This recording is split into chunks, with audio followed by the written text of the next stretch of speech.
Hey up, how's it going? Late stream start, very late stream start. I know. Oh, how's it going? Okay, I've got to be honest. Whenever I ever lied to you, I'll always be upfront, right? We are dealing with a real fucking cold day today, okay? Super cold day. It's got so bad, I was considering possibly doing a fucking what would have amounted to a 2-hour-long segment talking about, I don't know, like Metatron and Professor Dave beefing. Unfortunately, Metatron is just like way too fucking boring. So it is what it is. Yeah. Okay. That's the prediction. That is the prediction in 2026. Metatron is just gonna have like a downward spiral into becoming a lolcow. That guy looks like he's actually fucking unhinged. It's really fucking bad. Especially, I don't know if he's like ebbed into to politics more and more, but yeah, I'm predicting a similar species of lolcow to like Doc Viper AU. You know, his fans come from like other stuff that he does. He weighs into politics, gets in beefs with other people. He's got a fan base that are there kind of like regardless. They don't really care. They've been there for like fucking years. So he's like a relatively big creator. And so they're just going to stay there permanently. But, you know, a little bit of false confidence. Never bad for a lolcow, is it? Okay. You said you were going to start early. Okay. I lied. I lied. Did I say that? I tried to get to fucking sleep last night. I don't know what the fuck happened. But I was just laying in bed for 5 hours. Actually, that's not true. I know what happened. Exactly. I was mourning over the rise in anti-Semitic hate crimes in New York City. I was tossing and turning, thinking about the Jewish plight. They are making it impossible to be a Jew in New York City right now. How are you supposed to walk around the streets wearing a kippah in New York City right now when you've got fucking monsters like Salvo pancakes? Monsters, true monsters like Salvo pancakes. Fuck me. Oh man, Hengist, how's it going, man? You were supposed to be here at the start, dude. I did a critical fucking mistype, and somehow Smaggle Daggle comes in here within like 20 seconds to point it out. It had to be pointed out by Diorio's top guy. It always feels a lot fucking easier when your own top guy points it out, but no, the enemy had to come in here and point it out for me. Fuck! You let me get humiliated. I had to come up with some bit like, oh, we're calling him Salvo Pancakes after he got made into a Shabbos Goy by Rabbi Shmuley. I had to go to that kind of depths. Awful. I never read the titles anyway. It's like 5 words. Come on, man. Okay. Salvo's best moment is rolling up on Death Noodle's comedy show. Salvo's had a few fucking good moments, alright? Salvo's had a lot of fucking good moments. I wish that I'd saved it last stream, not watched it, not even the first initial clip, and just saved it for a segment this stream. That would have been like way fucking better, but here we are, and there's lots of fucking discourse to get into, I guess. Maybe we can squeeze out half an hour, maybe a little bit longer. Dude, that fucking post went insanely viral. And Rabbi Shmuley just can't fucking keep up. You know? Can't keep up at all. It was fucking insane. I think he's posted the same video clip like 3 times now on his Twitter timeline with like slightly different cuts. So he's doing a fucking awful job. He's like diluting his views and interaction across 3 different fucking posts. Presumably, to try and see which one kind of like frames him in a better point of view. It's insanely fucking pathetic. I was watching Chud's rerun of your PUA segment. Oh yeah. Yeah, I think I saw that. I think I saw that earlier. I saw somebody sent me a clip saying like, oh, Dickers, Chud is snarking you right now. Chud's snarking you right now. Really? Is he? Is he? There's a rerun, yeah, of my PUA segment where I was already a fucking like 3 weeks late to it. Conveniently, Chud goes and does the exact same segment 2 days later. And then, what is he talking about? What is he talking about? Is he snarking me? Maybe taking a look at the at the quartering cuckold leaks. What? What? Oh my god, he has the fucking gall. He has the fucking gall to snark me at the same time. Chud Logic streams are just like, yeah, 95% Dickers reruns now. It's very sad. It's very pathetic. The guy's got no emotion anymore. No commitment to the game. I do have to accept, though, okay? I was not offended or upset by the Chud snark. What I was slightly upset about, okay, was somebody recommending that he watches my coverage of the quartering Cuck Leaks. I think for half of that segment, we're running on like 60 frames, you know, 60% of frames. Half of that segment is gone. It's so fucking bad. As of yet, I haven't even fucking looked back. I haven't even looked back at the fucking segment. I don't want to. I saw what it looked like on my fucking OBS dashboard. You poor fuckers. You poor fuckers. Why are you still watching me right now? I had like half a mind to like turn off the stream, go and reset my fucking internet, and then come back and start again. It was that fucking bad, but there we are.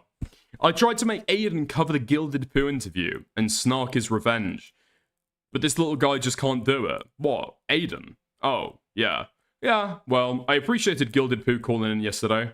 It was some of the only interesting content that we got. Yeah. If you're strapped for content, cover the Frog Tony stuff. It's a gold mine. We'll do a dono goal, and if we hit the dono goal, we'll go and cover it, okay? I'll find the little bits and pieces that I thought were interesting to talk about, and then, sure, yeah, we'll do a gamble. We'll do a little bit of a gamble stream and talk about that. Sure. Dickers, you need to get Starlink. Yeah. Starlink, of course, great for all remote locations. Yep. Oh, man. The Arctic, Ukraine, the United Kingdom, all great remote places. Fantastic, yeah. It's over for you when Chud witnesses a 245. I'm sure he understands. I still need to sort that out. I need to like just spend an afternoon trying to like read up, maybe call my fucking internet service provider, and try and figure out why the 245 happens. I think that's when the dynamically allocated IP addresses get reissued, and so it like resets for like, I don't know, like a minute, when everybody presumably, you know, is fucking asleep, you know? But is what it is. Okay. It's to spite me specifically. I could buy that. I could buy that 100%. I've got a lot of fucking shooters. I've got an awful lot of shooters. Snark agents working at my fucking ISP. Yeah. Chud redid or read the court documents for the PUA rapist. Yeah, that's true. I don't know. I didn't watch the fucking segment. I don't know. I actually don't fucking know. Yeah. Why do you not have community fiber where you're at? Bro, really out in the sticks. I mean, it's not that I don't have fiber. My internet connection is like relatively solid. Just every now and again, you know, too many people use it. I guess. Like, I don't know if you guys picked up on it yesterday, but like halfway through the Stardust segment, cause my girlfriend sent me a message earlier that night and basically said like, oh yeah, by the way, just FYI, Dickers, you know, my friends, their train has got cancelled for them, you know, heading back to where they are, so they're gonna come and stay over with us. Okay, we'll just like let them sleep on the couch, let them sleep on, I don't know, the floor. I don't know where the fuck they slept, but anyway, so they came through and they asked my girlfriend, it's like, oh, can we go and see him? Can we go and like see him if he's like streaming, if he's like working? She's like, no, I don't think they'd appreciate that. I don't think that'd be, no, I don't think you should, but obviously they're all fucking pissed. So they do. Holy fuck. I think I mentioned yesterday, observing you like a zoo animal.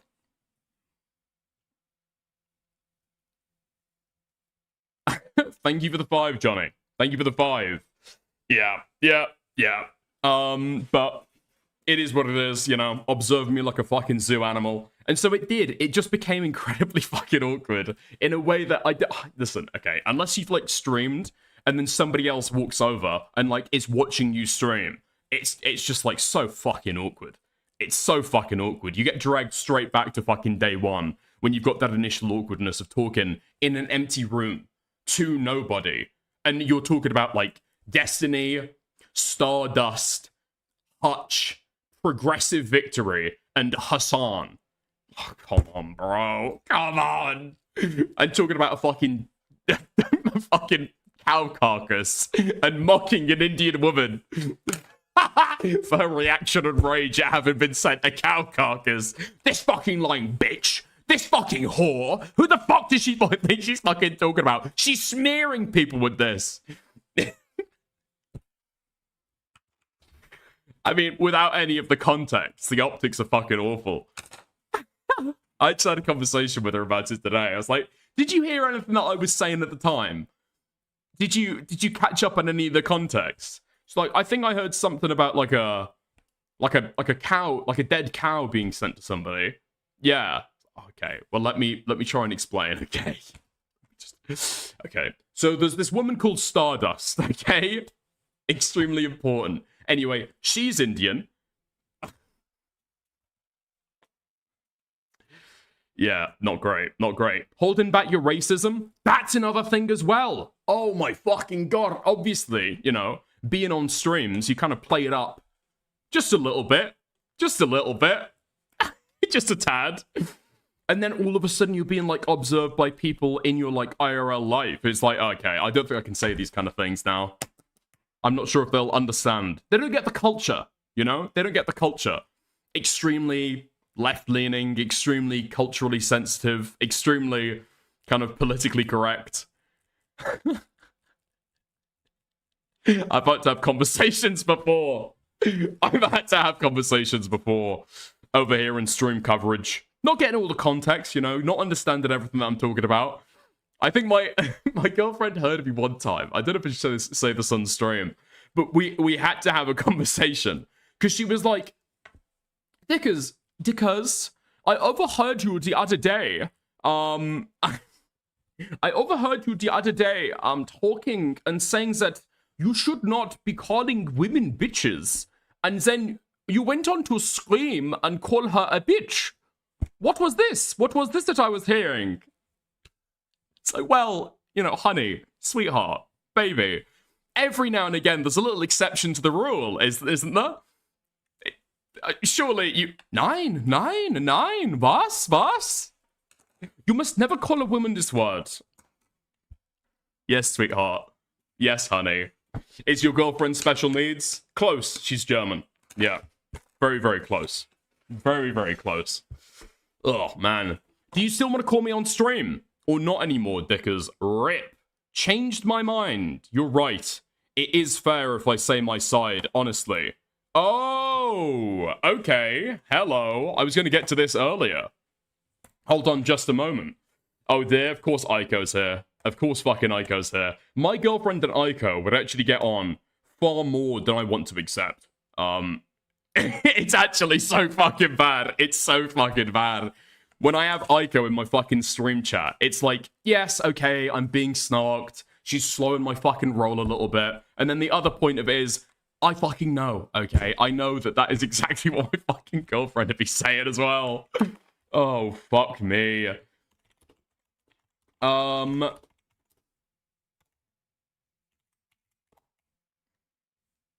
on.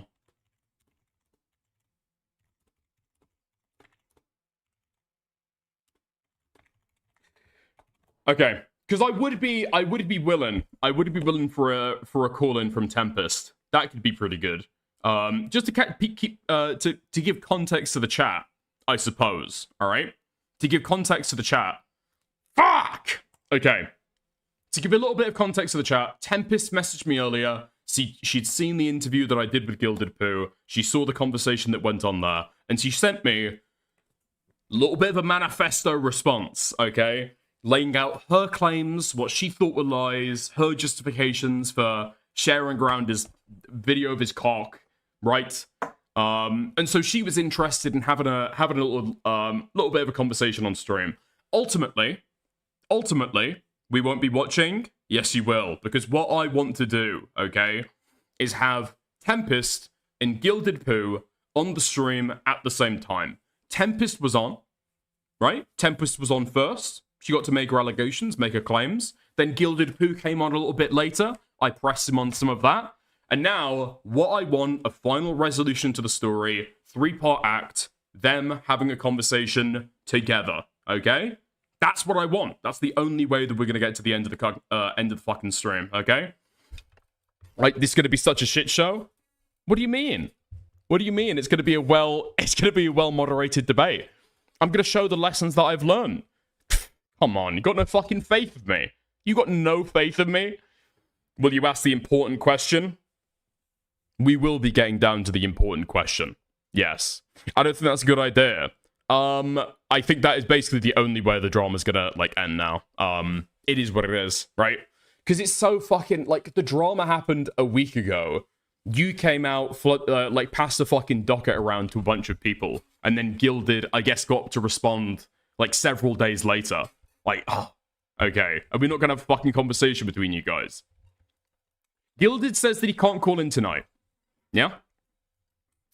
Gilded says that he can't call in tonight. However, he does seem to be interested in maybe having it out. Pause. Having a conversation live on stream. So, we'd have to see. We'd have to see.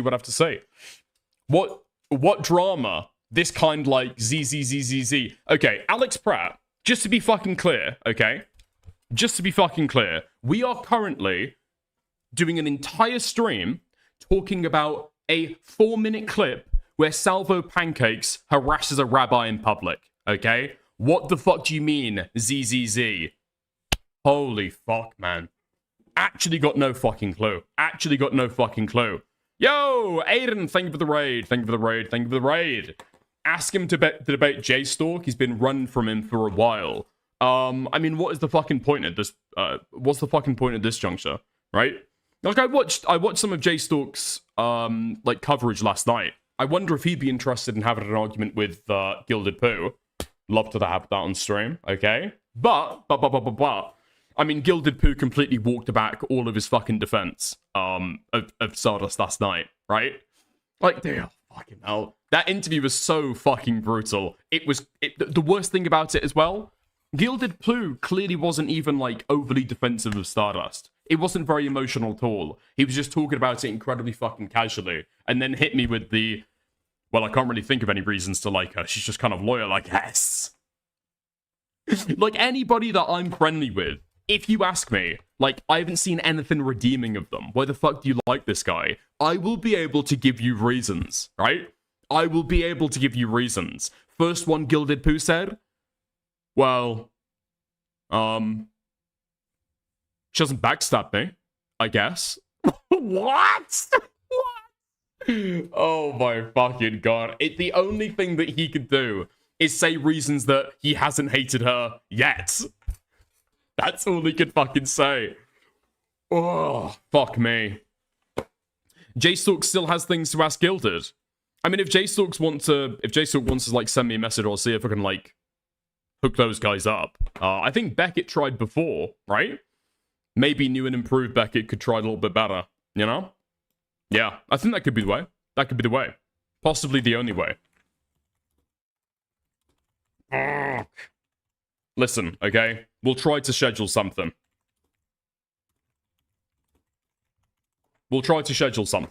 Yeah. Okay. I don't mind having a conversation with Vlad, but I would rather that be in private with him, not it being a spectacle. I'm just nervous that if it's live, he may try to make a spectacle of it. I'm going to be honest. Listen, okay. Tempest. With all the love in the world, okay? With all the love in the world, you put this shit on Local Farms. You started it. You were passing around the fucking docket to a bunch of fucking streamers. Don't act now like you don't want it to be a public spectacle. You made it a public spectacle. This is because of what you did. Oh, I don't want this to be a public spectacle. What? Because Chud was going on a little wild KN, that court case, saying it's rapey to get a girl to come home with you after a date to smash. There's no way that Chud is saying that. There's no way that Chud is saying that. What? Saying it's rapey to try and get a girl to come home with you after a date to smash. I doubt that Chud gave that take. There's absolutely no fucking way. Yeah, I know he's talking about Jack Denmo. There's no way that Chud gave that take. I don't believe it at all. Like, the way that he did it is somewhat rapey, okay? I've got 12 other people in chat saying that that's not what Chud said, and unfortunately, it was Jacob B who initially gave that take. We'll have to see about that, okay? I'm paraphrasing a little. Okay, he accepts that he's doing a little bit of twisting, a little bit of shaking. Okay, right. A little bit of interpretation going on there. Fair enough. Okay. Hold on, I'm getting messages. Wait. I'm getting messages from JStalk. Okay, I won't read it out live on stream. Hold on. Give me 2 seconds.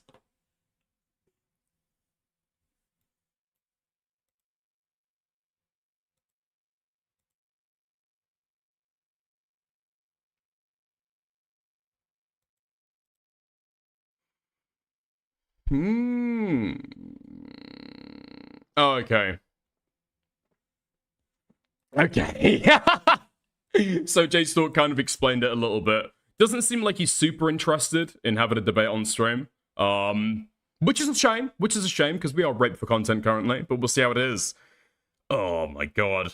Okay. We could end 2 beefs in one day, though, you know? We could end the fucking JStalk Tempest beef. I don't know. The Gilded Poo Tempest beef. And we could end the JStalk Gilded Poo beef as well. Where's Stardust? Where's Stardust? Where's Stardust? Where's Stardust? We need her to be able to call in as well. She could have a conversation with Gilded Poo about her dog shit fucking editing work. That's gonna be the final conversation we have that day. Yeah. Dickers, you're right, and that's fair. If Vlad wants, we can have a call. At this point, it's already gone too deep. Can we get some 07s in chat? Can we get some support in chat? Can we get some 07s, some claps in chat, please? Please. Thank you. Thank you. Stardust just won't be able to resist the dog shit panel. Is that the way that we fucking start it up? Okay. Is that the way that we set it up? Thank you, Dickers Dan. Okay. Yeah, okay. I will be holding 7 days from now a panel on fuck. What topic would Stardust like? What topic would Stardust like? Oh, fuck it. I'll just do a Twitter space on Indian racism. That's guaranteed to get her in there. 100%. 100%. Okay. Kathy, you need to start a fucking Twitter space on Indian racism. I can join it. JStalk can join it. Okay. We'll lay our fucking trap. Yeah? Yeah. I think that's the easiest way to be able to ensnare Stardust. Actually, speaking of Stardust, has she fucking responded to any of the drama going on currently? Oh, yes, she has. Wait, hold on. She has. I saw this on a Twitter like earlier. Oh, fuck. Stardust. Okay, let's go. Okay. No fucking way. Okay, let me bookmark this shit. Oh my god. It is such awful fucking spinster behavior to be posted about your pet every single day on social media. Is the saddest thing you can do. I understand, right? You're single, you're lonely, you've got nobody else in your life, so you get a pet to fill that void. Posting about it every fucking day. Download Hinge, download Tinder, do anything. Do anything. Okay. So, she says, with progressive victory, this is not about destiny. This is how about multiple creators and communities came together for the canvassing event, leading to success for PV, and PV has thrown them all under the bus and is holding events with people who showed their docs on stream. Complete betrayal to then make snarky comments while treating those efforts like they never happened. Wait, what efforts? It's Destiny's efforts. Destiny's community's efforts. Wait, hold on. Yeah. I've got the right fucking OBS scene. Also, did Stardust get involved in this at all? When it was just like PV allying with Asan and different people when they announced the new cohort? I don't think she did she? I don't think she did. The only thing that I saw from Stardust, she started talking about progressive victory when Destiny started getting shit talked. Am I wrong about that? Let's scroll down. Let's scroll down. Let's scroll down. So... yeah, this is it. Destiny got your events publicity. This is the first tweet where she's talking about this shit. No? Destiny got your events publicity. Mobilized his audience to put in massive efforts for your events, and you act like this? What is this signaling to potential creator partners in the future? Why would anyone want to work with you? Who the hell is running this account? Okay, and then we scroll down. Are we talking about PV? Are we talking about PV anywhere here? I mean, PV announced their fucking lineup. That was what sparked Destiny to talk about it. It feels like Stardust has only jumped in here as soon as Destiny starts getting, like, the tiniest little bit of fucking mockery back from them. No? Oh, okay, right. So she is just cock goblin for Destiny, right? Cool, I'm glad we've assessed that. Nice. I mean, I'll be honest, okay? I understand why Stardust is doing this. Because her initial fucking take was so dog shit. I understand why the revision was necessary, okay? So this post hoc code, like acting like this has been your position the entire time, I understand why she's gonna revise it, okay? This is 10 times better than just like pretty fucking open out in the fucking public, like Destiny cock gobbling. That doesn't go down too well. But she doubled down on it, right? She knew what audience she was fucking attracting. The only reason she goes after JStalk is because she knows that her original tweet saying, why you being so nasty to Destiny? Why you being so mean to Destiny? Right?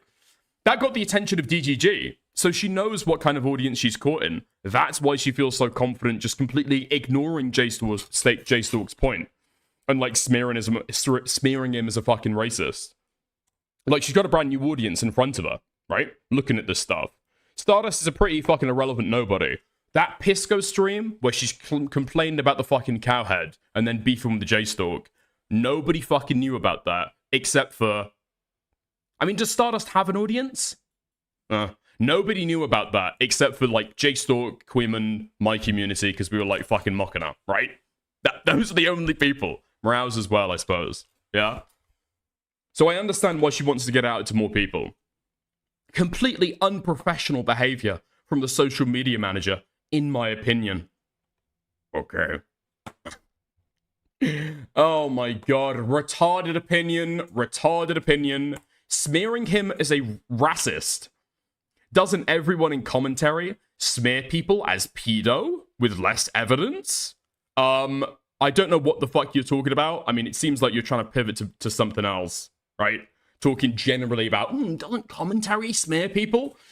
Stardust knew that J-Stalk wasn't supporting this racist attack when she first did a stream, right? Like, she's literally watching J-Stalk stream as he says, I don't mean that, obviously. You shouldn't be racist. And then saw J-Stalk ban Substance from his fucking Discord because he was being racist on Twitter, right? You understand that?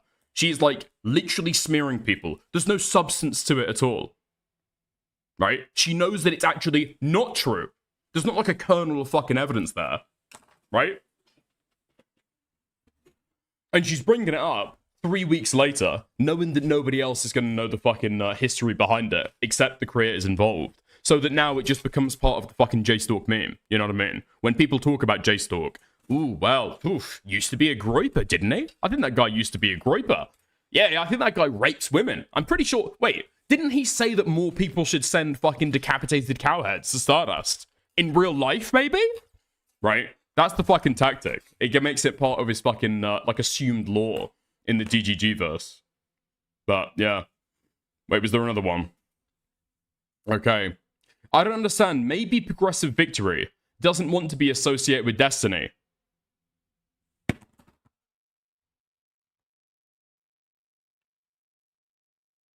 You think? Hey! Okay, if Stardust spent less time grazing the fucking fields and spent a little bit more time actually reading up on what the fuck she's talking about, maybe she would have a more fucking informed take. Holy fuck! I mean, she's already accepted that she's got no fucking clue about any of the Wicked Supreme smears, right? Guy who is, like, relatively involved with Progressive Victory, smearing him as a fucking sex pest rapist within Progressive Victory, impugning the organization for not having done anything to be able to address it, right? She gets informed about that by JStalk, and that's when she starts spinning up the fucking smears about him. Because she actually has got no fucking clue what she's talking about. She's got no clue about this situation. She's seen that Destiny's been thrown to the fucking wayside, and the cock gobbling has ensued. Yeah?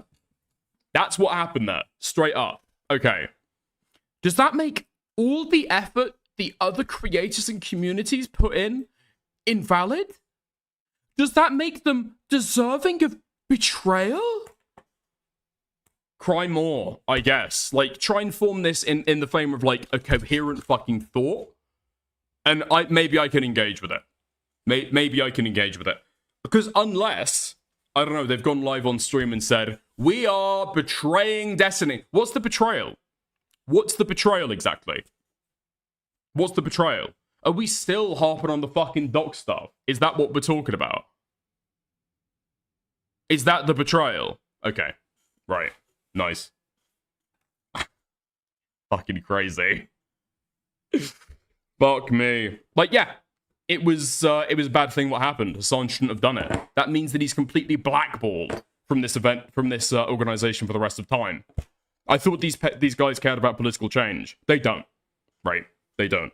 They laugh and pretend as though they actually care about political change. All they care is about clout games and the creators they're most friendly with.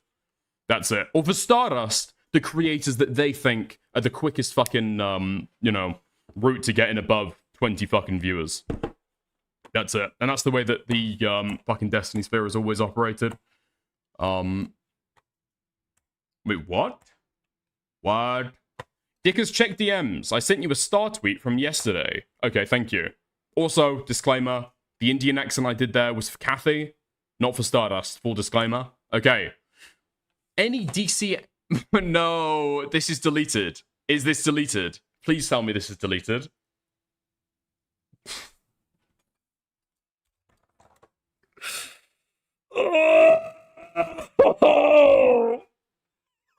I've spent the last 2 fucking streams dogging on this woman, and the entire fucking time she just wanted a friend? Really?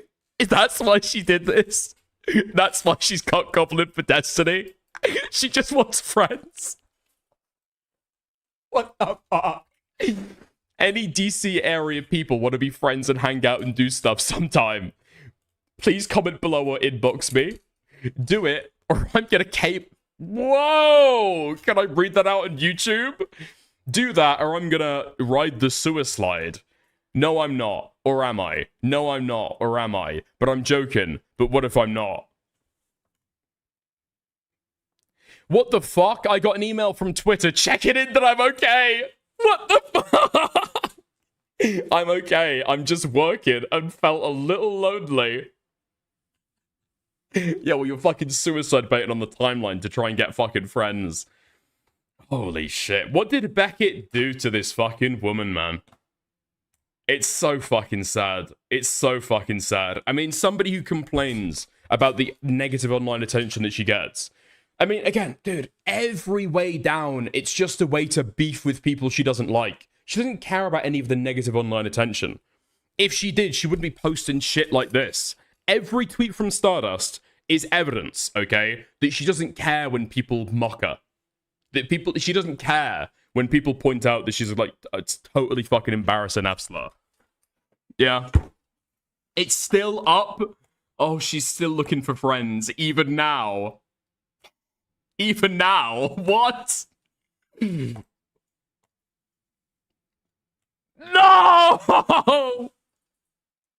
No! No! She's still looking for friends. Oh my god, yeah, obviously. Dude, the obvious fucking reaction. What the fuck? I'm right here. Please do not kill yourself. Oh my god. Oh my god. Oh my god. She's still looking. I'm not gonna reply. I'm not gonna reply. I'm not gonna reply. My reply might be the thing that tips her over the fucking edge, okay? It'll just bring back memories of the one that got away. You know what I mean? You know? Or the other thing is, she doesn't top herself, and instead she thinks she can get, like, the next best thing. Do you know what I mean? I don't want that attention in my life, unfortunately. Really, genuinely, I don't want that attention. Yeah. Dick is out here doing psychic damage to Stardust. That's his Dr. Jekyll alter ego. Beckett has to fix as soon as the racist potion wears off. She's not his responsibility anymore. She's not his responsibility anymore. He's fucking washed his hands of her long ago. Totally mutual.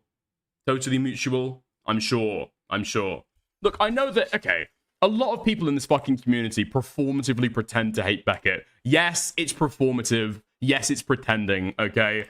But, okay, I'm not gonna... All I'm gonna say, okay? All I'm gonna say, who would seem to be the person with the more neuroses? If we had to do a personality questionnaire, who do we think would score, like, higher on agreeableness? Who do we think would be easier to be able to get along with?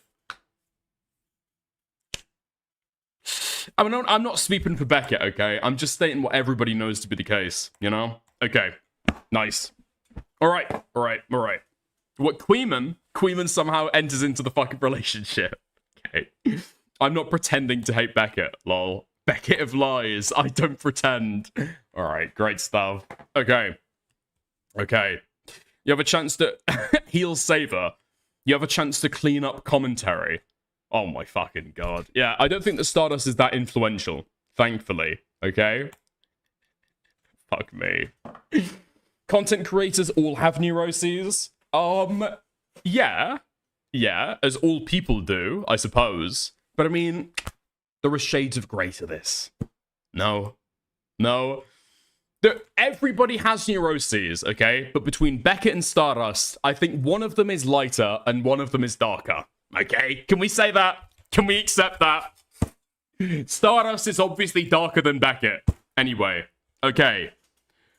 Oh, fuck me. Okay, before we get into the fucking Salvo stuff, I want to do a quick fucking PSA, alright? Quick fucking PSA. Every time that I've gone to cover Clvicular, it has been boring as shit, okay? The only interesting times that I've actually talking about the guy is when I've thought he's going to jail. And he never does. He never does. He gets off scot-free every fucking time. I don't know how. He mows a guy over with his fucking car. He's walking around doing underage drinking and doing fucking ecstasy, popping pills. He shoots an alligator. And he gets away every time. I guarantee, okay? I'm not sure if I'm allowed to actually share the video of what happened, where he got arrested for assault recently. I don't know if I can actually fucking show it. Let me know if somebody else already has, and then send me a link to it, okay? But, like, that just seems like fucking textbook assault. No? He's, like, holding this girl by her fucking, like, arms, like, restraining her for his girlfriend to go and get a few fucking bumps in. What? That is like textbook fucking assault. No? I understand a girl's beating up your girlfriend. You fucking, like, wrench her off. Maybe even harshly. That's fucking fine. I don't give a fuck about that. But then you're gonna hold her there so your girlfriend can get in a few fucking shots. Nothing will be done. Nothing ever happens, okay? Nothing ever happens. And the only thing more uninteresting than the Clvicular dramas is his personality. Horribly autistic. Insanely fucking autistic. He put all his fucking skill points into looks and none of them into fucking charisma. It's actually fucking insane. Like, this guy, it's impossible to fucking watch him. I saw some people recently say, like, oh, wow, okay, little bit of a content drought. I'm pretty sure I'm looking forward to the Clvicular interview with Channel 5. It's dog shit! It's dog shit! I tried to watch it. I think I lost half my fucking viewership because there was nothing to say! This guy does fucking 24-hour live streams, marathon streams somehow, and somehow, I would say like a very small, subdued, boring personality turns into no personality at all. It's like impossible to watch. It's dog shit because he's a shy interviewer. No. No, no, no, no. I will not have that fucking said, okay? That's not true at all. Clvicular is just fucking boring, okay? You get to the very end of the fucking interview, and Clvicular is fucking bitching and moaning. This is a dog shit interview, dude. Why don't you ask me more about looks maxing? Nobody gives a fuck about looks maxing. Nobody fucking cares about looks maxing. He's trying to talk about other stuff, trying to throw out some, like, interesting fucking topics of discussion. He won't engage with them all. He won't engage with any of them. Yeah, I think Andrew's interview's been steadily getting worse recently. I'm telling you, Andrew is not the fucking problem. Nobody could have an interesting interview with Clvicular unless they're doing, like, a one-man fucking band, right? Like, blowing the fucking trumpet, honking the fucking bell, tooting the fucking trumpet, all in the fucking own, while Clvicular is just next to them. You know what I'm fucking saying? This guy is boring as shit. And what's even fucking worse is his hangers-on. Who watches these fucking people? This shit is fake as fuck. All these clips are botted to shit by the people that Clvicular pays to be able to fucking bottom. It's just fake as fuck. It was fake the first time it happened. It's fake the fucking 12th time it happened. MGA antagonizes in that area. Dude, what the fuck are you doing? Give it back now. Dude, what the fuck happened to Andrew Janik? He lost all his aura. What the fuck's your problem? This is your real voice? What the fuck off? Have some fucking respect, cunt. I mean, it's just so fucking boring. Okay, I'm banning literally everybody who's saying Lamau in chat right now. Oh my god. I mean, it was like somewhat funny the first time that it happened, and then you realize that it's totally fucking, like, staged. And then they do the exact same thing 3 times more. Like, we're not talking about something they did, like, 2 months ago, and it's like a repeated fucking trope. They did it, like, 2 weeks ago. No? Like, this was super fucking recent. Unless something absolutely fucking crazy hits, I don't know if I'm going to be covering Clvicular ever again. It's just way too fucking boring. Maybe some snark. Maybe some snark. That'd be interesting, but nah, nothing else. Okay. Oh, hold on. Wait, what's this? You say you've got, like, elite fucking snark for me. Diorio? Whoa! Nicholas Diorio! Alarm! Alarm! Woo, woo, woo! Diorio tries to give a political take. Nicholas Diorio gives a political take. Okay. Let's do some fair coverage on this, okay? I know that Kathy has sent this to me for malicious snarking, but let's, okay? Wipe your fucking mind of it, alright? Wipe your fucking mind. We're gonna go in totally neutrally, okay? Let's see what he's got to say. Center left. Yeah, this, like center left shit slingers, dude. Oh my god. I think if Democrats are smart, which they're not, many of them are not. Dude, he actually just hates Democrats and then complains when no one wants to associate with him anymore. Like, people are assuming, oh, dude, this is the Joe Rogan of the left. No, it's not really. No. No, I wouldn't say that. Fortunately, many of them are very biased, right? Like, this guy... What, I mean... Oh, my fucking god, man. It's like insider bias now. It's classic fucking insider bias. I would say that most Democrats hate the Democratic Party. Like, the Democratic Party has not been able to resonate with the actual base since maybe, like, I don't know, Obama? Who's the next Democrat that people got legitimately fucking excited for? They keep on putting up old people. Like, right? They keep on putting up old people. And when you've got people like Zoran that is able to capture, like, the entire fucking nation during a fucking mayoral campaign, you've still got old god fucking Democrats speaking about, like, well, socialism. Am I right, guys? Socialism. Am I right, guys? Fuck me, man. Totally out of step on the fucking Israel issue as well. I absolutely hates the left. The left is the Democrats. I think that he views the Democrats as, like, center. Many of them are... Like, of course they don't want to interact with you. You're not even preaching the same shit anymore. Also, not even about fucking... Well, I mean, well, I mean, the Democrats are... No? No? Am I fucking off base here? Am I off base? What? Would you say that Joe Biden was a leftist? Would you say that Kamala Harris was a leftist? Are we... I guess in the American context, everything sways slightly right, but I mean, like, he says that like it's ridiculous. That's like That's like an apt opinion you can have. Embracing someone like myself. I don't give a shit. Like I've said that already. It's worse for my.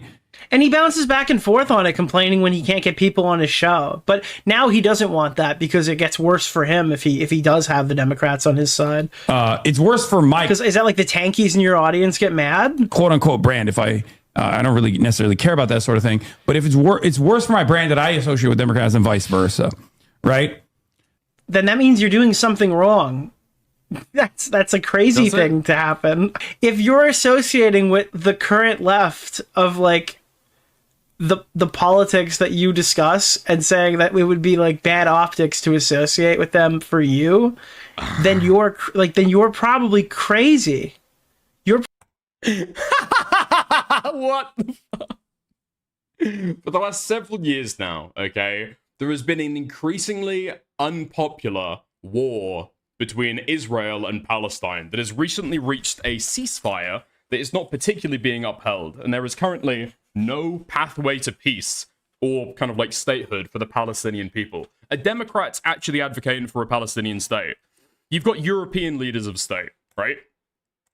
You've had European leaders of state. You've had some in, I think, Africa for a long time has supported a Palestinian state. But in any case, you're starting to get like a little bit of an uptick in people starting to say like, okay, cool. We can't fucking leave it to Israel to be able to deal with Palestine anymore. Other world leaders are going to take fucking action, right? To the point where the UN Special Rapporteur has called it a fucking genocide, right?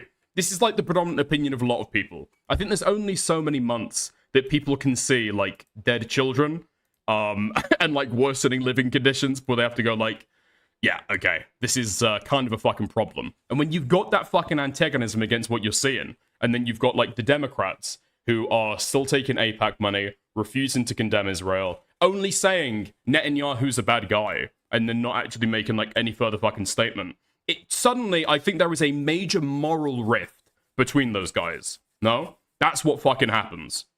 That is what fucking happens.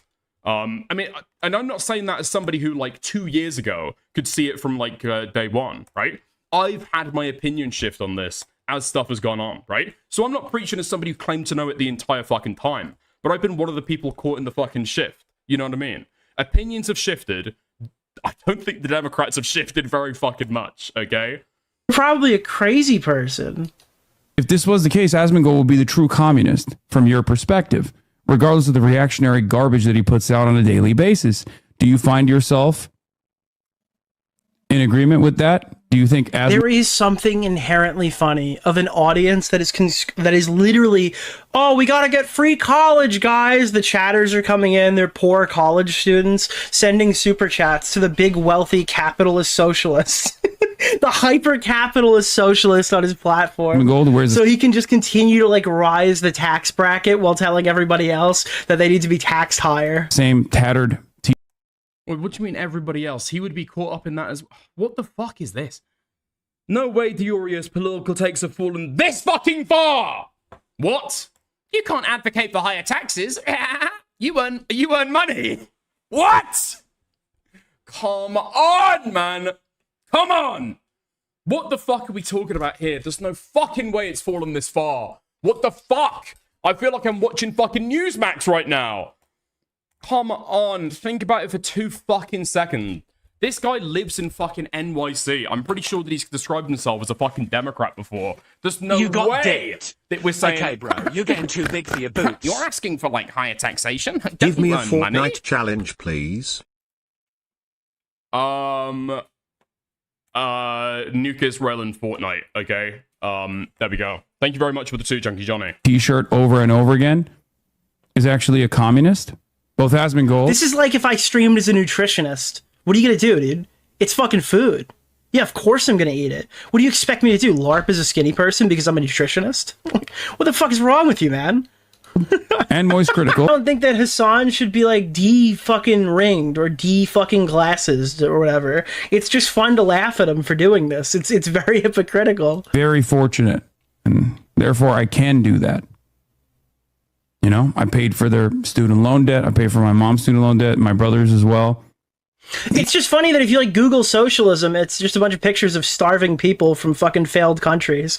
But now if you look up Twitch socialism, you see like hyper wealthy fucking $5,000 fit rolls up to third world country to hand money out in the streets to random fucking homeless people. There is something inherently funny about this. There's no fucking way. There's no fucking way. He's doing all the fucking Newsmax memes. There's no fucking way, man. Do we actually think that when people in America are talking about socialism, they're talking about, like, bread lines and a command economy? Or are they just talking about, like, welfare, right? Do they mean it in the sense that communist revolutionaries meant it 100 years ago? Or do they mean it in the sense that literally every other European democracy means it? When you've got a fucking Swedish socialist party in power, what are they doing? Fucking command economy, planned economy. When you've got the German SDP, are they doing fucking socialism? Instituting fucking bread lines? Come on, dude. Just think through it a little bit fucking more. The content cannot be this dry. Hassan has got retarded fucking opinions. You can point them out super fucking easily without going for the bottom of the barrel. I'll just say this is grifting. I'll be honest. I'll just say this is grifting. Nick's smarter than this. He knows this is retarded. He's just like putting out fucking food for the piggies. Putting out slop for the piggies. That's all that's fucking going on, okay? And the problem is, I've just lost 30 viewers, okay, by doing that. I've just lost, like, a quarter of the people watching me right now just because I start saying bad things about Diorio on an objectively fucking retarded take. This isn't put out by a fucking snarker, by the way, if you want to know, okay? This is put out by Yeet, and he's fucking, like, licking his fucking balls right now, yeah? Washing his fucking scrot. So fucking gay. It's insanely fucking gay. You know what? You know what's actually the fucking dichotomy? And I fucking understand, okay? Like, if I were to shit talk Queeman, I would get basically the same viewership, right? If I would start speaking negatively of Queeman, my viewership wouldn't, like, drop at all, right? If I started shit talking Beckett, as I've started doing most streams now, okay? I wouldn't get any fucking change in viewership. I was fucking giving my honest opinions about some of Falgi's recent tweets, okay? No fucking drop in viewership. Again and again and again and again. You can criticize anybody, but for some reason, with the fucking Diorio criticism, it's like a built-in sensitivity to it. It's like so fucking insane. It's so fucking insane. Fuck me. It's so fucking annoying. I've got to be honest, it doesn't make me sway the other way either. I don't know if people feel as though they're like, well, Dickers is very nasty to Diorio. I'm not going to watch him anymore. Queeman fans, okay, Queeman super fans will fucking give me a little bit back in chat, right? Falgi fans will give me a little bit back in chat. Beckett's got no fans, but if he did, I'm assuming that they would give me some back in chat as well. Diorio fans just leave, and they go and shit talk in his fucking subreddit. It doesn't make me want to, like, ease up on the fucking criticism. It makes you want to double down. I hope you realize. It makes you want to double down. Alright, fuck it. If those people aren't going to fucking stay around for me anyway, fuck them. Yeah? And fuck their streamer daddy as well. Wait, what's this you're fucking linking to me on YouTube?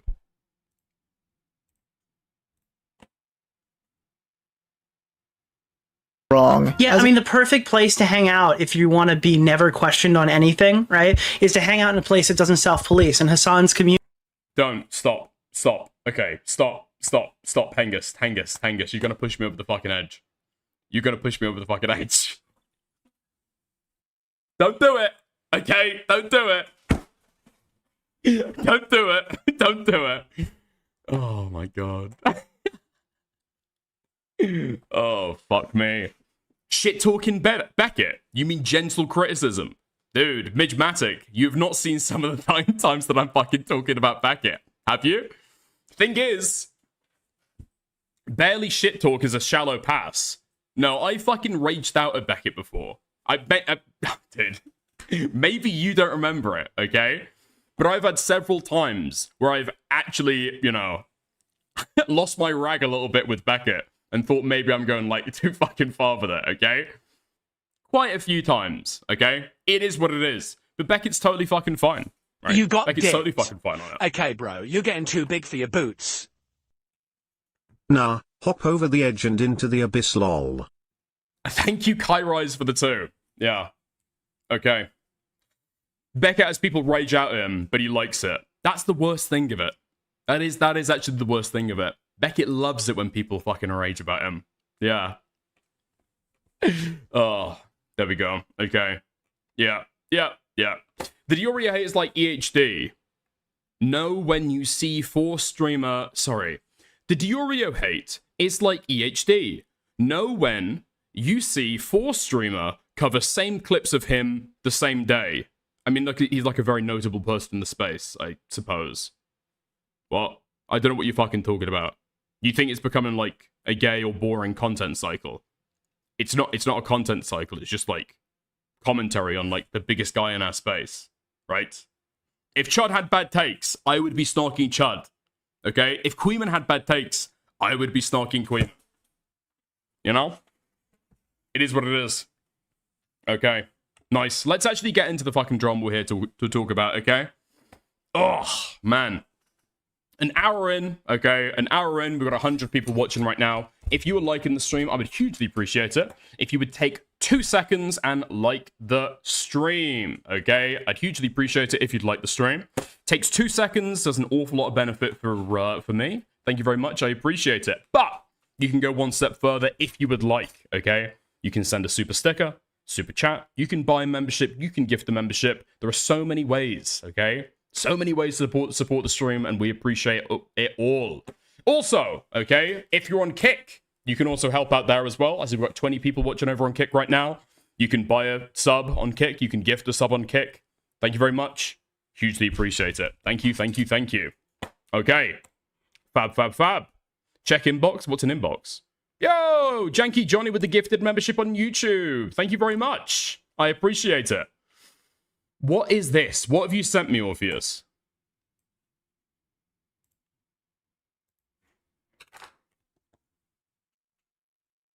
Let me preface one thing and make it painfully clear. I never expected this to reach the level it has escalated to. Nerds Yo, thank you, Janky Johnny, for the gifted sub. City is a friend of a friend, and out of respect for everybody involved, I made what I would consider a fairly light criticism of his most recent video. Now, I never even expected a response from him, and the one I got was fucking absurd. So in a lot of ways, I'm done. I'm not pulling any more punches. Nerd City can go fuck himself. Let me preface one... Okay. Nice. We love it. I mean, yeah, if you can't do like a fucking middle finger, I don't know why you just don't do it, you know? Or has he put it down by that point? Where is it? Where's the middle finger? I'm not pulling any more punches. Nerd City can go fuck... The claw! Oh my god, imagine you go on a fucking date with a guy, you go back to his after it, he's whining you, dining you, then he pulls out one of these. Man, if you can't do like if you can't do that, then just like, don't do it. Man, I see people do this. I don't know if it's like a fucking tendon problem or what, but it's like, I don't know what. Anyway, this is why in the UK, we've just got way better fucking finger swears. You know what I mean? Grab the thumb, okay? Grab the ring finger. Grab the fucking pinky finger. Boom. Way! You got to do that instinctively. It's just a fucking reflex. Way! It's fucking great. Just so cheeks. Okay, I think that might be a little bit extreme. No, that'd get you into legal trouble. That looks super gay. Oh, but yeah, that looks great, does it? Yeah, that looks fantastic. Yeah? Fuck off. Okay. Nice. Italian? I actually knew an Italian guy once. I don't know why, just impulsively. I gave him like a full fucking... What did I do? I didn't do that. I did like a... That thing they do to each other, you know? Kind of like thumbing the fucking teeth. I don't know why I did it. I just did it impulsively. But he like turned to me. He's like, "What did you do? What did you? Oh, why are you doing that?" I'm sorry. Yeah. I don't know, the fucking Italian swears, not great. The thumb thing is gay. The thumb thing is very gay. I think any swears where you've got to, like, put your hands in your mouth. Nah. Sounds like parry. Possibly. Well, it wasn't parry, but yeah, okay. Nice! Let's get into it. Hold on. Let me get these in the right order. Okay. You got dicked. Okay, bro, you're getting too big for your boots. When will you watch Eurovision? Radioactive emoji. Never. I will never watch Eurovision, because it is gay and continental, and it's not British. Hugely appreciate it, though. I don't know why I watch Eurovision. We Brexited. Huh? Okay. Thank you for the 2. Okay. Nice. Salvo Pancakes has been on a generational anti-Semitic run. A generational run, okay? They said that the revolution would not be televised, and they were right. It will, however, be uploaded in 30-minute clips or 30-second clips onto your Twitter timeline. Here's the bottom line.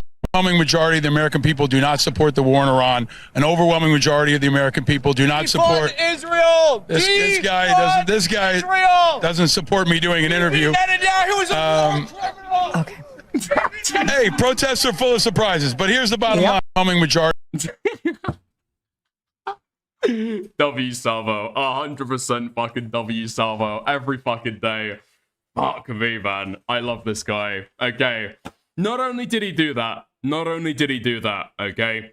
He didn't just voice it on television, you know, aimlessly. He was a little bit more targeted with it as well. He saw an enemy. He engaged the target. Rabbi Shmuley is a Zionist fucking pig. Get this. Here he is, right on camera. Hi, everybody. I have no problem saying it. Rabbi Shmuley. Say your name. I'm Salvo, baby. I have no problem saying What's your phone number? Say Why would I give a Zionist? Say it all. Zionist pig, relax. Why would I give a Excuse me. Why would I give? Excuse me, officer. This man is attacking me. I have it on video. Right now. I have it on video. I have it on video. I have it on video. He's a Jew. It's a hate crime. He's threatening me. I called him a Zionist. I didn't touch him. He came over to me and I filmed the whole thing. I have it on video. I just talked to him. I didn't touch him. Threatening my life. No, I didn't. He has to be arrested, please. I have it on video. Please, no, I didn't. he has to be arrested. They know who you are, bro. Please, sir, he has to be arrested. Rabbi Shmuley, what happened to dialogue? Let's see if the what happened to dialogue, Rabbi Shmuley? Is this your husband? You let him in the street acting such a fool every time, huh? Okay. That's the only way for me to be able to close it up, I think. All right. Now, we had a look at this yesterday. I mean, basically, what more take can I fucking give that Rabbi Shmuley is, like, a disgusting freak who, unironically, I don't know whether he knows it or not. And is this entirely fair? Fuck, he's a malicious freak. He pretends to be a fucking representative of the Jewish community, right? He pretends to be a fucking representation of Israel. And just, like, leans into the worst fucking stereotypes possible. The worst stereotypes possible. Rabbi Shmuley is absolutely a fucking net negative for Jews in the United States. Possibly for Israel as well. He's just, like, such a fucking obnoxious cunt. But. Hold on, we gotta play this as well. Sorry. Get Rabbi in it. Get Rabbi Get Rabbi in it. Get Rabbi. They've got how many police officers now? 1, 2, 3, 4, 5 police officers. They got the whole fucking squad down there just to tell Rabbi Shmuley to shut the fuck up and calm down. Oh, fuck me. Any updates? Was Salvo arrested? For what? This is the fucking problem, right? This is the fucking problem. Arguably, okay, Salvo should never have been even questioned by the police. You know who should have been fucking arrested? The unholy Schmoolie should have been fucking arrested, okay? A false report to police is no laughing matter. That's serious shit, okay? You can't fucking make a false report to police and get a fucking away with it. You're wasting police time right now. Somebody comes up and says that you're a fucking Zionist pig. Sorry, an effing Zionist pig. and you want to go and make a fucking report to the police, shut the fuck up. You want it for a fucking Twitter video. The police do not need to be fucking stopped, especially not while there's a fucking protest going on in New York City. Yeah? I think there's probably some more pressing stuff they can do with their time. Yeah? But, okay? The interaction and the post on Salvo's Twitter is not where the fucking W comes from, okay? That's a W. That's a W. We're calling that a lower class W, okay? I would say, how many fucking views has this shit got, actually? Rabbi Shmuley is me! What the fuck? Holy shit! Not even 24 hours after the initial fucking post, this shit's got 3 million views. 3 million views! What the fuck? Wait, if you go to the fucking Twitter timeline, what pops up?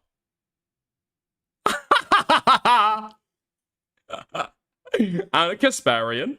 Okay, Anna Kasparian. AOC. Bitching out Anna Kasparian. And then right there, 72,000 posts. It's our boy. It's our boy. It's Salvo Pancakes. Holy fucking shit. Okay. But anyway, like I say, okay? The initial post from Salvo, we're going to call that a lowercase w, okay? The real fucking win comes when the unholy Schmoolie himself puts it on his Twitter timeline. Now, he's totally fucked himself in the propaganda war, okay? Because first of all, uploads it 5 hours after. Wait, hold on. New York time. This isn't UK time. In New York time, this was uploaded at 2 a.m. So you're telling me that Shmuley was running to his fucking Twitter timeline to upload this at 2 a.m. to stop the fucking traction that Salvo was getting, to put up a replacement fucking tweet instead of his. Fuck me, man. Scrambling to be able to out-Salvo Pancakes. And he fucked himself, okay? Not only did he wait like 7 hours before he put this one up, right? He's posted this clip about 3 times, different little cuts of it. So he's completely fucked himself in the algorithm. He's got absolutely no fucking motion, and he's got less than 10% of the fucking viewership. His version is a lot fucking funnier, though. Should you speak up and be lions, and when should they be silent and be sheep? Believe it or not, that is the subject of one of the most important Broadway shows that's on right now, Giant. So John Lithgow, the great actor, stars as Roald Dahl. Roald Dahl is probably the most famous children's author of our time, but he was a disgusting, vile anti-Semite. He called Israel Nazis. He called all Jews complicit in genocide. All Jews, all over the world, non-Israelis. He was a pig. He was a vile, disgusting pig. And the question is, should we stock his books and read James and the Giant Peach? Okay, that's a different subject. What's fascinating is, Rabbi Shmuley is a Zionist fucking pig. Yeah, get this. Here he is, right on camera. Hi, everybody. I have no problem saying it. Rabbi Shmuley. Say your name. I'm Salvo, baby. I have no problem saying it. What's your phone number? Dude, let's go! Fuck me. This is why I'm fucking saying, I wish that I had waited, not watched this yesterday, and then watched it when I'm got a little bit more fucking energy in me. I'm Salvo, baby. What's up?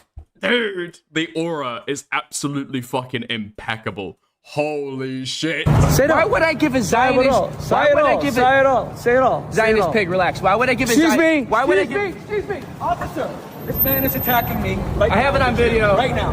I have it on video. I have it on video. I have it on video. He's a Jew. It's a hate crime. He's threatening me. I called him a Zionist. He came over to me and I filmed the whole thing.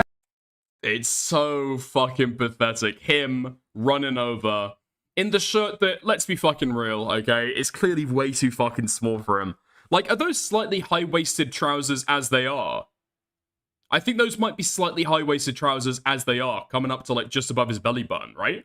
And somehow it's still riding up, showing the fucking muffin top. It's just not the fit for you, is it? Very well known, Rabbi. He is threatening my life. No, I didn't. He has to be arrested, please. I have it on Wait, video. no way! Dude!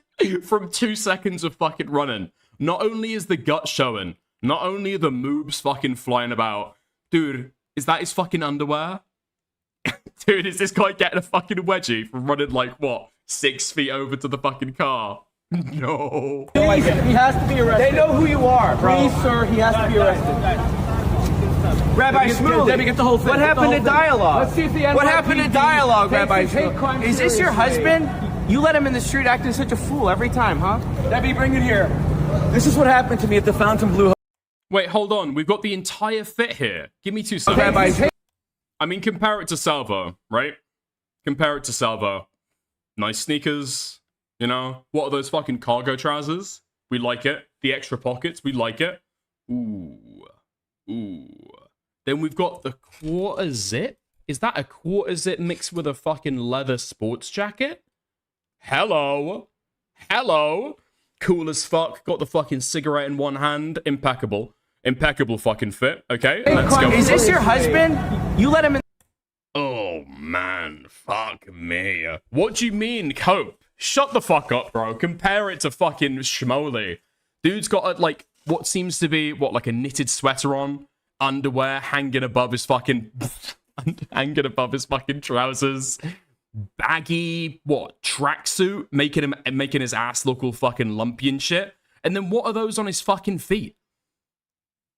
Are those untied Doc Martens? In the street acting Those boots are fucking such a fool every time, huh? Dude, awful fucking Debbie, luck. bring it here.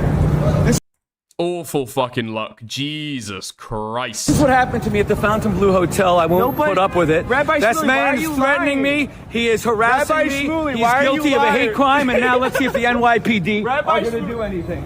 I have it on video right here. Officer. You're being very anti-Semitic right now. What?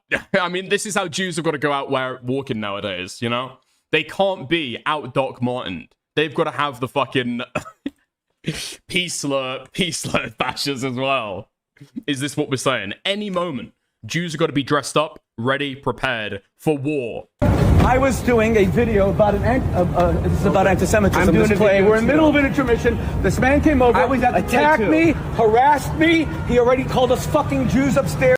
That's what I'm fucking thinking. Thank you, Dan Jr. What did I say earlier?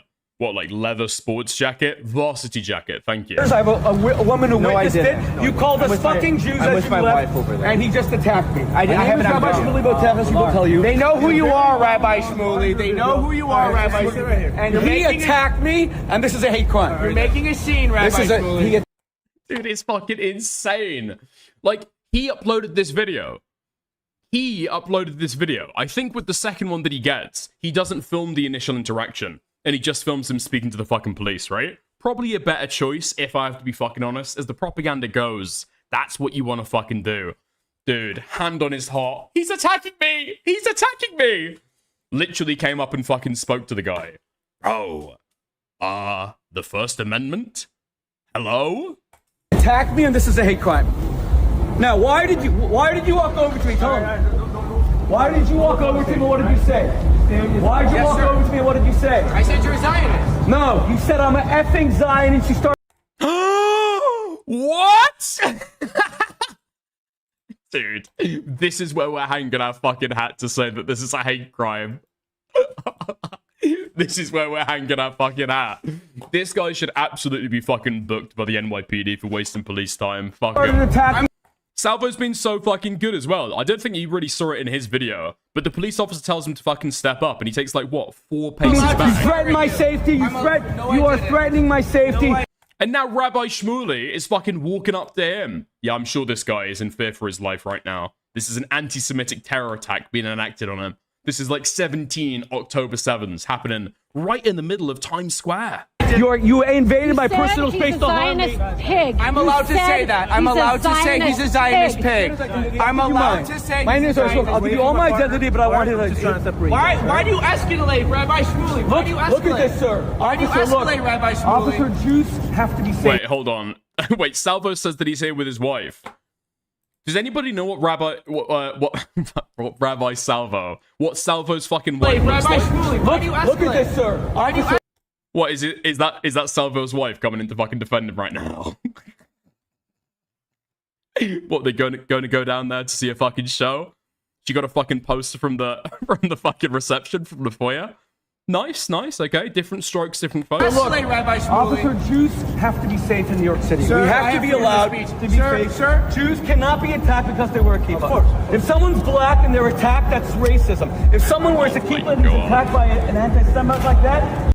What, if somebody's black and they get attacked, it's racism? I think you might not find that hard to fucking square with the black on black violence rate, no? That is anti-Semitism. These people are making it impossible for Jews to live in New York City. They're making it impossible to live in New York City. Our lives are being... And this whole play is about Raoul Dahl. The whole play is about anti-Semitism. What the fuck?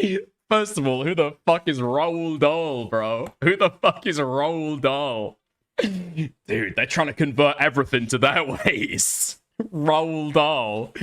Then second of all, like, it's fine for Jews to go and walk around New York City, right? You are openly doing Israeli propaganda every day of the fucking week. No? That's who you are. You're fucking Rabbi Shmuley. Accept your fucking reputation. That's who you are, dude. He calls you out by name. It's not a random fucking Jew. It's not because you're wearing a fucking kippah. It's because of who you are and the things you fucking said. Dude, holy fuck. W, Salvo. This is insane rage bait. But look at the play! Look at the play! The play is all about anti-Semitism. The whole He's trying to turn it back into fucking play is content. about anti-Semitism. One writer's experience of violence. Correct. Across the globe. This man just came over to me and attacked me, and he's at the play calling Jews, fucking Jews on the inside, okay? And I have I'm a well-known defender of Israel. That's why he attacked me. Oh, so he does actually understand. He understands exactly why Salvo's come up to him. I'm a well-known Jew who defends Israel. Yeah, that's why he comes up and speaks to you. Dude, this guy's such a fucking disgusting rat.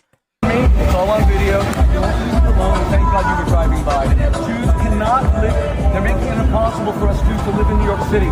They're making it impossible for us to wear a kippah. They're making it impossible for us to feel safe. What happened? I was here. He's setting the fucking cop down, trying to give him a fucking 12-hour fucking lecture on anti-Semitism. Dude, like, what actually fucking happened? Hold on, what actually fucking happened? They're making it impossible for us Jews to live in New York City. They're making...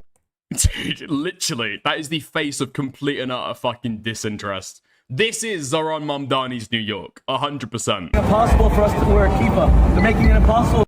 Dude, what's the cop looking down at? Dude, the cop is like... What the fuck has this guy got on his feet? Holy shit. Does this guy know that his gut is hanging out right now? Everybody can see this guy's fucking muffin top. You're in the center of New York City right now, my friend. 100 people are gonna see your fucking gut. Holy fuck, is his underwear riding out right now? Should I tell him?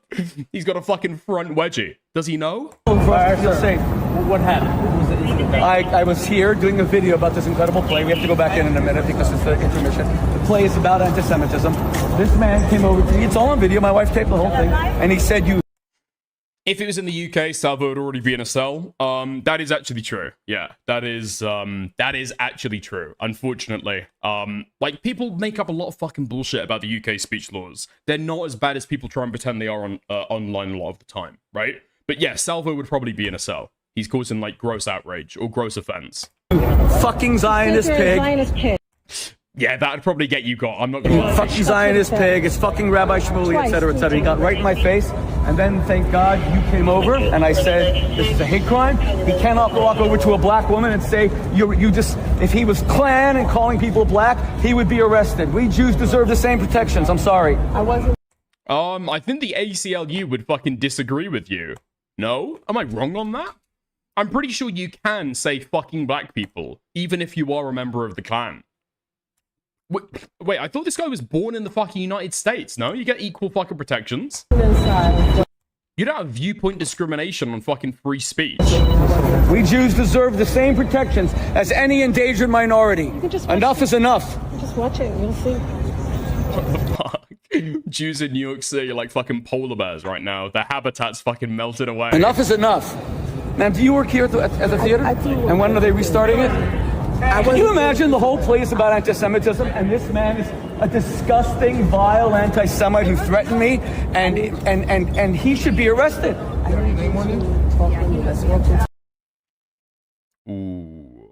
Ooh. Okay. And that's the end.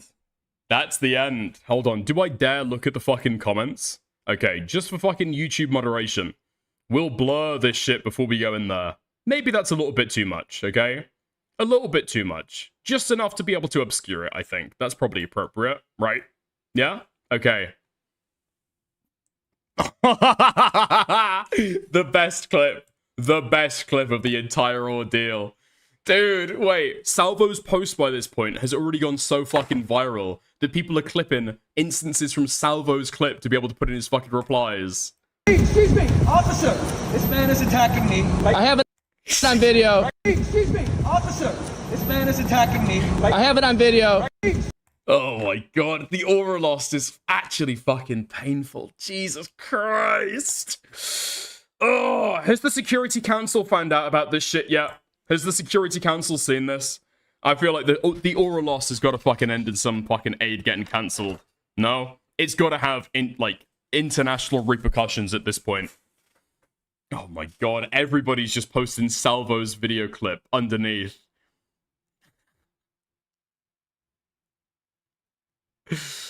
Fuck me. Jesus showed up and Schmoolie is very agitated. Alright, I don't need to fucking blur this shit.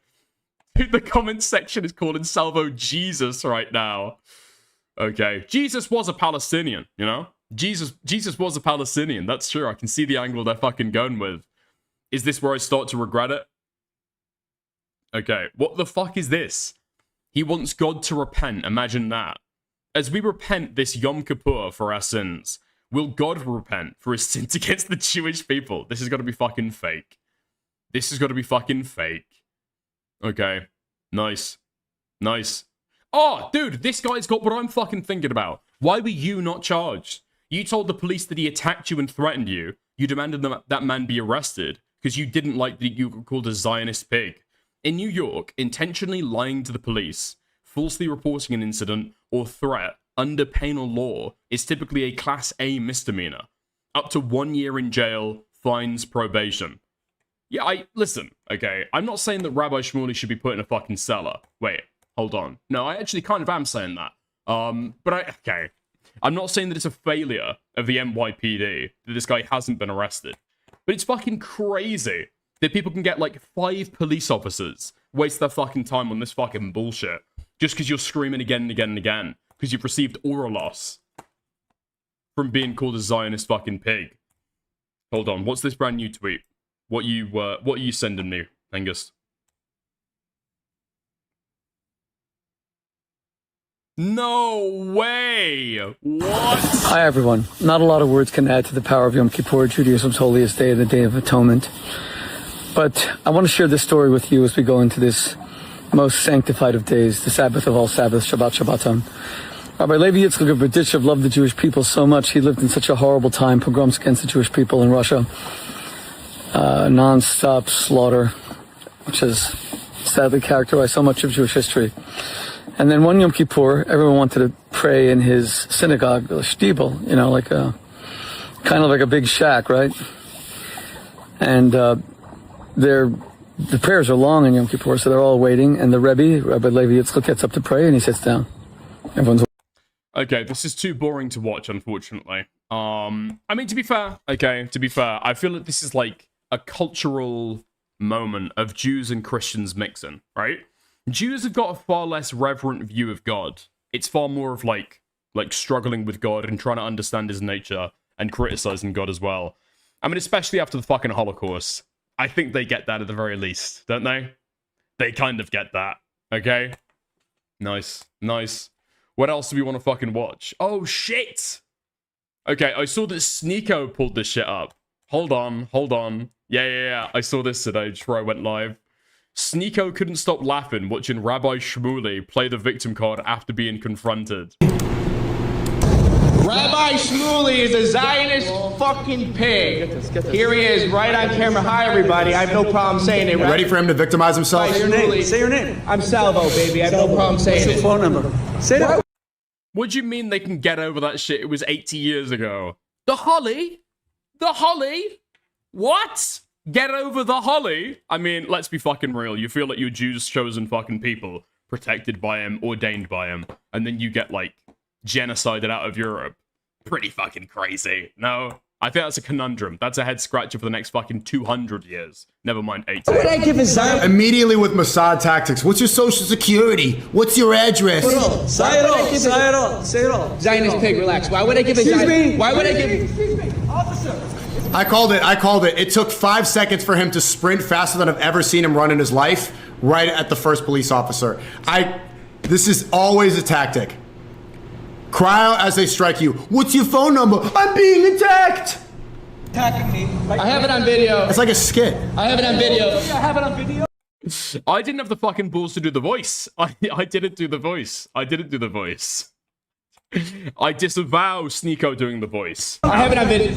I was just attacked. He's threatening me. I called this. He's threatening me. It's the same playbook. Zionist. I didn't. He came over to me and I filmed him. I have it on video. I have it on video. I just talked to him. I didn't touch him. Threatening my life. No, I didn't. He has to be arrested, please. I have it on video. Please. No, I didn't. He has to. Dude, I fucking forgot about that. He's threatening my life. This guy's... They know who you are, bro. Please, sir. He has to be arrested. This man is trying to turn me into a lampshade. Officer. This man is trying to turn me into a show, officer. Why am I doing the voice now? Okay.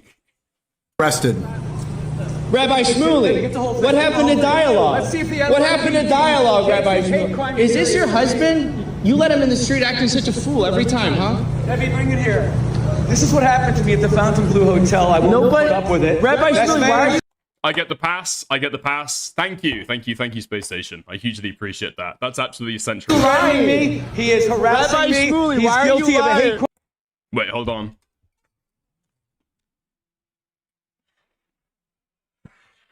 No. German girlfriend's not here. It's fine. It's fine. I peeked. I scouted. It's a hate crime. He's harassing me. I have it on video right here. I was doing a video about this is about anti-Semitism. I'm doing a video. We're in the middle of an intermission. Yeah, you're right. What is this drip? What is he wearing? Like, bro, what? Dude, can the dildo daughter fix this? This is... Dude, Sneeko's fucking spots it as well. It is... Bro, his stomach is hanging out. What are these pants with these shoes? Are these moccasins? It's about anti-Semitism. I'm doing a video. We're in the middle of an intermission. Schmooley's content. I was at the Attacked me, harassed me. He already called us fucking Jews upstairs. I have a woman who witnessed it. You called... I don't believe this at all. What? I mean, I could believe that Salvo Pancakes would call Rabbi Shmuley a fucking Jew. Right? I could believe that 100%. That's not what I'm doubting. But that Salvo Pancakes would go to watch a fucking play about anti-Semitism. Nah. We're calling that a lie. Fucking Jews. I'm with my wife. Well, is he not? And he just attacked me. My name is Rabbi Shmuley Botevis. He will tell you. They know who you are, Rabbi Shmuley. They know who you are, Rabbi Shmuley. You're making attacked me, and this is a hate crime. You're making a scene, Rabbi Shmuley. That's a hate crime. He's there for the rabbi? What, you think that Salvo Pancakes knew where Rabbi Shmuley was going to be? I don't know about that. Is there anything on his fucking Twitter where he said where he was going to be? Hold on, let's go down. Okay, here. Truth is stranger than fiction. My wife and I went to see this world-famous play about anti-Semitism. Roald Dahl, one of the great children's books writers of all time, was a disgusting, abominable anti-Semite, and this play attacks it. Oh no, this is him talking about the event after it happened. That's not what we're talking about. Ah, okay. Right. Anything? No, I can't see anything here that he says where he's going to be. Wait, were all of these posted in like a 5-minute fucking span? These are all exactly 18 hours ago.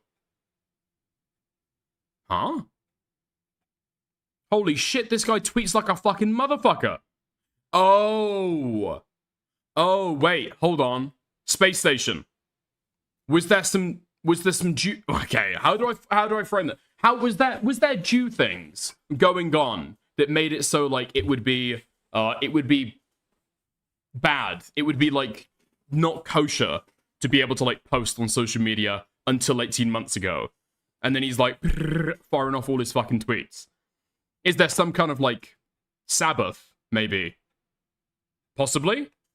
Doesn't seem like he's talking about where he's going to be. Maybe he did it on like another social media platform. Maybe. How many fucking times has this guy posted the fucking clip? Jesus Christ. I don't know. I don't think he manages his social media. It's got to be somebody else. There's no way you'd post a clip 4 times over, right? You're splitting the fucking viewership. What the fuck? Wait, what? How many times he posted this clip? We need to go through and fucking count. Somebody's fucked this shit up. Okay. 1. Let's count. 2. He talks about it here. 3. 4.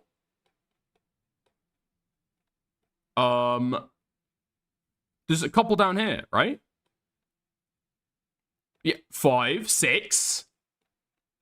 He's posting the same fucking thing 6 times, and most of these posts are duplicates as well. Is this like fucking peak Twitter algo gaming, or what the fuck is going on here? How fucking weird. And this is a hate crime. Now, why did you walk over to me? Tell me. Okay, Space Station just gives me a straight answer. No. Okay, there was not Jew stuff going on. Why did you walk over to me? What did you say? Why did you walk over to me? What did you say? I said you're a Zionist. No, you said I'm an effing Zionist. You started an attack. I'm allowed to swear at you. No, I didn't. Threatening my safety. No, I didn't. You invaded my personal space to harm me. I'm allowed to say that. I'm allowed to say he's a Zionist. We have free speech in America. This is not Israel. You can say pig in public in America. Allowed to say he's a Zionist pig. Why do you escalate, Rabbi Schmoolie? Why do you escalate? Why do you escalate, Rabbi Schmoolie? Officer, Jews have to be safe in New York City. Sir, I have freedom of speech. Sir. Jews cannot be attacked without they weren't killed. If someone's black and they're attacked, that's racist. Dude, what is that old fucking lady doing? Legitimately. Legit, what is that old lady doing? She walks up with her fucking cart, and then she's pushing it around for a little bit. Do you see her there? Hold on, she comes into frame around here. And then she just stays Escalate, there. Rabbi Schmoolie. What, homeless bystander? Jews Maybe. have to be safe in New York City. Sir, I have freedom of speech. Sir. Jews cannot be attacked without they weren't killed. If someone's black and they're attacked, that's racist. What, she's just like watching the fucking show? Rabbi Schmoolie completely losing his mind. It's freedom of speech. I can call him a Zionist. It's freedom of speech. We're not in Israel. I got it all on video if you want to see it. What happened? I know him. I was at the play too with my wife. Bro, and again, this is where our tax dollars are going. The NYPD is getting bothered by this nonsense. Yeah, freedom of speech was a little bit of a fucking misstep, okay? But we'll look over that. That's why we watched the Rabbi Schmoolie Instead of actually stopping crime. I know who he is. He's a Zionist. I saw he was filming a video saying, in my opinion, a bunch of hateful things, right? Dude, wait, they know who the fuck he is. Wait, hold on. Did I just like peep that in Sneako's chat real quick? Yo! People know who Salvo is. Nice. Oh, fuck. He didn't get fucking mentioned here. I guess his fucking Twitter got plugged, though. It is what it is, right? It is what it is. So, just right here. To you or like? No. Does Salvo get plugged on the Twitter article? I wonder. I mean, he says in the video that he's Salvo, right? Hold on, that'd be really fucked. That'd be really fucked. Yes, okay. Rabbi Shmuley clashes with comedian Salvo outside anti-Semitism play in New York Times. Wait, sorry, in Times Square. Yeah, and they fucking tag him and everything. All right, fair enough. There we go. There we go. Okay. I don't know if there's anything else that I can really talk about on that. It's just kind of an unequivocal fucking Salvo W. This guy's in his fucking ascendancy right now. Hopefully, I don't know, because you got a YouTube ban, right? And so he had to do it a little bit. He had to do like a YouTube channel where Himpleton owns it, or at least like manages it, and then he's like the guest star or like the host or something, right? No, he's on YouTube. Wait, really? Why did he fucking have Himpleton on then? Just to be able to do production for him. Gather the fucking details. Okay. Fair enough. I guess that makes sense. Yeah. There we go. Nice. The Keemstar method? That's what I was assuming. But if that's not true, then fair enough. Okay. Himpleton is longer there. What, how long is he usually? Or are you saying that Himpleton is no longer there? I can believe that. Salvo told me do 50-50 when he gets monetized, then bailed on him. No way. No fucking way. There's no fucking way that's true. Really? And Himpleton hasn't, like, what, stood up for himself and made a fucking meal out of it. What? Oh my god, Himpleton. What the fuck? You can ask Himpy, lol. Dude, Himpleton's gotta fucking stand up for himself. No? What the fuck? If that's true, Salvo's a wild guy. Yeah. I guess so. What is it? 1-800-BEEF. Is that the YouTube channel?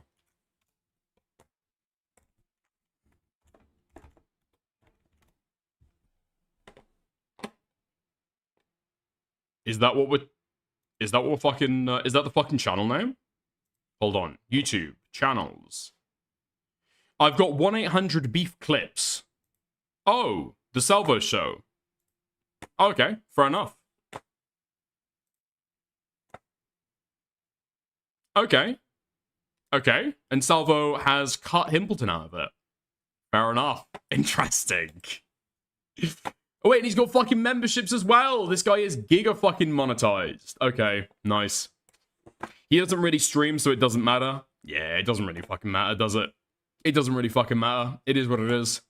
Okay. Yeah. There we go. Alright.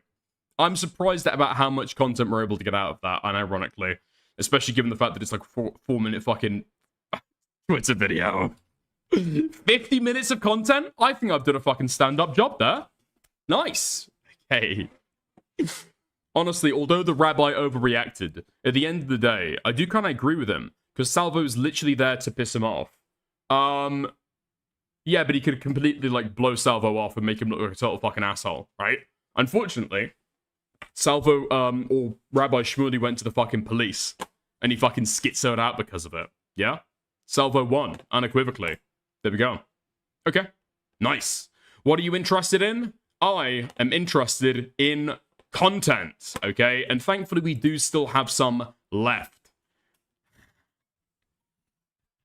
Little bit of content getting ourselves into it, okay? I was thinking of maybe doing a little bit of UK politics, but hopefully interested enough that everybody else can stay riding along, okay? Who in chat knows who Matt Goodwin is?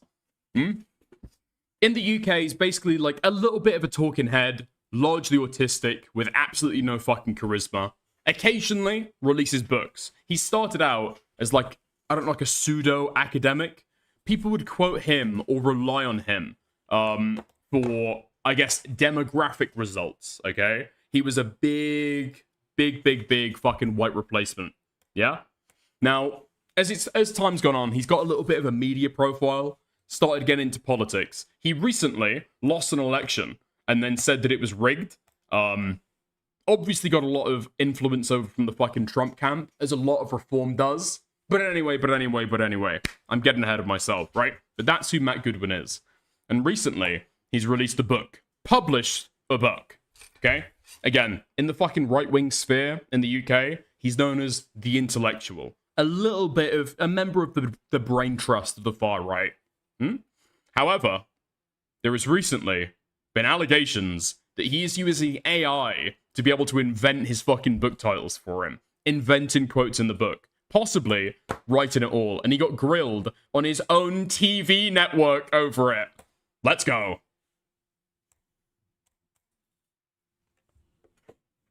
Now, we've got a little bit different show tonight because it's been the talk of the town in Westminster this week. GB News presenter, academic and former Reform UK parliamentary candidate Matt Goodwin has published his latest book. It's fair Oh, man. It is so fucking bleak. It's insanely fucking bleak. If one of your claims to fame is a former candidate, meaning that you stood for an election one time and then lost and cried and bitched and moaned about it. Lost so hard, you lost to the fucking Green Party. To say it's kicked up something of a storm.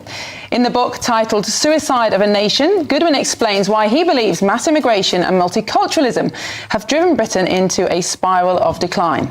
The book has reached number 6 on Amazon's bestsellers list, but critics claim that Goodwin has relied too much on artificial intelligence to write the book, that it contains errors and some of the numbers just don't add up. Well, the controversy has sparked furious arguments online and coverage in major news outlets such as The Times, The New Statesman, The Spectator, The Critic, and Unheard. And this morning, Matt Goodwin published a response to his critics in the Daily Mail. Now, one of the first people to publicly critique the book was the writer and commentator and regular GB News contributor Andy Twells. Wait, it's coming from inside the house. What? The call is coming from inside the house. Really? Wait, I thought this guy was getting shit tons of fucking criticism from the left. Oh my god, this is so fucking good. He keeps on calling him a fucking lefty shell. AI book? What? Ha ha ha? Yeah, if you're not fucking heard about this, Saul.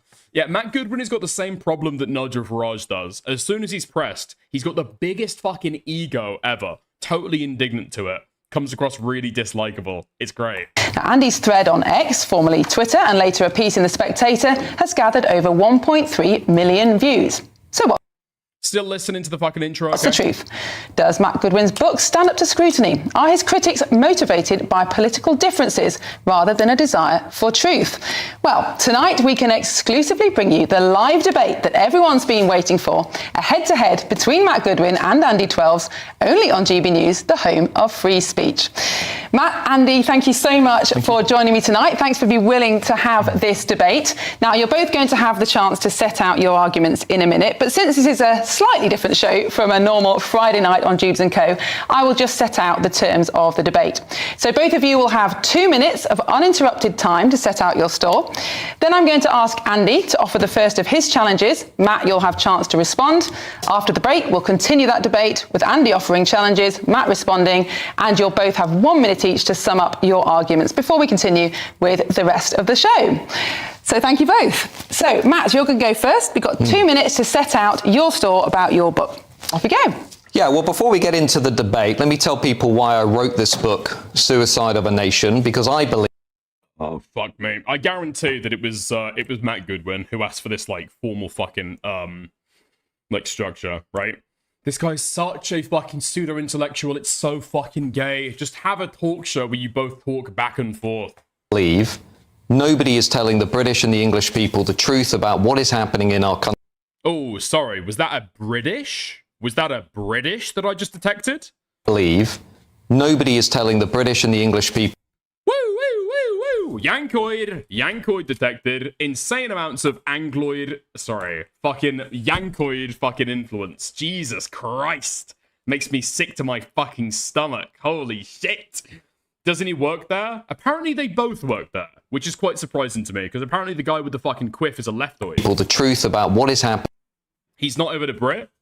Where do you think that Boris Johnson was born? Where do you think Boris Johnson was born? I wonder if Matt Goodwin is the very fucking same, and he was born in the United States as well. In our country and what is about to happen.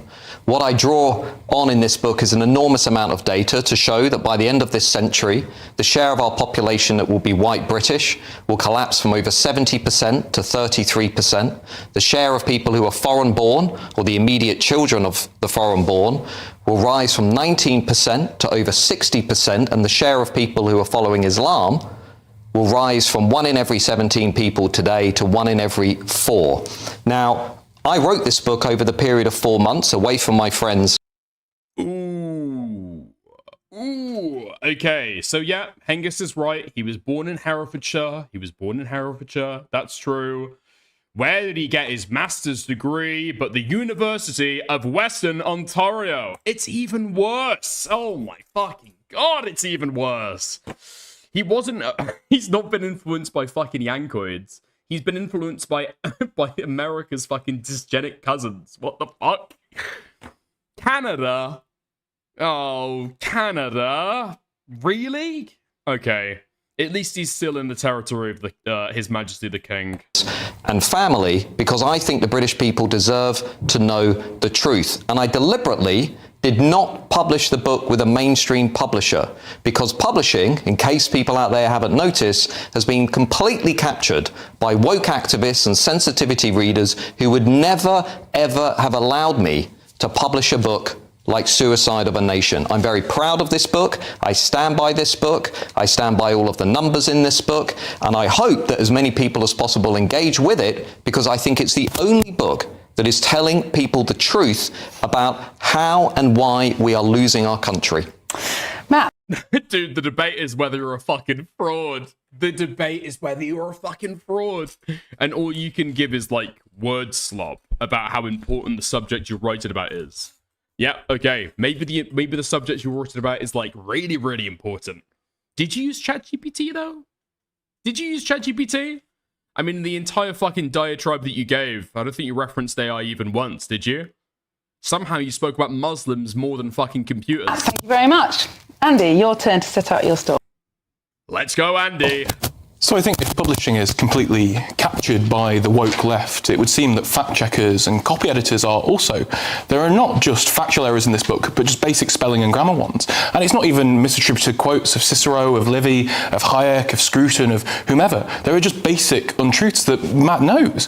It said in 2019 that Boris Johnson was in opposition. You were a pundit in 2019, Matt. You knew Boris Johnson was not in opposition. You go to quote him in that same phrase, and the quote from it is from the 2019 general election manifesto of the Conservatives. Tell me, who was the leader of the Conservatives and the sitting Prime Minister at that time? You look at demographic claims. You know, readers are told with great confidence in your book that the census points to white British people becoming a minority. So I guess if you don't know, right, maybe you're not, like, overly familiar with fucking Britoid politics. When somebody is in opposition or the leader of the opposition, it's like, imagine if you had a president that the Republicans could elect when the Democrats got in, and vice versa, right? It's kind of like the prime minister who should have been from your side, right? That's what he's talking about. By 2100. It doesn't. That projection does not exist in official data. It's made up. It is.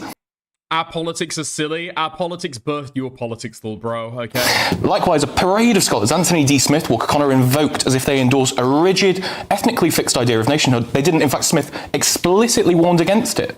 I have a friend whose 3-month-old baby now weighs twice as much as it did when it was born. If you were to look at that weight growth, you'd say that it would be 3.4 trillion kilograms by age 10. You don't recognise exponential growth.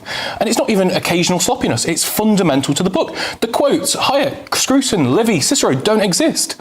Claims about immigration levels, welfare use, language decline, even baby names are just false.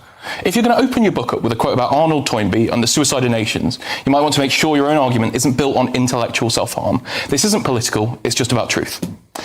Thank you, Andy. And Matt, you will absolutely get a chance to respond to all those criticisms. So let's start with the debate. Andy, what I'd like you to do is to put your major criticisms into a kind of a group, if you like. So if you could start off, what's one of your big critiques of the book? And then Matt will have free chance to defend himself. So What, this isn't X, it's Y?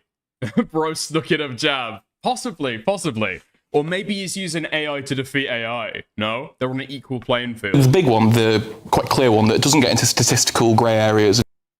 I'm not American, and you literally have a guy named Black Rod who carries a stick, case closed. Yeah, that's fucking cool, okay? That's fucking cool. Misinterpretation is just quotes. There are lots of quotes from people that Matt says they said, which they just didn't said.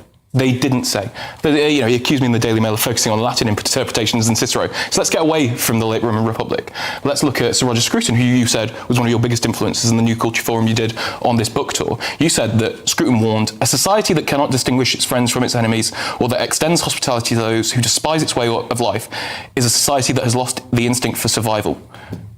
Scruton never said that. In the Daily Mail article you wrote, you said it was probably from the Heritage Foundation. I can't remember, was it in the Daily Mail at the Times? You said it was probably from his Heritage Foundation lecture.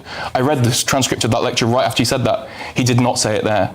That is one contemporary scholar who has written hundreds and hundreds and hundreds of things and probably said things like that. but you didn't quote him correctly. It's the same for Anthony Smith. It's the same for Friedrich Hayek. It's the same for James Burnham. It's the same for Walker Connor. They were just basic quotes that were never said by these people. And oh my fucking god. I mean, if you're gonna pretend to be a fucking academic, he's always banging on about like peer-reviewed. What I'm saying is peer-reviewed. And then you can't even get basic fucking quotes from people correct. Like, these people are fucking published. Roger Scruton is like a big conservative like philosopher, probably from about, what was it, like 80s, 90s that he was fucking writing, right? He's like a big figure on the UK right. So quoting him incorrectly, I mean, dude, that's like fucking basic, no? I just don't think it's right to support your argument with false quotes. Okay, Matt, what do you say to that? Well, I think obviously a lot of people out there can see what's going on here, and I would dispute 99% of what Andy has just said. Let's just be clear. Artificial intelligence is a research tool that every journalist, every academic, every data analyst now uses. Now, oh, Matt, no! He used AI! Dude, what the fuck? This guy just rolled a fucking 1 on the speech check. What the fuck? No! Matt! Everyone now Andy, I believe I'm right in saying you've never written a book or you've not managed a large-scale data project that's gone through peer review. Everybody today uses AI as a research tool. If you are cross-checking your figures and statistics with official data sets, then it's a completely acceptable thing to do. Oh man, okay, so I don't have as much experience as Matt, okay? But he was not in academia. He was not doing PhD work when AI was like available as a thing, okay? So how hard is it to copy and paste how hard is it to copy and paste the quote from Google? Well, that's not what he's doing, right? So you do sometimes use AI to be able to like analyze huge fucking scientific papers, to be able to like drag out maybe some key bits. But as soon as you think the paper is interesting, you read it yourself. No? Like, the AI is easy to be able to like scrub through stuff and see, is this relevant to me? Does it have novel, interesting insights? Okay, cool. Then I'm gonna go and fucking read it. You're using AI as your only fucking research tool. You're not reading it afterwards. What a fucking fraud, dude. You have been suggesting for much of this week is that I haven't just used AI as a research tool. To quote you, you said AI has basically written large parts of this book and much of it. So last night, I found myself in the curious position of uploading my entire manuscript to about 5 AI detection sites. Now let's start with the best one in the world, ZeroGPT, the most advanced detector that we have. Here's what it... Dude, what the fuck is ZeroGPT? I've never fucking heard of this shit. Unless you're paying for an AI checker, okay, it's totally fucking worthless. ZeroGPT, free tool, okay, nice. It said, we are highly confident this book... No way, no way. The most reliable, the most trusted. Hold up, hold on. Wait a minute. Bro, this is the website. This is the fucking website you're fucking dealing with.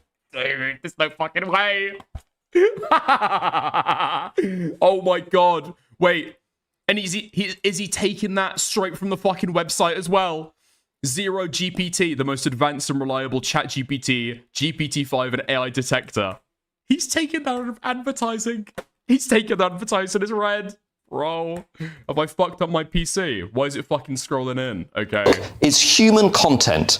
2.2% of this book is based on artificial intelligence. The average for books, by the way, is 10%. And as you will know, AI detection software overstates the level of AI. You've called me Matt GPT. I ran... That's not actually true. So detectors massively overestimate and underestimate the amount of AI that you're using. I'm not sure if there's any reliable way to be able to detect whether somebody's used AI for it, right? You actually need to just go in and read the text. Somebody with like subject matter expertise has to go in and read it to be able to see. And it seems like you fucking hallucinated quotes, buddy. And it through ChatGPT. Do you want to know what ChatGPT says? What did ChatGPT say? It said this does not read like an... No, dude. Well, I asked my research partner for this book, ChatGPT, whether ChatGPT had read it. AI written book. There is no credible evidence this book was written by AI. In fact, no, let me finish Andy, because this is let me- important. This is about integrity. In fact, the dominant signals in this book point the other way. There's pro-human authorship. There's emotionally driven language. There's escalating rhetoric. There's signature voice writing. Oh, bro can't even pronounce rhetoric. There's long-range argument structure. There's intentional narrative control. You have deliberately misled people this week by taking some historical quotations. Where are the quotes from? Historical Where are the quotations which are misattributed. Just tell me where the quote is from. Just one of them. Just one of them. Where's the Scruton quote from? That I have written this book based from? highly on AI. Where are the quotes from? I am jumping in here as the chair. You've had a week. You've had a week. Gentlemen, I am jumping in here as the chair. The specific accusation, Matt, is not... Order! Dude, I don't want to be misogynistic, okay? But it's just like the social dynamics that go on. If you've got two fucking blokes arguing it down the fucking line, you need like a big dominant male in the fucking room to be able to like step in between them. You know what I mean? You can't have a fucking woman. Excuse me, gentlemen. Excuse me. That you've used AI to write the whole book. No, that's what Andy said. The specific accusation that Andy has made today on this show is that there are various quotes that appear in your book that don't have references and that Andy and others can't find in cited literature. So we're not asking... Actually, no, I disagree with what I've just said. You can actually have like a Madam Chair who can do moderation pretty fucking well. But she's just too... It's an awkward fucking position, I'd imagine, actually. That's probably more it than the actual, like, gender roles going on. Like, Matt Goodwin is a highly recognizable public figure who is working for GB News. I'm wondering if, because this guy's such a sensitive fucking pussy, if she pushes too hard, if it's going to be problems in the fucking workplace. You know what I mean? He's not accusing you of writing the whole book by AI. Might do later, but that's not the accusation now. Yeah, my girlfriend just peeked around the corner, so I had to change my take a little bit. Where did you find those specific quotes? Let me give you an example, and then I'll come back to the Scruton and the Walker-Connor examples. One of the things I wrote in the book was this. The state should begin with the people closest to us, which was Cicero. Do you know what he actually said, according to a Cicero scholar in the Times this week? The supreme duty of the state is to protect its own citizens. So if there are misattributed quotes such as that, they will be corrected within 48 hours. But what Andy and the critics of this book are doing, let's just be clear, Miriam, because it's important. They are focusing on minor typos, like Boris Johnson being in opposition. Not a minor typo, it's a fundamental It's a minor typo. It's a minor... Minor fucking typos. I guarantee this guy was a pain in the fucking arse to work with on writing. Holy shit. A minor typo. You just got it fucking wrong. He was not in opposition at all. Oh my god. Minor typo, because they don't want to engage with the argument of this book. We'll be getting into English as an additional language after this, Matthew. The argument of this book. It's so fucking retarded. It's like saying that, who was the fucking boring Wisconsin or Michigan guy? Tim Walz, right? Tim Walz. It's like saying that Tim Walz was Joe Biden's fucking vice president.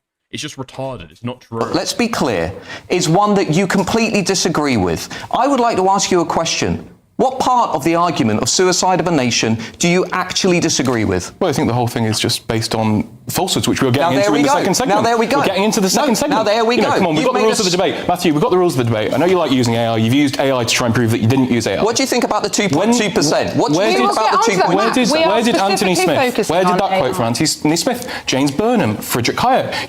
You were so arrogant to say that one of them put it bluntly when he'd never said it. Do you know, how many books by Anthony Smith have you read? Well, more than you, seemingly, because you misquoted him in publishing. Absolutely not. Oh my god. Trying to fucking out-ego the guy on what he's read when you can't even get the quotes right. I fucking hate Matt Goodwin. I hate him so fucking much. I'm so glad. I'm titillated on a fucking spiritual level to see this right now. Oh, so TLDR, did he use AI for a book? He admits that he fucking did. Yes, he admits that he did, and he can't track down any of the fucking quotations. You spoke about peer review. Did this book get peer reviewed? Was it reviewed by anyone at all? If you really want to know, all of the demographic projections in this book we're talking about the quotes, Matthew. We're talking about the quotes that you made up. Miriam, can I answer it? You made up the quotes, Matthew. Where are the quotes from? You asked me, has this book been peer reviewed by experts? Sure. Every single demographic projection in this book was reviewed by some of the world's leading demographers. Who? Name them. Name them, Matthew. Or do you need to get on ChatGPT to find the world's leading demographers? Andy. Oh, this guy's being fucking brutalized in his own studio. In his own studio. Oh my god, this guy's raping him. Who the fuck is this guy? Where are the quotes from? Andy, you've never done a peer-reviewed academic article. Peer review is anonymous. He's not answering the question. Where are the quotes from? Where are the quotes from? Yeah, then why say they're some of the top leading demographers in the world if you've got no fucking clue who they are? Say if they have or haven't been fucking peer-reviewed. Because here's the really fucking sneaky thing that he's doing, okay? And sometimes academics who publish books will try and do this. So you'll ask them, has the book been peer-reviewed? You can publish books through like an academic press so that it's peer-reviewed before it hits the shelves, right? You can do that. You can absolutely fucking do that. However, when they start appealing to certain facts and figures quoted in the fucking book being peer-reviewed, that means no, the book has not been peer-reviewed as well. They've circumvented peer review while still trying to crib on the fucking academic past what they say. Willing, Matt, to obviously you can't do this right now. Wait, didn't Blondie like describe him as a fucking academic and a fucking intellectual in his introduction? Ooh. But to provide evidence in public for those particular quotes. What I've said, to be clear. Would you be willing to provide that evidence? No, I'm just No. Hold on. There we go. Can we allow one another to speak? As the chair, I'm asking a question. What I'm going to do, and I've just said this already, is if there are historical quotations that are imperfect, they will be corrected within 48 hours. Why weren't they corrected before it went to publish? Before you asked hard-working people to pay their money in a cost of living crisis for this slot? Andy, why didn't you check it before you published it? Andy, why didn't you check it before you published it? You come in here and you make a number of sweeping assertions about my work. You know this is based on a research report that is publicly available. That research. Oh, based on, yeah, the book is total fucking slop. He's absolutely fucking right. Oh, what? Oh, dude, this is what made me think about covering it today, actually. It's what reminded me of it. Yeah, turns out Andy's got a fucking Twitter account where he speaks about this stuff. I saw this come across my timeline. Hi, Matt Goodwin. It's been 48 hours since our GB News debate, where you promised to correct any inaccurate quotes. Any updates? Where can I find my new corrected copy with corrections or sources to the quotes and facts we discussed? Did he reply? Did he reply? Is he anywhere to be seen? No! No! No. Oh. I don't think I've seen anything from him. Maybe he has. They're attacking this book because it says what millions of people already feel. The usual suspects hate it, but the people have taken it to number 2 on Amazon. This isn't just a book anymore. It's a What? Hold on. Wait, what? This isn't just a book anymore. It's a statement. This isn't just... Okay, he's edited out the fucking M-dash. At the very least, he's learning, okay? He's learning. He's fucking getting on. This isn't just a book anymore. It's a statement. Okay.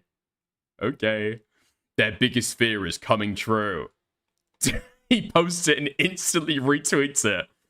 That's great stuff. Last night, I gave a talk at Blackpool. Somebody reminded me.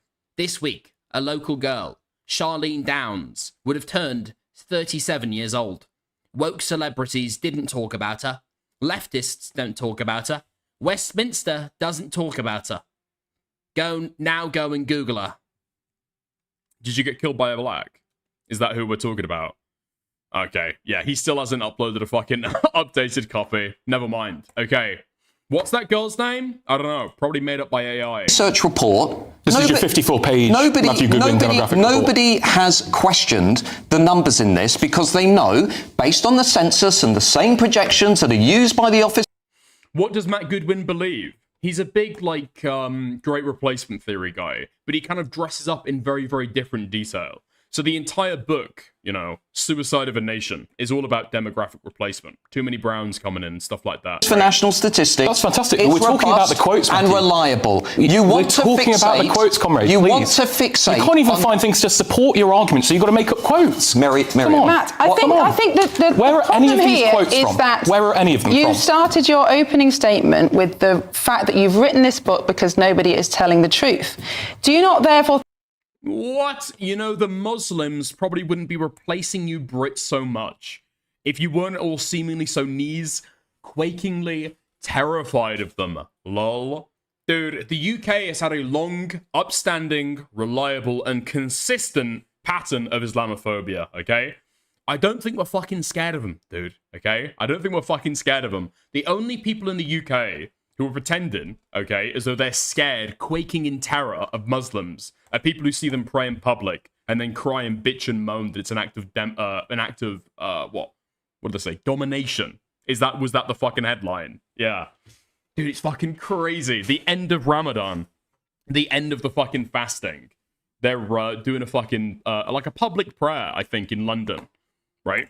They're doing like a public prayer in London. And then you've got fucking Conservative Party members, not even Reform, what's supposed to be our soft right party, members of the Conservative Party, calling it an act of fucking domination. It's fucking crazy, the hysteria around Muslims in the UK. I think it's important that things like quotes from famous figures of history are truthful? If there are historical quotations in here that are imperfect, there's a couple, they will be corrected. Why weren't they corrected within before it went to 48 publish? hours. I've answered Okay, so your you'll question. commit to do that. But You will publish yes, the absolutely. corrections. But what I'm saying, this is important. What I'm saying is this debate is actually not about what Cicero said 2,000 years ago. This debate is about a guy who writes for Labour List, a guy who writes articles against reform, Also a guy writes for who The supports Spectator. Labour and the Greens. I don't support the Green Party. Fundamentally, that's another lie from Matt GPT. Actually, did ChatGPT tell you is that? it? Did you not write that Zach Polanski was a breath of fresh air? I said that the right wing were losing their mind Andy. over There we him. go, Andy. I said that the right wing were losing their mind over him, and it's seemingly true. Was that ChatGPT summary of the piece, or did you read the piece? The argument. You disagree with the argument. He's got these ChatGPT summaries, Miriam. It's disgraceful, truly. Dude, he's a fucking commentator on GB News, and he writes for the fucking Spectator. I don't actually know who this fucking guy is. Maybe he's like a centrist that like writes for everybody. If you're writing for the Spectator, that is a certain ideological fucking slant, though. No, So you didn't write that. Now, I don't support the Greens, Matthew. Again. What is the Spectator? The Spectator is the Spectator probably our furthest right newspaper in the UK? At least the furthest right in terms of like, I guess, like mainstream newspapers, right? Another lie. Started by Andrew Neil, if you know who he is. He's the guy in the fucking Ben Shapiro article, the Scottish guy. I don't think you know who I am, Mr. Shapiro. That guy, right? Stop it, both of you. Are you planning a trip this year? Well, staying connected when traveling abroad is the one thing everyone worries about. And that's where Saley comes in, the sponsor of this video. Saley is an app that gives you instant mobile data in 200 destinations without ridiculous roaming charges. To Saley for supporting the channel.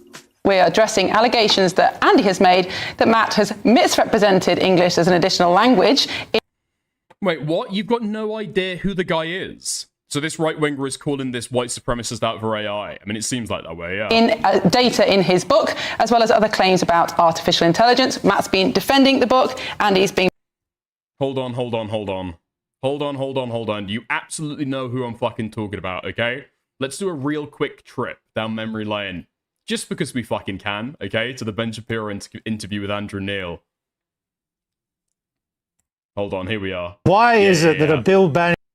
You know who this guy is. On the first frame, you know who Andrew Neil is. abortions after a woman has been pregnant for 6 weeks is not a return to the Dark Ages.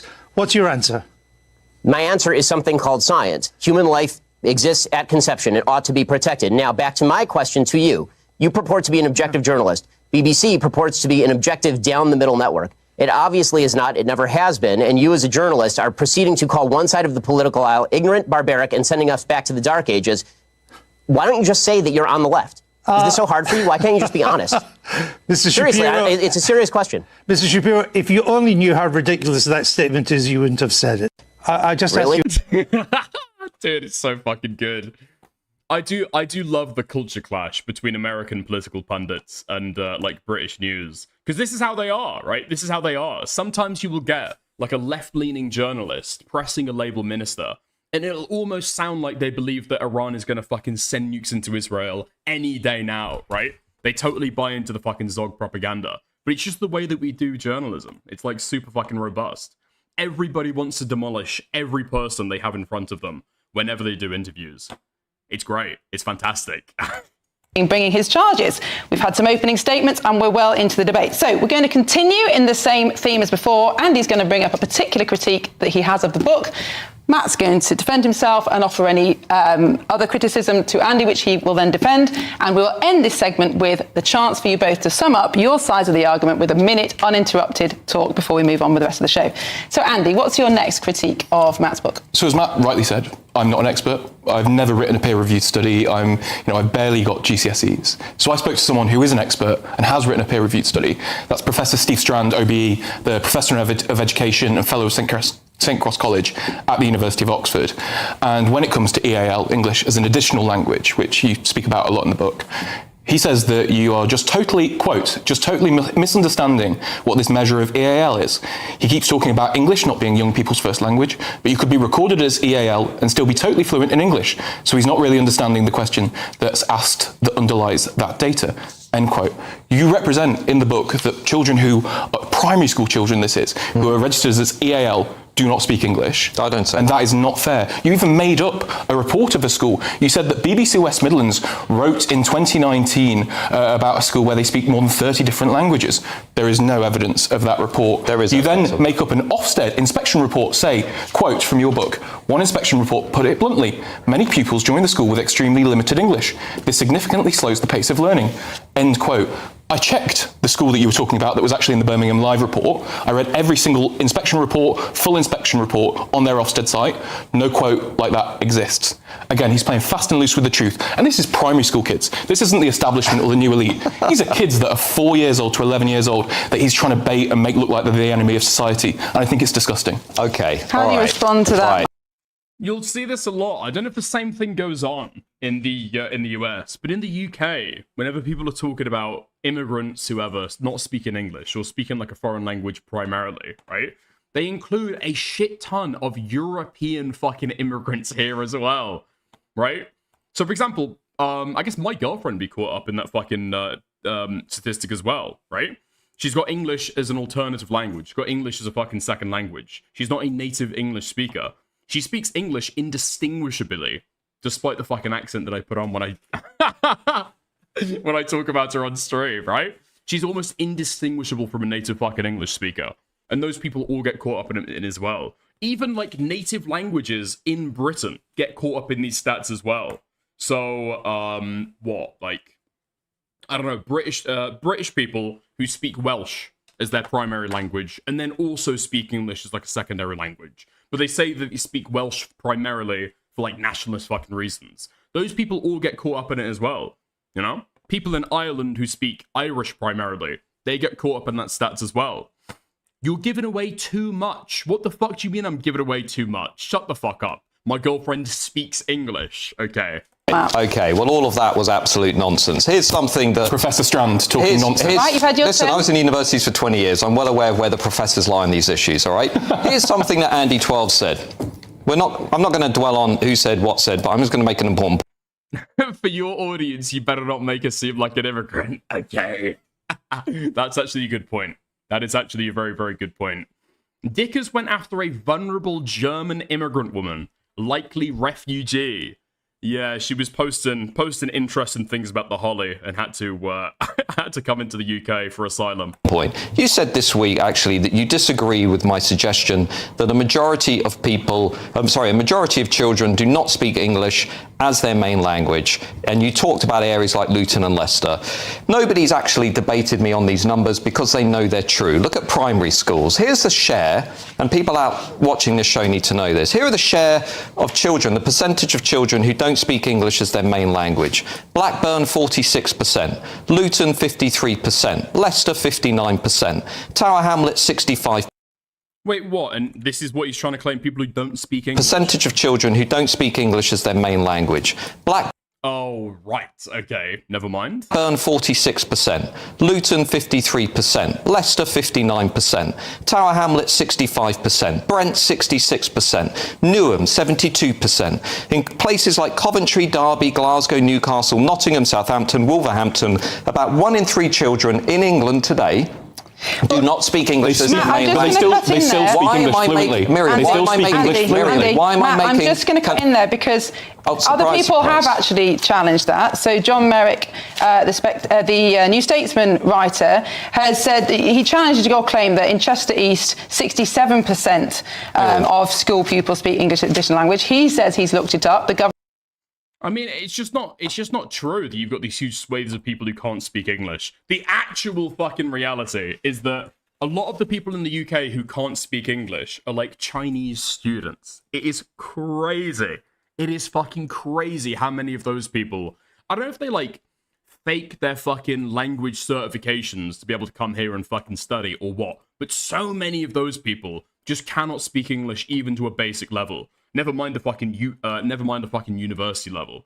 Those are the actual fucking issue, okay? People born here are fucking fine. I've never met somebody born here that can't speak English. Government number is actually 10%. Miriam, look, all of the numbers... You're misdirecting English as an additional language as not speaking English. All of the numbers that I've just read out are from official Department for Education data. Now, people on the left, like Andy, say, what's the problem with children speaking English as an additional language? It's basically your perception. Yeah. That's your view, it's your opinion, it's not fact. We're allowed to debate that. I find it incredibly disturbing that... Wait, what do you mean? That's not a fact or an opinion. He's trying to prompt you to be able to explain your fucking perspective. For example... Is that what? That's the end of his fucking perspective. No, say more. Why is it a fucking problem?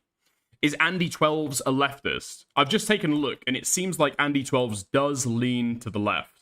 Okay, so he appears on GB News explicitly as the left-wing commentator or counter-voice in debates with Reform UK supporters. Right, okay. So that's why he works for GB News then. He's there as, like, their pet token, like, Shaboskoy fucking lefty. 1 million people in our country, according to the census, cannot speak English well or at all. I find it uncomfortable, as do, let me finish please, as do millions of people in this country, that large majorities of children in our schools no longer speak English as their main language. Guess what? I know the left's instinctive reaction is to control the conversation and shut it down, but the reason I wrote this book is because people out there need to know what is actually going on in our schools. Why should they pay 230 million quid over the last few years on translation services in public institutions? Do you think that's acceptable?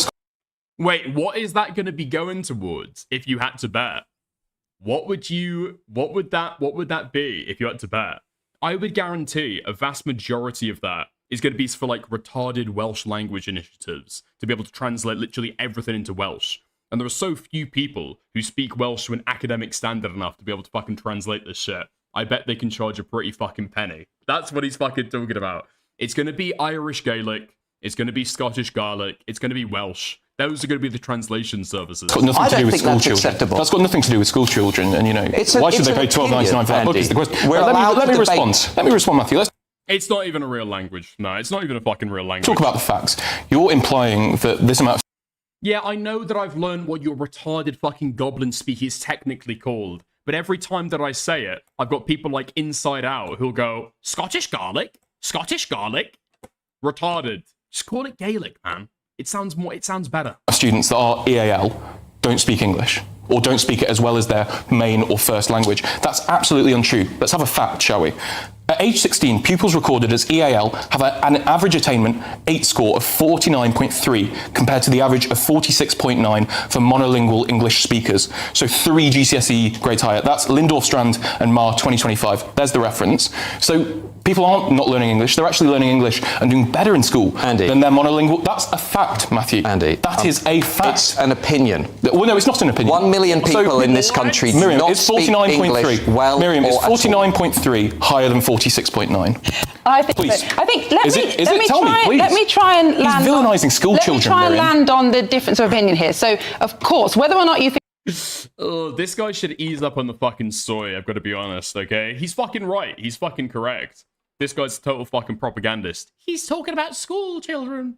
Miriam, he's talking about school kids. Okay, bro. I think it's a good thing or not that people have multiple language. That is a matter of political opinion, and we'll come on to that. But I think the challenge... That's a matter of political opinion. Okay, maybe she'll fucking win it is, back. Matt, that from Andy and others, is have you misunderstood the EAL data? Does the EAL data, the English as an additional speaker of other languages, does it tell us that children don't speak English, or is it just that they are exposed to other languages? Because they are two very different things. No, I understand what the debate is about. This book is about what does it take? Yeah, but what's the answer to that question specifically? Do you think you've misunderstood that definition? No, I don't think I've misunderstood that definition. This book... So you did it on purpose? Right, let him answer. That's worse. It feels like I'm debating two people rather than one. It's because you're in the wrong, Matthew, that's Andy, why. I am just trying to get specific answers to the specific Am I actually allowed to... Oh my god, this guy is such a fucking bitch. Holy shit. She's just trying to force him to answer the fucking question. And he wants to go back to talking about the fucking grand narrative of his book. He's so fucking sneaky, dude. Go for it. Right, because, you know, I'm all for fair debate. If you want to hold a nation together, you need a shared language, because without a shared language, you don't have a shared culture, you don't have a shared identity, you don't have a shared sense of collective memory, and you don't have a shared way of life. The reason I look at what's going on in nurseries and... Like, even if that is like the thesis of your book, why not go and try and look for fucking research that speaks about people living here, born here, that do not speak English? How about that? You could absolutely find those numbers. I'm pretty sure those numbers do exist. So, for example, people who come over here, or children who come over here and claim asylum, right? I don't think a lot of those are going to be able to speak English. But you've had this problem in a lot of European countries, when you've had like Ukrainian immigrants that have come over into the UK, or come over into other countries. Like, they speak Ukrainian, they're fucking children, right? They can't speak the fucking native language. And so to give them an education, as the state is required to do, you got to offer translation services as well. There will be a number there, is what I'm saying. It's just not going to be in the millions.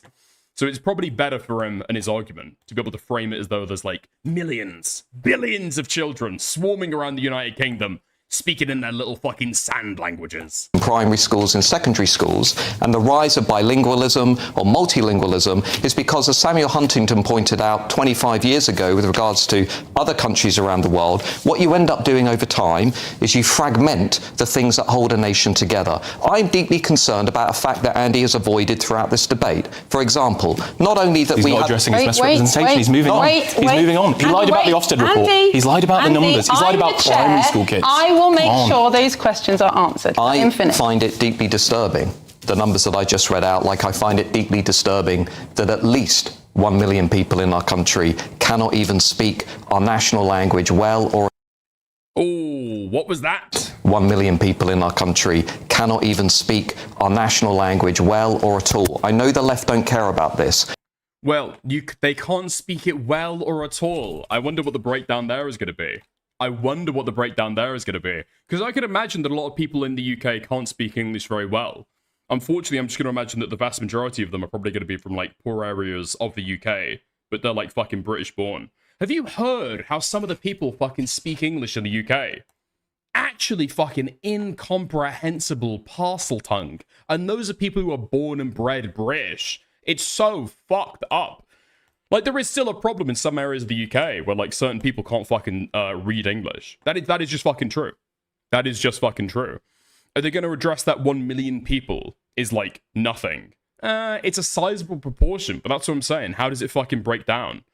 Right? If there was truly millions of people who could not speak English at all and we were importing them over, that is a failure, right? 100%. You don't need to deny that to be able to be, like, left-leaning, right? You can say that's a problem, and we've failed as a country at integration, right? 100% you can say that shit. But what would be included in that is people who are, you know, the 5 of them in total who are like monoglot Welsh. I do. I'm happy to be unpopular for pointing these things out. There's a lot in here you've not picked me up on as well, like the enormous numbers of people in some areas who reject our English, British and UK identity. You gave me 2 segments, Matt. That's not on. You've not talked about that they gave me 2 segments. Because there are things that, you know, because it's from the census. You can get into the misinterpretation of all of that, but these are objective lies. You know, EAL as well isn't in the census. It's an opinion, in the school census. Andy. It's in the school census, but that's by the by. Quote, many pupils join the school with extremely limited English. This significantly slows the pace of learning. End quote. What Ofsted report is that from? The Bell Foundation report, their submission to the parliamentary committee. The inspection report? You made it seem like that's an Ofsted report, Matthew. For viewers at home who are going to find this rather niche, let me just explain. But you're lying about kids, Matthew. There is a view on the left that none of this is a problem. There is What? Dude, as soon as you want to get into the fucking factual analysis, has this guy engaged on a single fucking factual question that he's fucking, like, asked? Like, a single fucking time has he engaged with it? He tried to once on the fucking Cicero, the Cicero misquotation, and it seems like he's got, like, a fucking retarded Latin translation. But that's, like, such fucking small potatoes.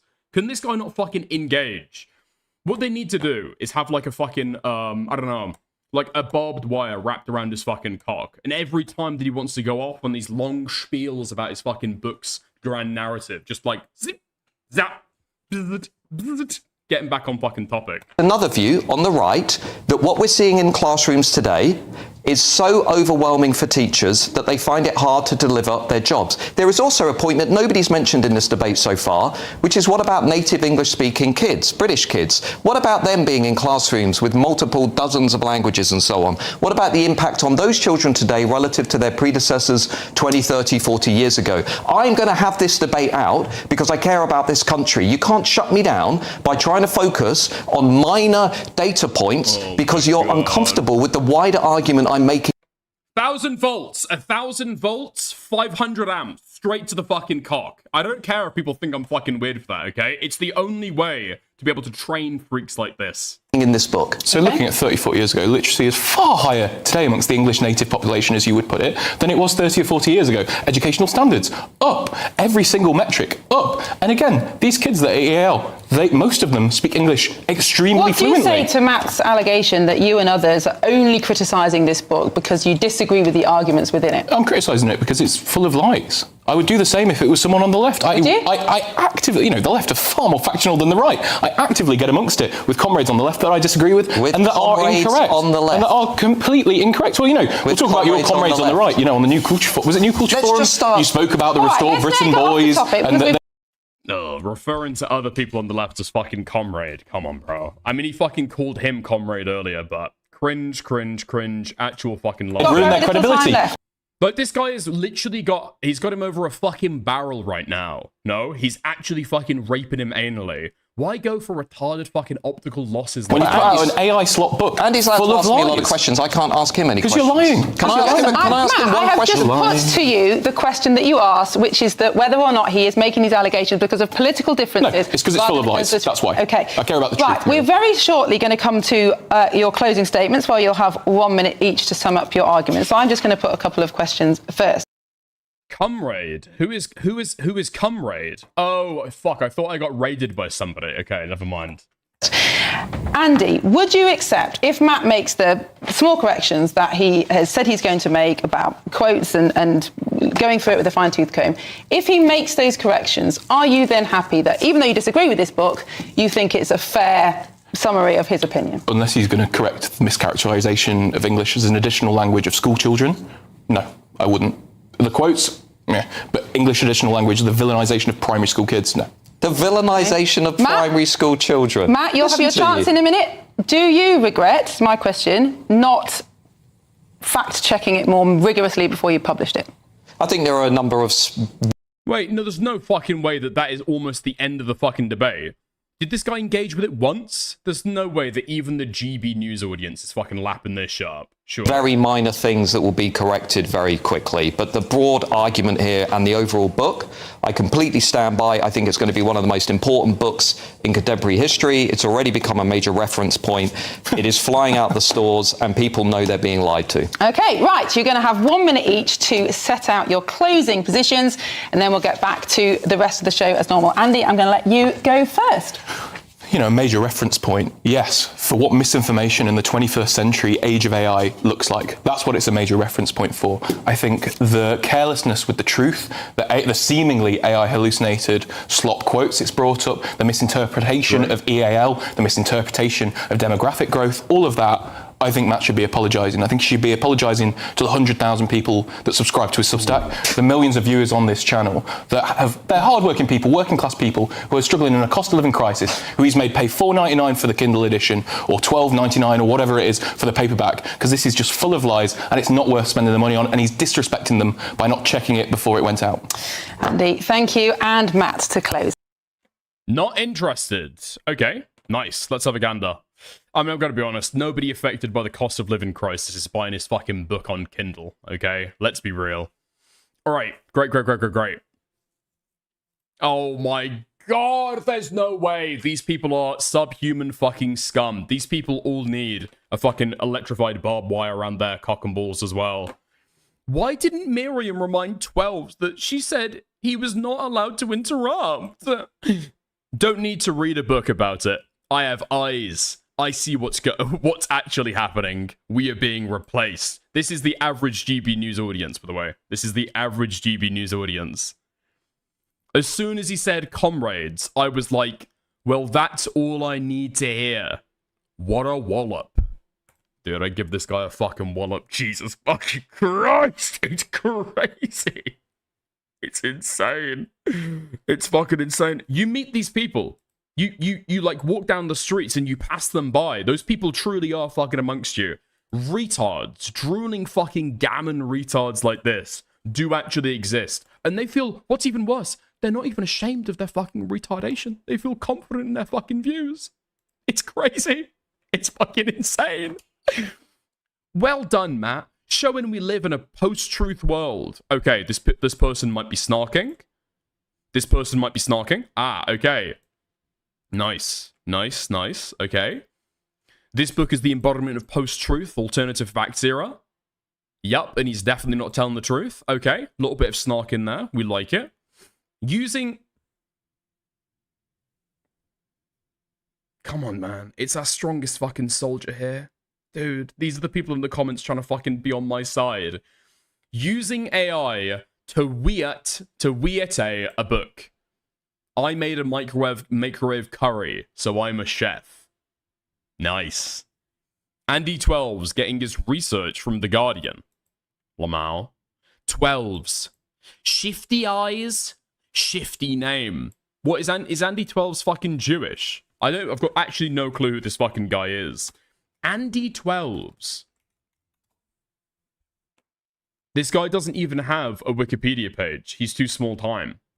Okay.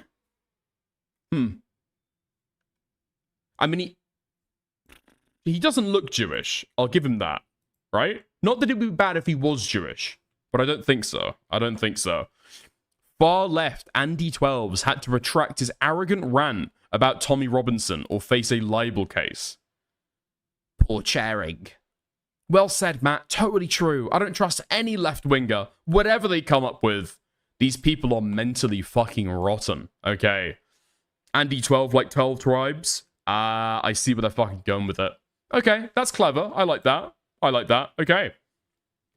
Glupshitter of the political world rage-baited Matt Goodwin. I mean, these are the people that GB News has on, right? It's not people who were like large, experienced figures in the world of political commentary, right?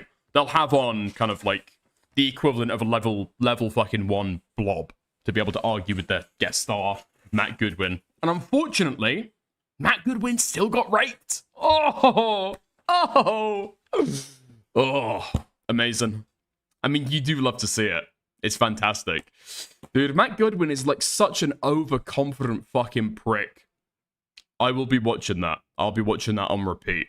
Every time that he gets his fucking ass handed to him in the future, I will be going back to that as well.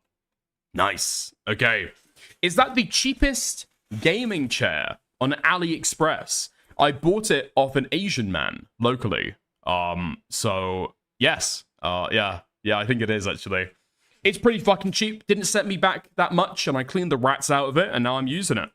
Yeah. Okay. Soy Rage Segi. It's a little bit of a fucking soy rage Segi, you know? But you'd rather have soy content than no content. Am I wrong? Ah, okay. Nice. What the fuck have I been sent in inbox? What is this? Anissa goes at Nick Kino Casino, Cameron and Guam. 11:50. Okay.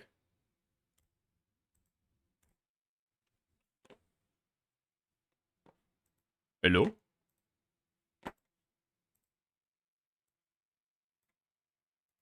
Hello? Okay, nice. Girl with a microphone has a fuck ass bun and it looks greasy all the time. Yo!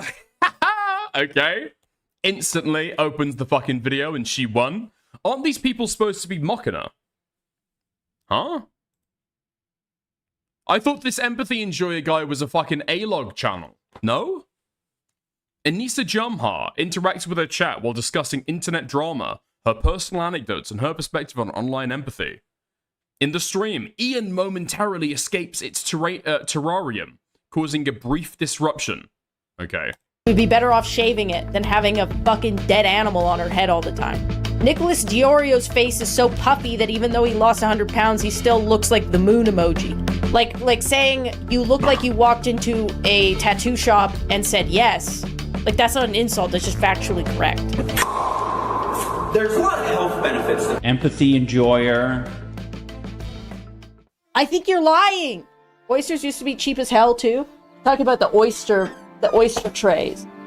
When we would go hang out with like people who have a lot of money, and then they would order oyster trays.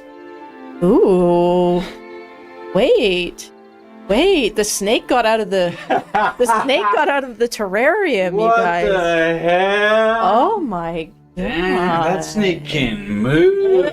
Cricket boy. Okay. Nice. Kino Casino's on site. Has bullet tangent. More Kino Casino. Have you worked a real job? Maximum empathy. Tattoo Cope. Featuring Cameron F305. Hold on. So you told me to go to 11:50? Okay. Let's see what we're working with here then. Understand that like having empathy doesn't mean that you can't be mean to people. Those aren't mutually exclusive. You can feel empathy for people and understand that the world is nuanced and still be mean. Like, watch this. Girl with a microphone has a fuck-ass bun and it looks greasy all the time. She would be better off shaving it than having a fucking dead animal on her head all the time. Nicholas Diorio's face is so puffy that even though he lost 100 pounds, he still looks like the moon emoji. Ethan Klein has an extra back that's placed behind the end of his neck. Maybe another human being will butt out of there and he will have his fourth son. Okay, now watch this. I think that Ethan is caught in a death spiral where he feels like he has to defend himself at all times because people are being critical of things that they don't like. We don't like this. We don't like this. We don't like this. Stick to the front. Dude, she was cooking so fucking hard at the start here. Why fucking ruin it with the empathy? No! No! No! I feel like Anissa's got like a personal value around this stuff, right?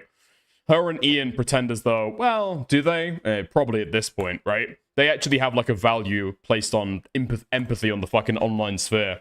It holds them back, legitimately, so fucking bad. Like, Ian fumbled his content cop. He went into it in the fucking content deputy. But he's like, dude, take off the fucking gloves. And he's in a hell that is of his own making, but I do think he is genuinely having a hard time.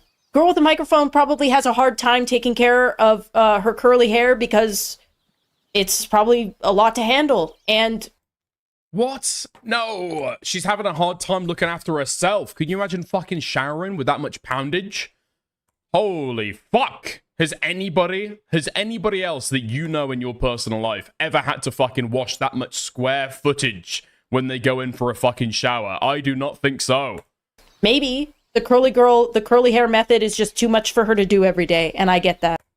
Guam's got the kind of fucking physique where she's got to go digging around in fucking rolls to find all the bacteria. You know what I mean? That build up. I scarcely want to fucking imagine it. I did both. Did you see that? I'm empathetic. I get it. I just don't care. I like to be self-deprecating. Impossible. Imp Sims rise up. We can be both. Like Dora. She's a little bit of a... I like Girl with a Microphone. I'm sorry. You can like her. You're allowed to like her. I'm not going to hate you for it. I think she's a little weird, personally. But, you know, you can do whatever you want. I also just... Dude, Guam has to clean herself with a fucking spoon to be able to get out all the grime from the fucking rolls. What the fuck are we talking about? We like Guam. Even Diorio's fucking Discord is split on Guam. Come on. It's one of like I saw that the other day, actually. I'm saying, I think Phoenix Ace, I'm telling you, that Phoenix Ace guy in the fucking Diorio fan Discord is actually pretty fucking switched on. He can see through Guam. He sees the fucking issues there. He sees how retarded she is. Literally, the only reason why Diorio's fan base like Guam is because she uses his streams as research for when she goes and does the fucking H3 After Hours show, right? The H3 After Hours show is just Diorio reruns while Harley Morenstein is like sitting there. It is such fucking dog shit content. Dickers, look at the chat, bro. They're going on about her boobs. What? Oh? Nice boobies today, Anissa. What? What? And there's mold in her bun? Finally somebody who fucking knows. Girls shouldn't be making fun of people's looks, no matter who. I don't blame Gwan from her bun. I think it's fine. It's her ideas I don't agree with. Fucking hell. Snark the fucking bun. Correct the record, now that we're here, like, sitting here. I've seen people, the other argument, there's that creepy guy that, like, slept with a 16-year-old and made a weird fake content cop on my husband. What's his name? Cameron FPS or something? I think I... Wait, fuck! Did I see... Oh, okay. I think I saw a clip of this on Twitter the other day. Yeah, I saw a clip of this on Twitter the other day that started circulating. Okay. Saw, like, a tweet or something saying, like, I get sensitive about people making fun of my, tattoos. You can make fun of my tattoos, dude. I was just trying to help you guys out to sound less stupid. Like, you can say my tattoos are ugly. I don't care. That's your, prerogative. That's what I'm looking for. I just want, for your sake, for you to understand how to insult them properly. So I was trying to educate you on flash collecting. Like, yeah, okay. While Anissa is giving out advice on how to insult people correctly, first of all, okay, Cameron F305 was molested, okay. Second of all, Cameron F305 did not have sex with a 16-year-old, okay? That's not what happened. That's not what happened. He sexually assaulted a fucking 16-year-old. This guy is so much of a fucking loser that as an adult, he was locking a 16-year-old in his car hours away from her fucking home and locking the doors to keep her in there to beg her for a fucking kiss. That is who Cameron F305 is. That's what he fucking did. Holy fuck. He slept with a 16-year-old. Is he British? No, okay? He did far worse. He's far worse than the average Brit bonger. saying you look like you walked into a tattoo shop and said yes, like, that's not an insult, that's just factually correct. That's how flash collecting works in American traditional. You can say that you don't like them. You can say that they look ugly on me. I don't care. I was just trying to help you sound less stupid to a subset of people who are educated in tattooing and the culture. But again, I mean it. You could call them ugly. I get it. I got them knowing that they're divisive. Would you ever do a tattoo tour? I have done one. I have. It's like if you got your hair dyed and someone said, you look like you got your hair dyed. Yes. Yeah. I love flash collection. Thank you.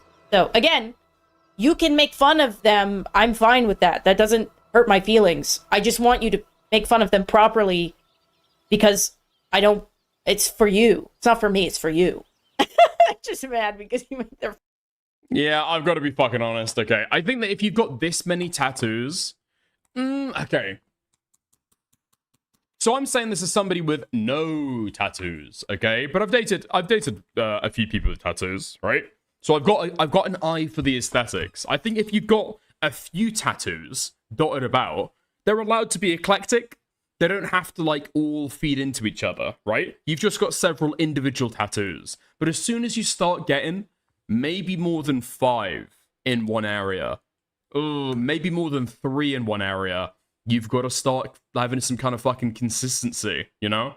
You've got to have, like, a plan in mind, ready for that shit to be a fucking sleeve. I think a good tattoo artist, in my opinion, okay? I've never had a tattoo, never interacted with a tattoo artist, but I feel like if you're going in for a second tattoo in the same space, I think the question should be, have you, like, thought to, like, what these might look like in the future? Maybe? Have you thought to, like, if you want to get another, do these all kind of feed into each other? Do they look good as a collective, you know? Because you don't want a bunch of, like, teeny tiny little fucking kid stickers, you know what I mean? Front band style. You should get Ian's face tattooed on your chest. Okay, now we're cooking. Do you think over the dragon or shouldn't make fun of anyone's looks? No, I think you can make fun of people's looks for sure. If somebody needs to be humbled, I'm not against that. I think sometimes people need to be humbled, but it needs to be, there's like context, right? It's always atheist preaches about religion. Now you're explaining tattoos while admitting you don't have a tattoo. I'm not explaining tattoos, okay? I'm giving my opinion on the aesthetics. Do I not have eyes? Do I not have eyes? Okay? I can talk shit about other people's tattoos. Fuck you. always context. I don't think you should look at some random person and make fun of them. No, I don't think that's, but like I think I worry about, there's two things I really worry about, especially the longer I stay on Twitter. Media literacy, okay? And critical thinking. And I think AI has made that worse. If it's a look, that's a choice, it's kind of fair game. I agree.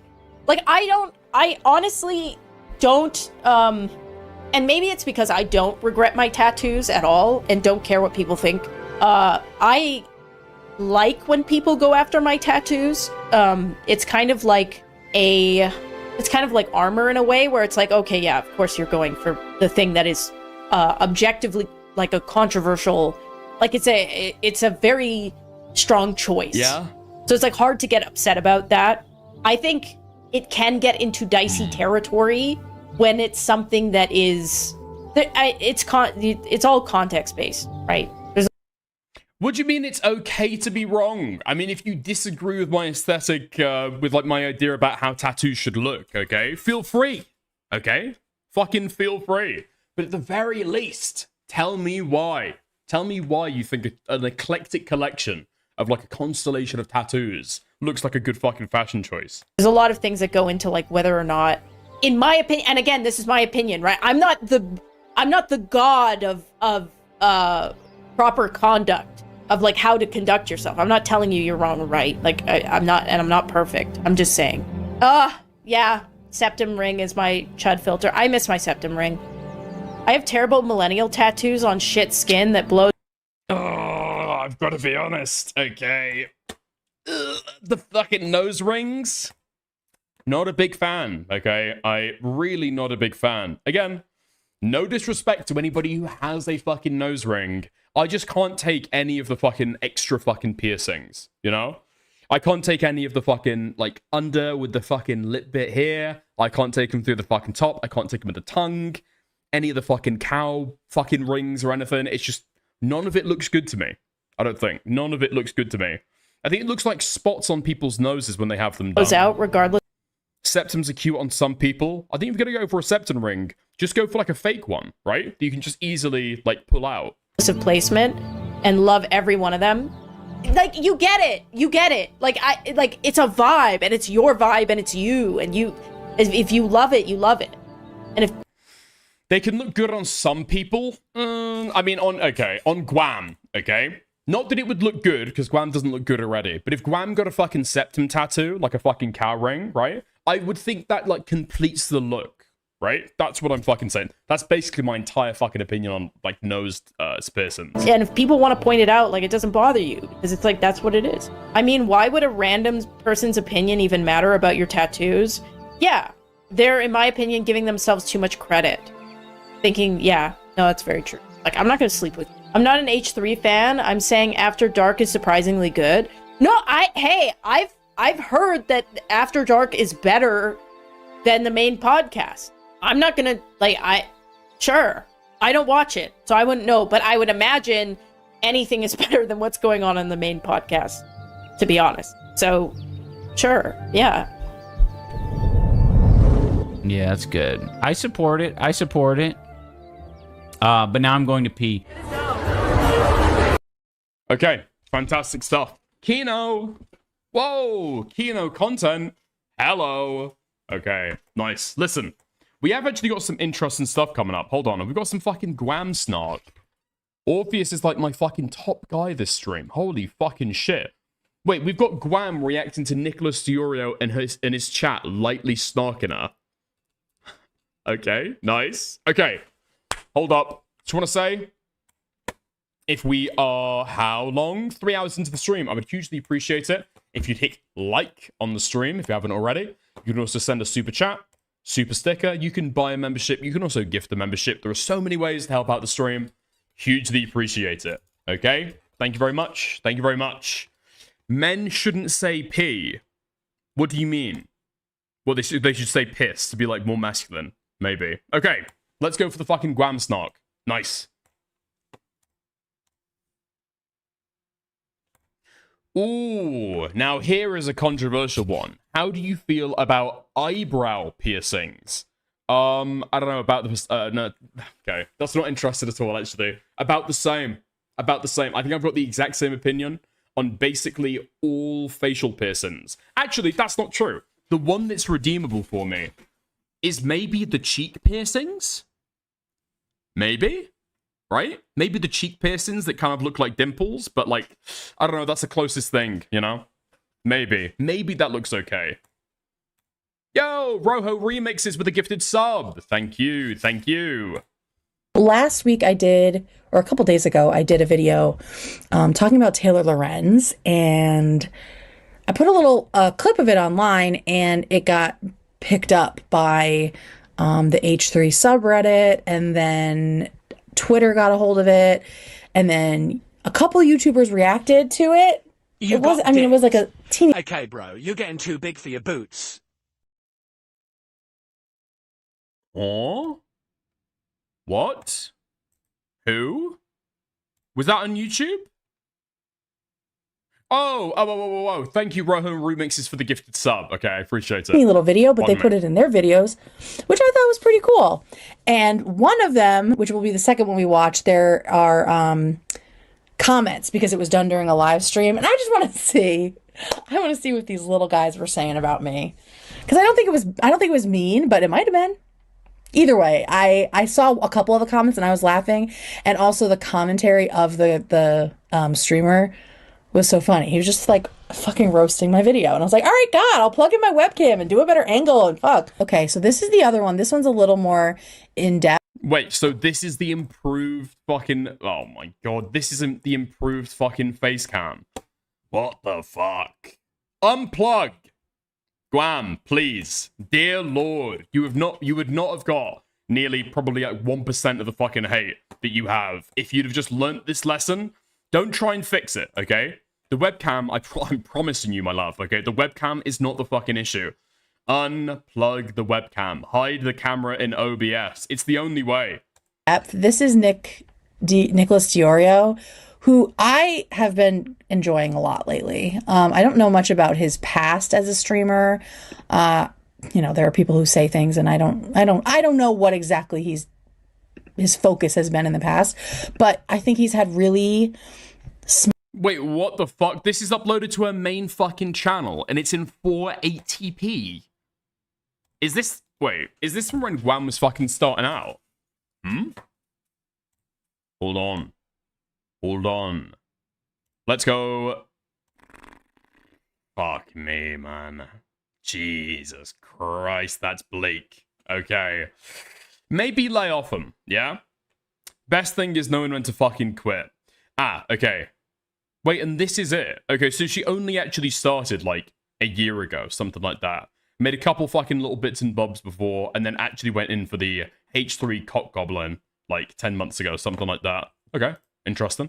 Smart takes about everything that's happening, and here he is reacting to my video. And you can see his chat here on the right, so I just want to see the silly stuff that he says and the stuff that people say. Then I saw this one. Apparently people are leaking DMs with Taylor Lorenz. Again, that's me. I leaked the DMs. I don't know. Oh, wait. Okay. I've gone back on my take.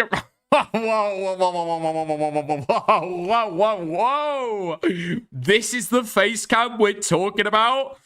Yeah, okay. I didn't realize that there could be a fucking... I didn't realize there could be a worse fucking realization. Okay. I thought... I'm going to take it back. I thought that she'd still fucked up the webcam because it was like it didn't actually have her in frame.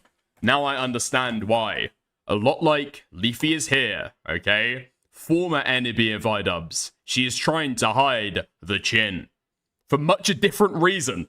For much a different reason than Leafy was here was. Leafy did it because he's got no chin. Guam does it because she's got too many. Who this woman is? I don't know who this woman is. So I'm. That's valid. That's valid. I'm prefacing this. This could potentially. Jim, now, no more Rubens. No more Rubens. Oh, more. This is fucked up. Okay, this is fucked up. This is hugely fucked up. Jesus Christ. Okay. No, we're still going with the receptionist in Monsters Inc. Actually be fake. It's not fake. It's not fake, Nick, just so you know. I did see people being like, she only has like 3,000 followers or subscribers on YouTube. I'm like, yeah, it's hard to get subscribers. Check me out on Instagram, bro. I got shit going there. I'm not just claiming it's completely real. I got to do this because Denims will sit there and listen to footage of somebody saying that like Ethan Klein's children are contracting a fucking disease because they eat shit off of the floor. So I'm not going to uncritically watch this stuff. Shout out. I love that. And I think that. I mean, to be fair, that's what Ethan said. No? No? What's Guam's Instagram? Guam. That's why. I think that's why I have. Wait, I'm not gonna lie, okay? Alien Embryo, I thought you were a fucking bot. How's it going? I thought she was you at first. I'm new to the stream. How's it going, bro? Would you let her give you some excellent throat for $3.20? Oh, sorry, for $20.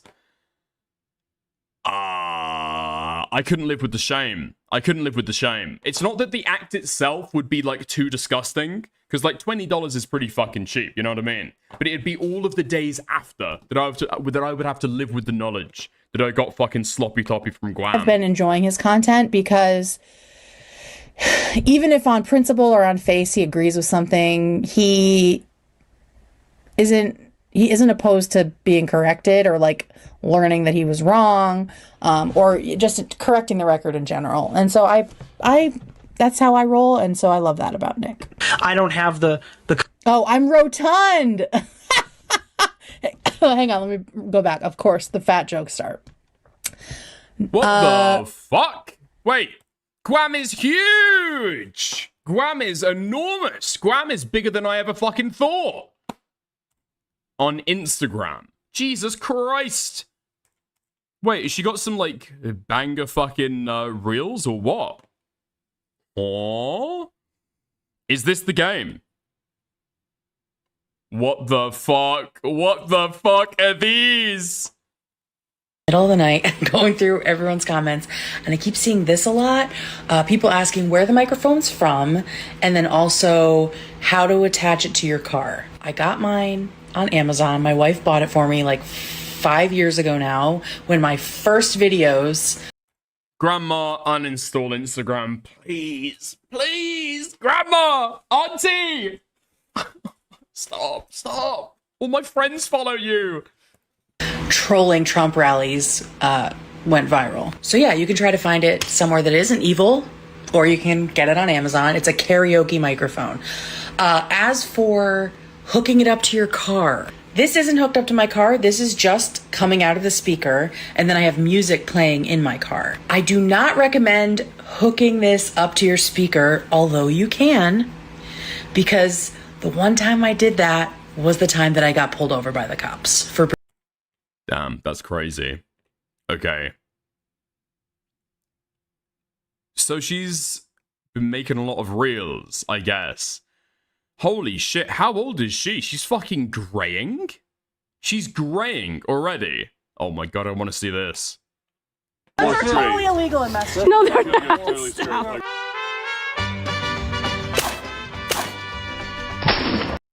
Holy fuck, there's basically no fucking recall. She fucking bodied that, huh? She totally fucking bodied that. Jesus Christ. Hello, we're back. Bernie Sanders and a bunch of other senators have Gaza. introduced 6 different joint resolutions of disapproval, JRDs.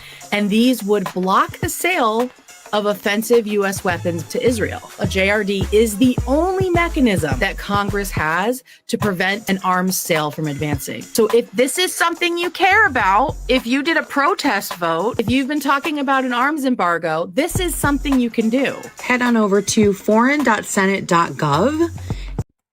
Great. Okay. Fantastic stuff. We love it. We love it. Jesus Christ. She is fucking huge, isn't she? Okay. I'm just going to bet that the really bad stuff is going to be really, really early on. Yeah? I'm going to assume that the really fucking bad stuff is going to be really early on. Is there an easier way to be able to find the bad early reels? Oh my god, she used to put effort in? What? She used to put effort in? What? Wait, wasn't she saying like a couple of fucking days ago that she had to do the fucking bun? She used to get her fucking hair done. I mean, she looks even older somehow.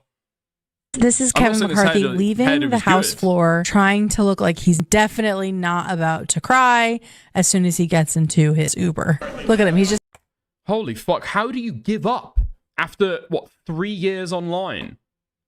You've already given up. I mean, let's just hold on. Let's go back to the fucking video. After 3 years online, this is what you fucking look like now. She used to get her fucking hair did and shit. What? Has she lost weight or has she gained weight? Ooh, actually, I'm starting to see those boundaries start fucking growing. No? Yeah, I'm starting to see that shit fucking ballooning. Okay. Any more? Any more for any more? Any more for any more? What the fuck? She's just funny to look at. I can't even lie. What the fuck is this? Give me one margarita, I'ma open my legs. Give me 2 margaritas. Fuck me, man. Holy fucking shit. No! No! No! No! No! No! No! No! No! Oh my god, my eyes are bleeding. I mean, Guam of all people should just not be fucking moving like that, you know? They should just not be fucking moving like that. Holy shit. Fuck me. Okay. Is that... Okay. I can send that link to somebody else, I think. I can send that link to somebody else. Somebody else would be very, very interested in seeing that link, I think. Hold on. This is why we do the fucking dumpster diving. Okay, nice. Is there anything else? Wait, opening 23andMe. Ashkenazi Jewish? Ashkenazi Jewish? Me thinking I knew everything about myself. Smiley, smiley. Opening 23andMe. I'm black? What? My face when I find out I'm 3% African? What? Hold on. What?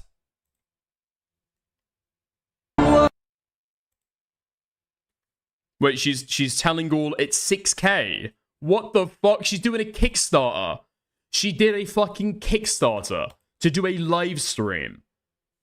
Come on, dude. What fucking level of e-beggar are we at now? I'd be very, very, very fucking interested to take a look at what she said about denims and her GoFundMe after that. Fundraising 5K to do a live stream. Okay. What the fuck? Zodiac signs in midnight songs. Okay, never mind. This is way too fucking boring. Okay, let's go back to the fucking snark video. That's Frogan without the job. I have a very good job. Thank you so much. Please don't bother cover. Oh, I don't know who that is. She's a zillennial like me. I don't know if that's about me or the girl before. Let's see. She's rotund. Thank you so much. I'm an old spinster energy. Okay, that's not me. Okay. Confirmation that these Are we sure? I can't scroll through these DMs on my devices, so I don't know if they're... Wait, I think I know who that lady is. Shout out Rusty Shackelford. I don't know who you are, but let's be friends. Whose mom is that? There's the one that I saw. Whose mom is that? Real. During this conversation, Dude, famous birthday says she's 39, so yeah, probably 42. with Taylor, I had said to her, in addition, Why? Oh, he like. Oh, he's talking about Taylor or talking about her? I actually can't tell. He fixates on the fact that I cut out a bunch of dead air right there because I was like talking while pulling it up. Why the fuck was that cut? During this conversation, he's very skeptical, but I love that. I love that. With Taylor, I had said to her, she looks like how she acts. Again, I don't know if they're talking about me or Taylor because they're just meeting me. So I'm assuming that's about Taylor, who they were just talking about. But maybe, I don't know. What a weird... I'm sorry. Hold on, you can't see the fucking face cam. Apologies. Hold on. She looks like a slightly irradiated grapefruit. Valid. The lighting was trash. I love that. And I do have a very round this conversation with... Wait, hold on. So when it's from Diorio's audience, she's laughing up, she's rolling with the fucking punches. As soon as Anissa says that she's greasy, fat, should lose a little bit of fucking blubber, she got a disgusting fucking messy bun, then she's moral frogging about it. Really? Really? Diorio's chat is saying that Guam is fat as fuck, completely fucking unprompted, and then she's pretending that Frogan had no right to call Diorio fat back. That's immature and that's childish. Alright. With Taylor. Someone come get your mama. In addition to this... Nicholas! That looks weird. Goat. Thank you for the follow. During this conversation with Taylor, it's like a fucking... This is literally like a fucking answering machine. During this conversation with editing Taylor, on phones, I had said to her... Hold on, I want to do this one more time. Wait. During this conversation... Such a lonely cat lady infatuated with others. I am actually getting 2 cats this month, so you aren't wrong. But I'm not lonely. I'm happily married. I have a job. I have a wonderful life. Conversation with... Just got here and saw the awesome new... Oh, the Wiggler. That's his name right there. I said to her... It's a fucking answering machine. What the hell? In addition to the CPS thing, they were spread... Worst hairstyle for her face shape. Oh God, y'all are fucking crazy. Dude, why upload this? Why stream this first of all, and then why upload this? She's not even engaging with what Nick's saying. She's not watching Nick's stream. She could fucking mute the stream because she's just crying about what Nick's chat's saying about her. You guys are crazy. You guys are crazy. Oh, I'm not lonely. Yes, it's very leaving my friends behind coded. If you're an H3 fan, you spreading this lie that he killed Shredder. Listen, and this is what I deserved the roast. I love that they were spreading the lie that he killed Shredder and like a zoom in of the dog, dude. TikTok be so crazy, dude. This guy is accused of killing his dog. That's why I did it. Look, spreading this. This is amazing. She said it like she didn't like her. I don't like her, but also it was just like I was talking while I was putting something up on the screen, and so I was just like zoned out. Lie that he... Fuck me, man. Is this the best that we've got for I today? don't trust hamster humans. I don't know what that means. Maybe, I guess I'm guessing it's another fat joke. Maybe she was vague at first and then decided to name her. Close. The lighting is oof. Yes, I know. I'm trying to get better. Yes, he's dead now. This is the first time I've like done it from my house. Shredder. Titler instead of Taylor. The slowdown. And this is what she fucking says. No way, she's just pausing the stream every single time that Nick gets a fucking chat message and reading about it. Oh my fucking god. Look, I get it, okay? I get being a fucking small content creator, and then somebody else is mentioning you. It's like, oh wow, what are they saying about me? This is way too fucking much. Holy shit. You watch this shit offline and then you never talk about it on stream. Or maybe, yeah, I saw that. Yeah, I saw that. Blah, blah, blah. This is your fucking stream segment. This is your fucking content. Why did Ethan fucking hire this girl? CPS stuff is definitely not okay. And of course, Ethan didn't mean to kill his dog. Does that sound like someone who doesn't... Bro, is cute. Shout out to Shredder, R.I.P. She's been allegedly psyoped. Believe Ethan killed his dog? Or is this someone who believed the lie and thinks he accidentally killed Shredder? What the Oh my god. I mean, Taylor Lorenz is fucking correct, yeah?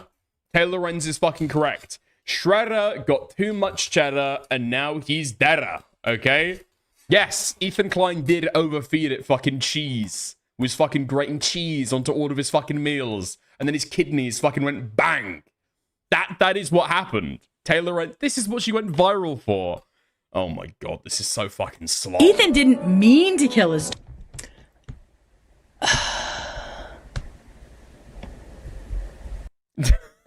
I saw Guam's fat fucking face in the chat then and thought that she'd like waltzed in. It's just Orpheus's fucking profile picture. Oh god, they're talking about Taylor. Imagine her like your friend's weird aunt that has plastic on the furniture and doesn't like children or animals and is perpetually single, but she also wants to fuck Hassan. Jesus Christ. The lie is calling her a journalist. Yeah, I feel that but way he too. did. And I said, he didn't kill his dog, and she just goes, right. Yeah, like Taylor's agreeing, yeah. Like, he took care of his pet in such a way that the pet's health suffered. And then that pet eventually bit the fucking dust, okay? It barked its last woof. I know you can't read subtext in DM. What do you mean? I watched one bad empanada video, and apparently Gila Klein shot 15... Why is her hair so high? Because I'm a millennial, and we invented the messy bun for of an evening. My hair will always be this high. Actually, I am getting a haircut soon, so it'll be like shorter and curlier. But this is my due when my hair is out of control. Yeah, so there's that. Children dead. Apparently Ethan fucking mauled his dog and ripped its head off. Apparently, like, dude, I'm an H3 snark user. How can you tell? But that feels like she said, sure, Jan. This literally was like their child. And she is just callously... Oh my god, so she's always been retarded. She says, Ethan did not mean to kill his pet, blah, blah, blah, blah, blah. And then Guam responds with, Ethan didn't kill his pet. Ethan didn't kill his pet. Yeah, right, yeah. She didn't know how to bring up a pic, so she made a second video of her saying Taylor over the pic and spliced it in. No, I didn't do that. It was a terrible cut, though, and I guess if I'm posting something juicy in the future, I will... Nobody cares. I will... Is this how people view me when I do the little fucking intro to the fucking, the stream? Where I start stream and just start, like, chatting back and forth with the fucking chat. It's very self-indulgent. I can't fucking lie, but at least I don't upload that shit as main channel content. Holy fuck. This is supposed to be a fucking segment. Be sure to pay attention while I'm talking, so I don't have to cut out all kinds of dead air and weird people out. Just weird people out. Believing that he would kill his dog because... Yeah, apparently Ethan shot his dog to death with a sawed-off shotgun. Hold on, let's scroll up here and see what she... What the fuck? What the fuck? Always, yes, yes, yes. This is just like you. People view you as an art commentary creator. Okay, yeah, go fuck yourself. That's obviously not true. You snarked too close to the fucking sun, okay? Thank you, Money, for the 1 month of membership. She's like 43, right? She's fucking old. Accused me of. I haven't... She's graying, but I don't know if that's because like she's like not taking care of her health very well, right? Consumed the same Reddit content as you. Yeah, these are... I never go on long diatribes about nonsense. In fact, you know what? I've thought recently that I maybe have stopped the diatribes about nonsense, and I'm thinking about bringing them back, you know? I've thought a lot recently about, like, streamlining content, getting stuff down, you know? Not going on in inane segments where people don't care about what the fuck I'm talking about. Just because of that comment, I'm gonna start them again. Oxygen is not flammable. Extremely harsh clips, but again... Harsh clips. I edited it on my phone. Everyone relax. That could be because it's TikTok. Well, now I know what Reddit content you're consuming. Wait, whoa. I appreciate this purple lady trying to correct the record. Thank you! I am just a purple lady trying to speaketh the truth. Oh, we're gonna read that. I'm sorry, but I've talked with people who directly work with Ethan and some of our... Accusing someone kill their dog is just heartless. Amen. A-fucking-men. Hang on, let me see. Sorry, guys. Purple lady. I mean, well, it's heartless unless it's, like, true, right? Unless it's true, it is heartless. Like, accusing somebody of rape is heartless. Unless that person did a rape. Yeah, isn't that great? Hi, Chris. Sorry, we're watching a video of people dunking on me, and I'm just having a really fun time talking about it. So once this is done, we'll do a little origami before we go. Mutual close friends. This is absurd. Bro, Master Shredder. Hang on, let me see. Oh Hey, my don't steal my fucking line, God. Moo Lady. I don't know what that means. You don't know any of the people in. Wait, what was that? Hold on. Let me go back. Hey, don't steal my line, Moo Lady. I don't know what that means. You don't know any of What? Your fucking donators are calling you a cow. the people involved, and you're telling me I'm not getting a full picture because I haven't consumed the same. Who is this woman? I love her energy. Evelyn Howard, it's me. Hello. Come subscribe. I love your energy. I just know it. Reddit content as you. Reddit content is you. I feel like Taylor Stream needs more likes of Grizzly call to action. I don't know what that Lorenz is a means. walking subreddit. Like her brain just operates the way that Reddit users like. Taylor, not me. He's talking about Taylor. She's like a hive mind for multiple Redditors. You like I don't know. Oh, this love, is great. This is a great line. love making references to The Last of Us 2 because my entire audience hates this fucking game. I feel like I talk with Chat GPT. I don't know what that means. What in the CapCut is this edit? I'm sorry. I had myself in like the bottom corner, like showing the stuff. It looks like shit. It looks like shit. I need to step up my game, and I own that. I own that for sure. But you know the big amalgamation. What is it called? The Rat King. Yeah, mutual close friends was absolutely not people that are still talking to Ethan and Neela for sure. Taylor Lorenz is a rat king of Redditors. They just smashed them all together, and this woman was formed. Well, now I know what Reddit content you're consuming, because the only people who think Ethan killed Sweet Shredder are people who are deep in the snark subreddits. And then she says the dog had liver failure. Okay, nice. Right, we'll go on to something slightly more interesting. Hold on. Yeah, so it seems like I was double guessing whether I should fucking have a look at this, because I didn't know if Guam was open about her name. It seems as though she is. Yeah, it seems like she is. So we will be a-okay. Nice. Let's have a look. Let's have a gander. It seems like Leftovers H3 has already done a deep dive into who the fuck Guam is. So we'll take a look. We will be mindful. We will be on the watch, on guard for snark. Okay. We'll be on guard for snark, and we'll proceed. She mainly did politics before H3? Yeah, that seems to be it. Okay. Let's have a look at the images. Tell me in graphic detail what horrific things Hamas would do to me as a gay woman isn't endearing me to the Israeli government's carpet bomb it. Wait, what? Huh? What? Telling me in graphic detail what horrific things Hamas would do to me as a gay woman isn't endearing me to the Israeli government's carpet bombing of Gaza. It's just showing me the gross level you're willing to stoop to. Threatening a queer person with violence to force somebody to agree with you. Okay, a little bit of pro-Gaza posting. Nice, nice. Biden administration moving ahead on a $1 billion arms package for Israel. AP sources say. What? Enclosed are samples of posts from Kate, circa 2023 to 2024, showing that she was an avid poster in support of Palestine and very critical of behaviors Ethan Klein, her current employer, has adopted and continues to exhibit. I'm a bit floored and frankly a bit sad because what happened to this person? Bonus, a lot of Taylor Lorenz glaze, some of which is reciprocated by Taylor. What? Dude, what? Hey, moderate Dems, would genuinely love to know how you justify this, / swallow and ignore it. It can't be easy.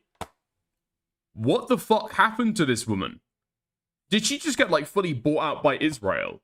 By proxy of Ethan Klein? What? If only Hamas would release the hostages, this would all be over. Netanyahu, ending war is part of hostage deal, would keep Hamas as threat to Israel. Netanyahu has refused to end the war, even if hostages are released. So what's your regurgitated argument now? Hashtag free Palestine. That's anti-Semitic, isn't it? I think. The death of 7 humanitarian workers from the World Central Kitchen in Gaza, including 1 American, is a devastating tragedy. This is Kamala Harris. The investigation must be swift, and steps must be taken to ensure this does not happen again. Israel must, Whoa! Scribbers are all out. Stop bombing Gaza. Fixed it for you, Madam Vice President. Whoa, what? That girl with a microphone? Working against Democrats. What the fuck? And we're including her in the fucking coalition? Does she even fucking care about getting Trump out of, keeping Trump out of office? What the fuck? This isn't the lead up to the fucking election. No? This is 2024. We're in election season. And she's snarking. Who could be the next president of the United States? Bro, what? Helping Trump win? Wait, what the fuck? Just voted no preference for president. Get your shit together, Joey. What the fuck? What the fuck? Wait, so she went and fucking voted for her local fucking representatives and then didn't vote for Joe Biden? What the fuck? Joe Biden, permanent ceasefire now, jabroni. There's no fucking way. This is not true. There's no fucking way. There's no fucking way. There's no fucking way. There's no fucking way. She voted no preference on the presidential ticket for the election. What the fuck? What the fuck? There's no fucking way. What? She was the retarded fucking pro-pally lib that couldn't even muster up the courage to be able to fucking vote for Joe Biden. There's no fucking way this is real. Me, when y'all announce your departure because I voted no preference on a race Biden literally can't lose.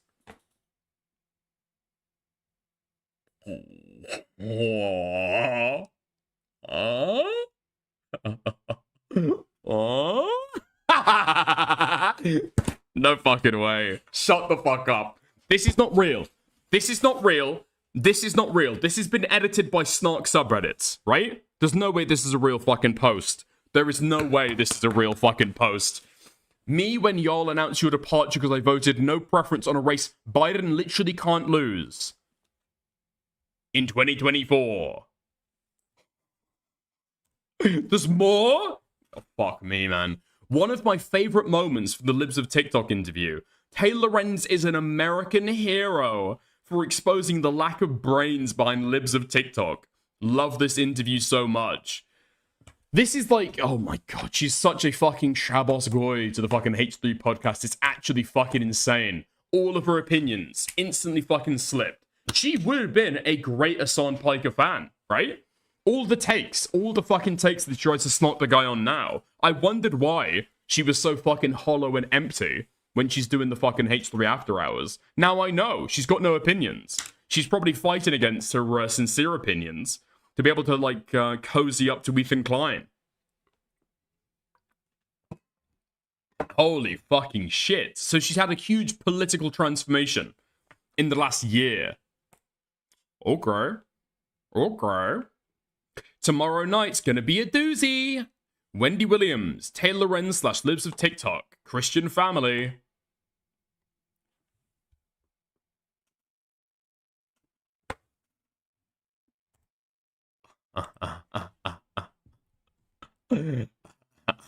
I wonder if Guam would agree with the Ethan Klein take that From the River to the Sea is anti-Semitic. Because a certain percentage of Jewish people find it anti-Semitic. I wonder what she would think of that argument. I really, truly wonder. I really, really, really, truly wonder. Holy fuck.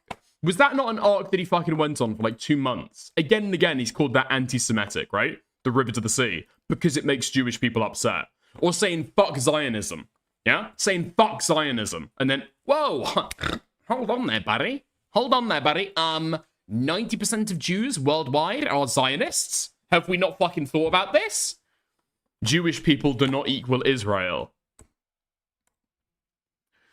If you're still only speaking publicly about the about the Israeli hostages while saying nothing about what's happening to the people of the Gaza and the West Bank, at this point, we have nothing to say to each other. I simply don't get it. How can you demand ad nauseum that we show humanity for the hostages and their families, who of course deserve that? How can you call me heartless and hateful for not saying enough about the hostages? while you utter nary a word of outrage or mourning for Gaza? How can you see nothing grotesque about derailing every outpouring of grief to turn to recenter the small, by comparison, number of people you've deemed worthy of concern? How can you do all of this and still consider yourself a progressive? Fuck off. Fuck off. This is just genuinely fucking sad. There's no way there's more of these. There's more of these? Yes, the real victims from October 7th who deserve and are getting our attention and concern and outrage, but ignoring the exponentially higher number of deaths caused by Israel every day since October 7th for 100 days is a level of cognitive dissonance I can no longer abide. The schools, the hospitals are reduced to rubble. Graves are being desecrated. Thousands of kids are starved and missing. Or one or more of their limbs. The IDF just blew up the last university in Gaza. But you want to talk about failed and intercepted bombs being fired at Israel? The shit that isn't actively killing thousands daily, that deserves more public outcry, but not what's being done to Palestinians. It is truly stunning to witness. It defies logic. I wish a lot of you would dig in your heels less and open your hearts more. When I post about the death of innocent Palestinians and your response is, Hamas started it, it really sounds like you think some civilians deserve to be collateral damage and others don't. And here I am, still thinking nobody deserves it. What is this? This is the last one. What happened to her? H3 money, H3 clout, right? Seems like it. Seems like it. Like, she's got a consistent fucking track record before this about, like, dismantling most of what Ethan Klein talks about when he goes to talk about Gaza, right? Every now and again, there'll be a fuck Netanyahu, right? Which all of these fucking people do. Every now and again, there'll be a, I don't know. You know, my heart goes out to the people of Gaza. Free Palestine. And then the conversation ends. Nothing else is said about it. Like, literal virtue signal, right? Literal virtue signal. Infinite moralizing then about the fucking hostages.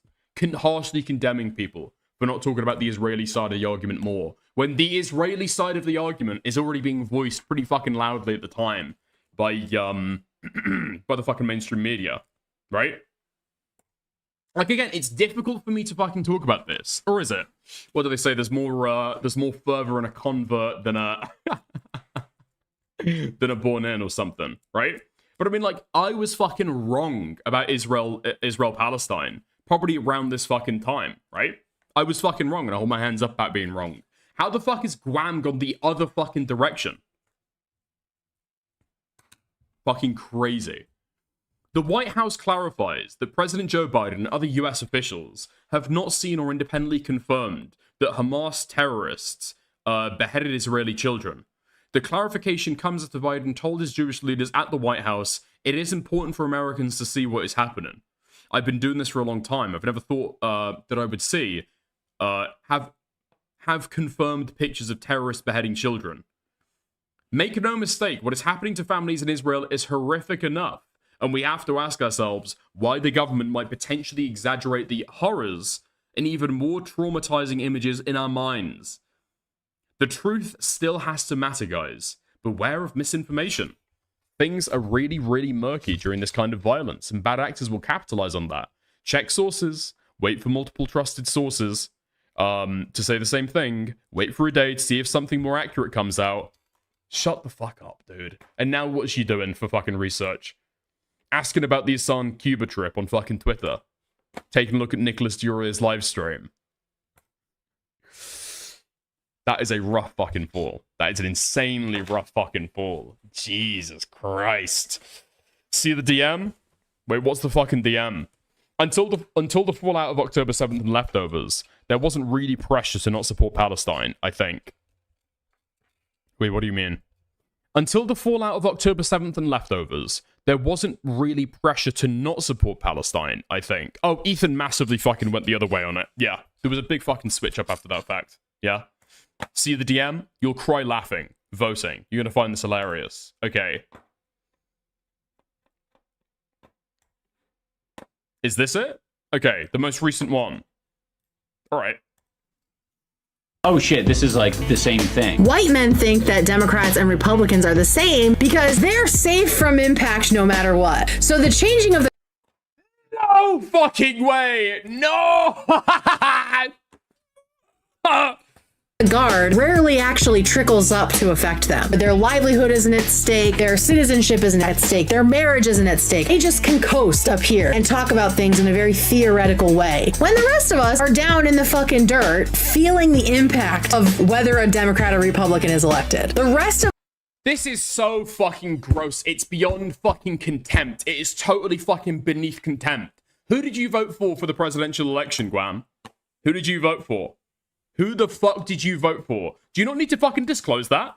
When I talk and fucking, I don't know, when I feel like I'm starting to edge it into moralizing about Israel-Palestine, I will say that until, like a year ago, 9 months ago, I was wrong. I was on the wrong side of the fucking issue. And now she's going like this, and she's not even willing to stand up and say that she did not vote. Voted no preference. Voted no preference for Joe Biden versus Trump because of fucking Gaza. Some of us know the difference. My marriage might be nullified at the federal level, something that's not affecting Ian, right? One of my very good friends is black and she's married to a white man, and she's worried that if same-sex marriage falls, then interracial marriage is gonna go next. It makes me so mad when these fucking white guys say shit like, Kamala would have done the same thing. Kamala would have asked the Supreme Court to nullify my marriage. Kamala would have slashed cancer research that literally saved my niece's life. You don't get to say that there's no difference just because the differences don't affect you. Let's have a look. Let's have a gander. What did Guam say around the election, you know, when she actually had a vote to be able to cast? Yeah? Just voted no preference for president. Get your shit together, Joey. 2024. Permanent ceasefire. Now, jabroni. Me when y'all announce your departure, because I voted no preference in a race Biden literally can't lose. Literally can't lose. Literally can't lose. Literally can't lose. These people are scum. Make no fucking mistake. These people are fucking scum. She didn't give a fuck about her marriage then, did she? Didn't give that much of a fuck about her friend's mixed race marriage. Now, let's be fucking real, okay? Mixed race marriage is not gonna fucking go in the United States. The virtue signaling is fucking insane. And it's even more insufferable when she didn't even do the action. She's condemning somebody else for not doing it. I fucking hate Guam. I fucking hate Guam. She's not just annoying. She's a cunt. Jesus fucking Christ. Okay. That's March of 2024. Yes. Thank you very much. Yeah. Okay. Nice. Okay. Anything else? Anything else? Dude, watch this. Called for action. And she's getting a lot of grey hair. Wait, what is this?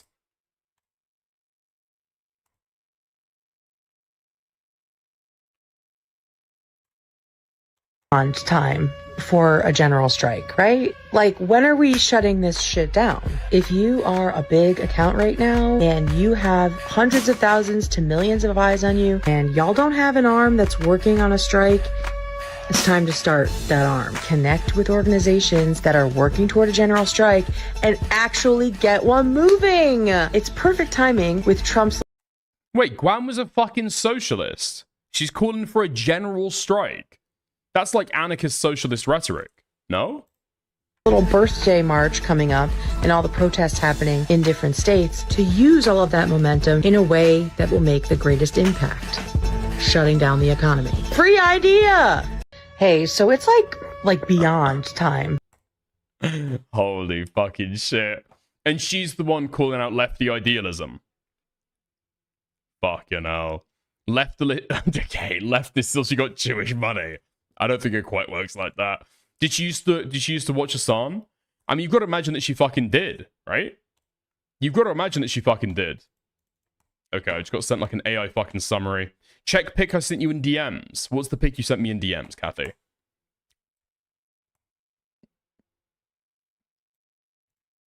What is this?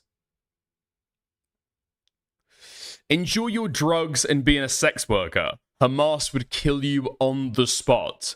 Oh, no way. She said this specifically about Ethan Klein. Oh, wait, it's starting to fucking line up. It's starting to fucking line up. Enjoy your drugs and being a sex worker. Hamas would kill you on the spot. And then 2 days later, telling me in graphic detail what horrific things Hamas would do to me as a gay woman isn't endearing to the Israeli government carping bomber of Gaza. It's just showing me the gross level you're willing to stoop to force somebody to agree with you. This is criminal levels of fucking clout brain. This is criminal fucking levels of clout goblinry. I never thought this was fucking possible before. This woman, okay, that girl with a microphone, believe it or not, this might shock some of you. I think she might be fucking greedy. There's something about her personality that I'm starting to notice here. It's starting to fucking shine through. Holy fuck. These people are like, yeah, beneath fucking contempt. It's unbelievable. It's unbelievable. Jesus Christ. Okay. Total clout glutton. Very similar to Diorio. No, I think Diorio is actually more consistent than Guam. Whatever you want to say about Diorio. Diorio is consistent. Diorio believes his fucking takes, right? Diorio is largely politically unengaged, right? It seems like Guam does care about politics. That's been like a primary thing that she's posted about for a very, very long time. And then she's flipped on it to be able to cozy up to Ethan Klein. You can say nah, but that's just what's fucking gone on, right? Yeah, not politics-wise? Okay. Right. Yeah. Jesus fucking Christ. Oh, by the way, did anybody see... Was the Stephen A. Sarch video any good? When he was interviewing, Loretta Janke? Isabella Janke? Was that any good? Because I said that I wanted to fucking cover it, and I never went back and actually took a look. Any reviews in chat? Huh?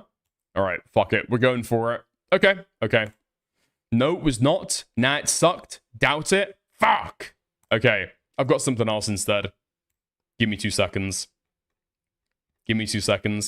Actually, we've got a little bit of a plethora, right? We've got a little bit of a plethora here. Oh! Ooh. Little bit. Just a little bit, okay? Of extra Tectone hate. Hold on. Now, when I spoke about Tectone the other day, right? The big prediction that I gave is the reason that he's moving to Rumble is not for moderation. It's not for any of the reasons that he's talking about. It's not for copyright. It is solely because he wants to be able to talk about Pinky Chew, or he feels as though he is going to talk about Pinky Chew, and he wants to say that only to his core audience, right? He knows his audience is going to reduce, and that is the goal, right?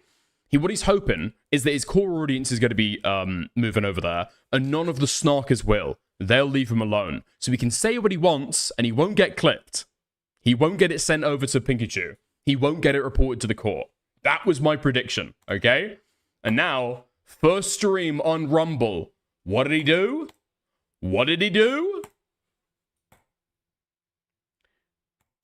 Dude. This rapist has a 10-year protective order against him and is prohibited from having guns in Texas. Let that sink in. Tectone is skirting the line of violating his protective order again by talking about and stalking Pikachu in his latest Rumble stream. Tectone also mentions having a friend who is willing to dox people for him. Tectone has hit rock bottom. Loser-ass women who upload where they're like, accepting boyfriend applications. Anybody want to be my boyfriend? Feeling a little lonely. Anybody want to talk to me? Good God, bro. Just shut the fuck up. It's so pathetic how these streamer women get careers by just goon baiting people. It's pathetic. That's kind of crazy. That's a really weird thing to say. What, does Pink Chew do that? Just Pink Chew do that? Now, Mythical is fucking wrong about this, okay? Is skirting the lines of violating a protective order? No. What he got in trouble for initially, okay, was talking about OnlyFans women in general. And that was obviously, like, it could only be about Pinkchu. He's referencing directly things that she has done. This, in my opinion, will be seen as by the court as him just, like, directly talking about Pikachu. It's not that fucking hard to put the fucking pieces together, right? He's obviously talking about Pinkchu. OnlyFans sluts. Like, the moment you see any of these stupid fucking OnlyFans whores going live on the internet, also, funniest thing, it's so funny how great of people think OnlyFans models are, and then they hear them talk. Genuinely, if you're a OnlyFans woman and you are thinking about opening your mouth to do anything other than suck a dick, just don't do it because you're... Even talking about the blowjobs. Whoa! We've got the blowjobs referenced in that at all? Keep talking, dude. It's racking up years in the fucking federal penitentiary. Gonna ruin the immersion that you have any personality or any redeeming qualities whatsoever. Just forego that. There's no need to do that. I can't tell you how many OnlyFans would ruin their entire lives because they actually decide to talk on a video. It was funny as shit. I have this buddy and he works in cybersecurity. And anybody who... Okay, I've never done this. But he's this guy, very tech savvy, hilarious guy. But he works in cybersecurity and he has this habit of finding people who are like harassing him or his buddies online. And then he DMs them their address. And then all of a sudden their account disappears.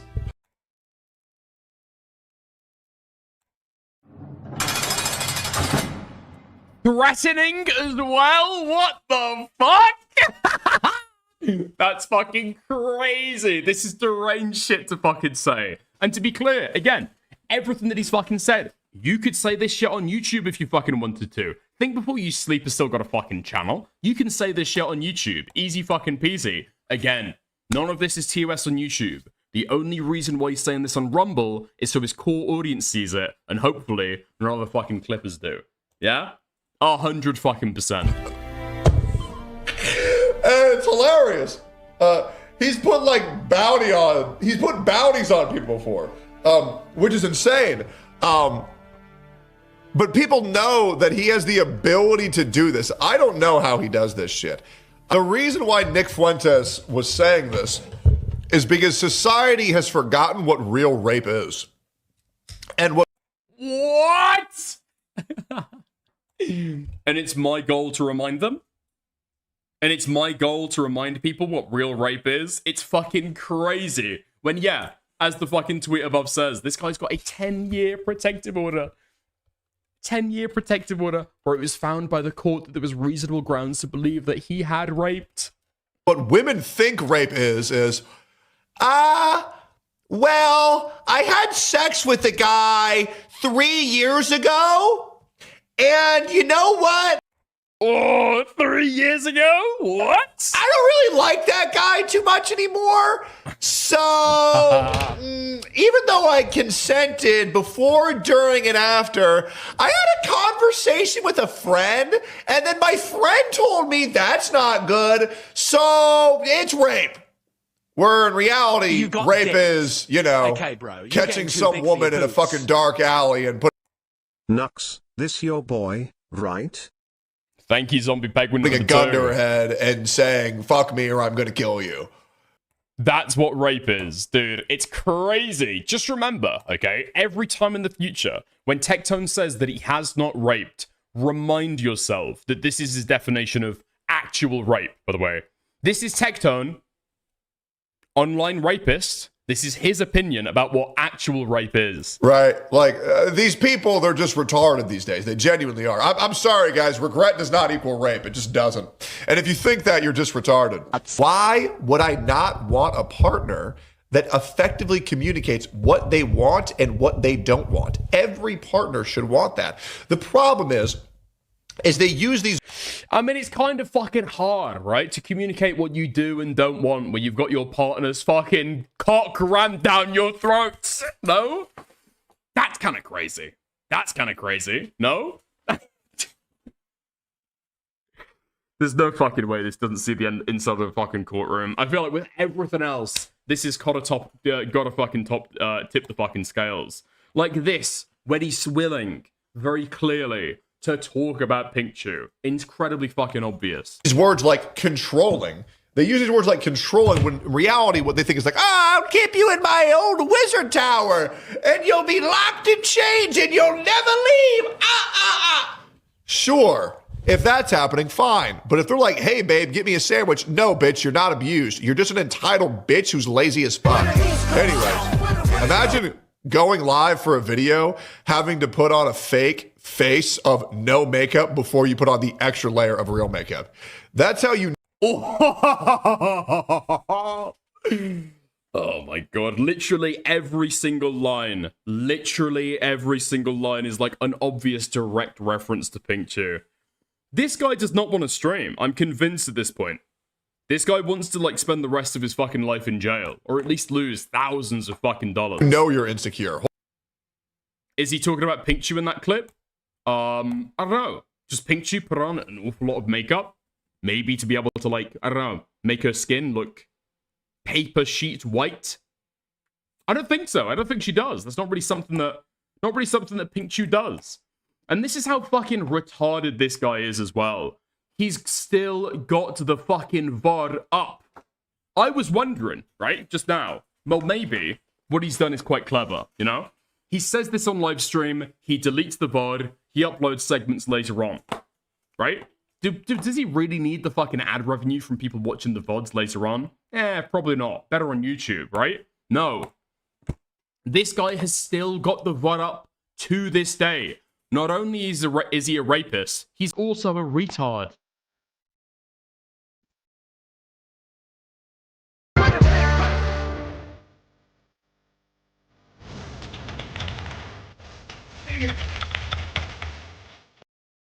Oh my god, fucking AI slop. Really? Okay. Is that the crack coffee? No, there's like some shit called like La Colombina from HEB. It's like 250 milligrams of caffeine. I need it, bro. I'm tired as fuck. And it's not even like he doesn't care, right? He obviously fucking cares. He obviously fucking cares. If he didn't care, he wouldn't have taken the tweet down where he's obviously referencing Pinky Chew. He cares about this shit. Huh? Getting sued for leaking sex tapes. That's just, Steven's just being a silly guy. Banger back-to-back segments. No wonder Cameron likes Tecton so much. I think Cameron would agree with that definition of rape. No, but we fucking, we saw Cameron a little bit ago. Thank you for the fire, by the way, Orpheus. But we saw Cameron talking about the Tecton stuff, and even Cameron was struggling to fucking sweep for it. Cameron couldn't even fucking sweep for this stuff. Cameron F305, and that guy's a fucking expert. He's been sweeping for his own sexual exploitation of a 16-year-old girl for years! For years! That's what he does! That's what he does online!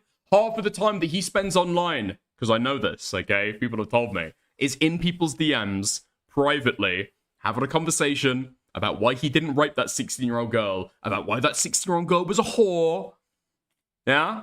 About why that 16-year-old girl was asking for it. About why she's such a fucking liar, nobody should fucking trust her.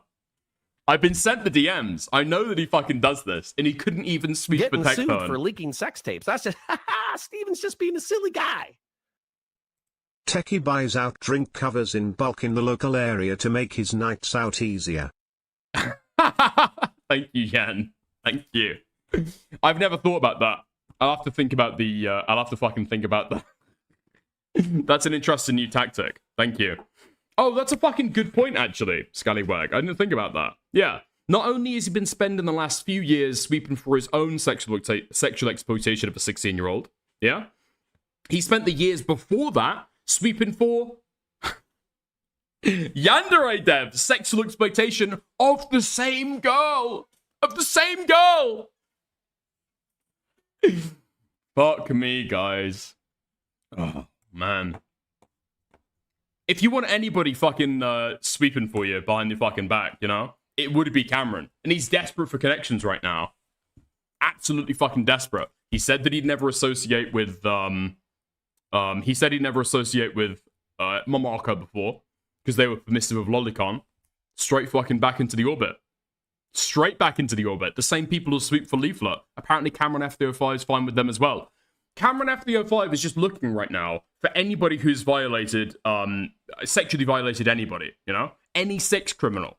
That's who he wants to hang about with. That's who he wants to associate with. People talk about the fucking Epstein Club as if that shit was bad. We've got a brand new one happening on YouTube, and nobody gives a fuck. It's crazy. It's behind a paywall now. Nah, don't worry. It's on fucking Internet Archive. It's all been archived. It's all been archived. Yeah. If you go on Internet Archive and search for Cameron F305, it was on his second channel, and it's all been archived, so don't worry about that. I think I've got a fucking VOD where I go through and talk about it as well. So, if you don't want to watch Cameron, you can watch it on my end. Yeah, go and have a look through the fucking playlist of the VODs. I hate Momoko. Yeah, I've got mixed opinions about Momoko, but they tend towards being pretty fucking negative. Yeah. Imagine Dickers covering Yandere Dev. I did it a little while ago, right? Well, I had to talk about the Yandere Dev situation to be able to contextualize Cameron's raping. But yeah. Okay. Okay. That was a little bit of an intro segment. Queenman has the Clippers, Dickers has the Archivists. I would rather the Clippers, I'll be honest with you, okay? I do have a problem where I fucking ramble shit tons. So there's that. Makes it very hard to clip. I do myself absolutely no favors. Yeah. It was a recent stream though. Was yours. I think I covered it maybe a couple days later. I'll try and find the VOD for you later if you want. Yeah. He kicked me out from her server on site and then deleted his archived NSFW when I brought it up on stream. Wait, sorry, you're talking about Cameron F305? You were talking about Cameron F305 had an NSFW section in his Discord?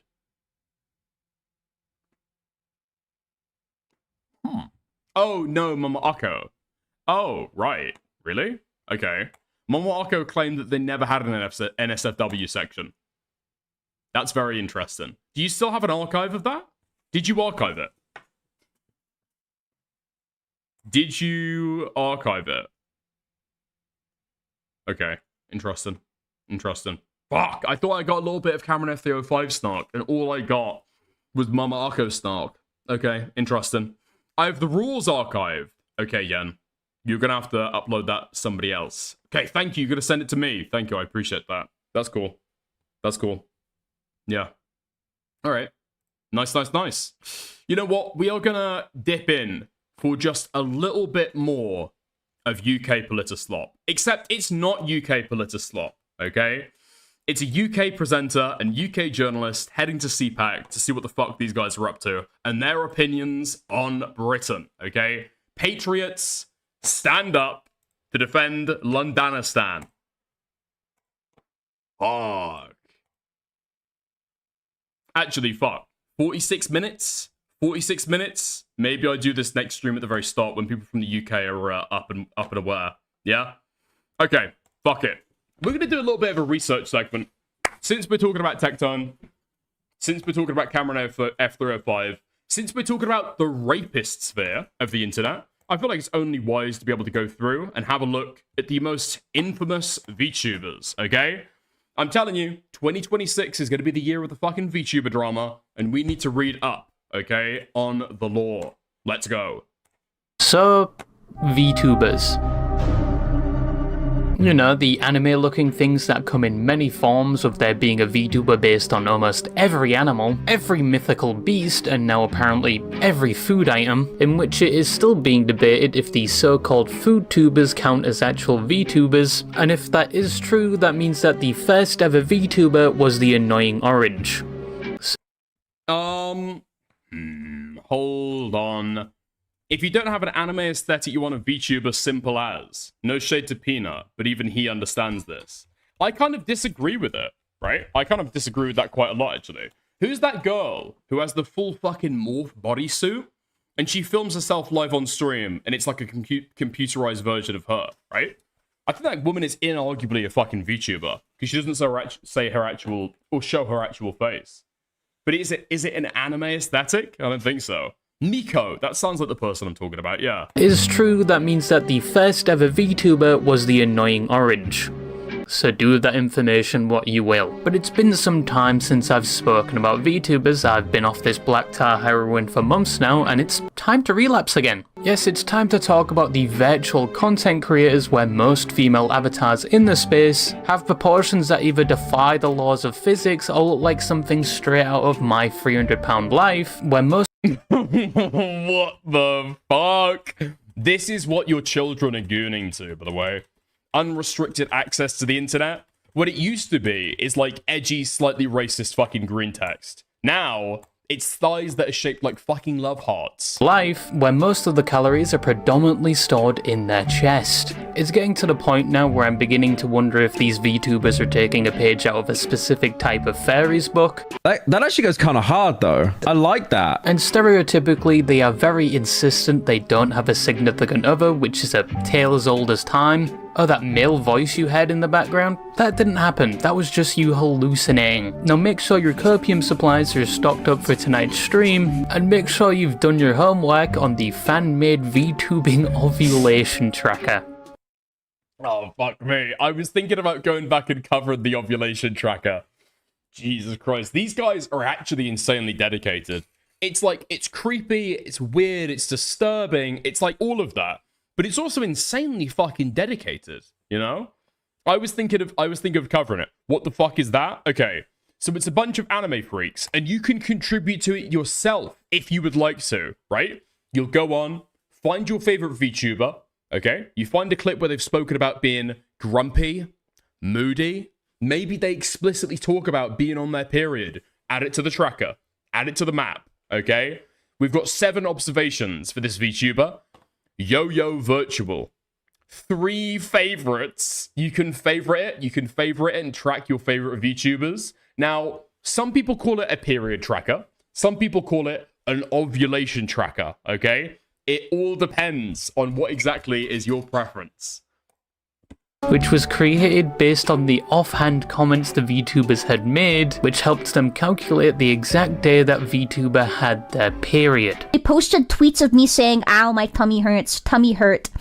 Guys, that is me preeing a fat dookie. Like, that is me preeing a dump. Note to self, do not piss off a VTuber fan or I might be involuntarily added to the male fertility tracker. But VTubing has come a long way since it first started, from what most thought initially would have been a passing trend, to in the current day cementing itself on the internet as a genre of content that is here to stay. And it's easier than ever to become a VTuber if you can afford the price of a down payment on a house if you want a decent model. It's almost got to the point where they are putting the fairies to shame with these prices, and that's Wait, hold on. How much does this shit cost?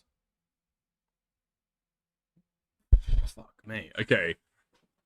2D custom. Wait, they've got several fucking costs. So artwork, rigging, and then they've got a fucking total. 3D custom advanced will set you back $1,500 to $5,000.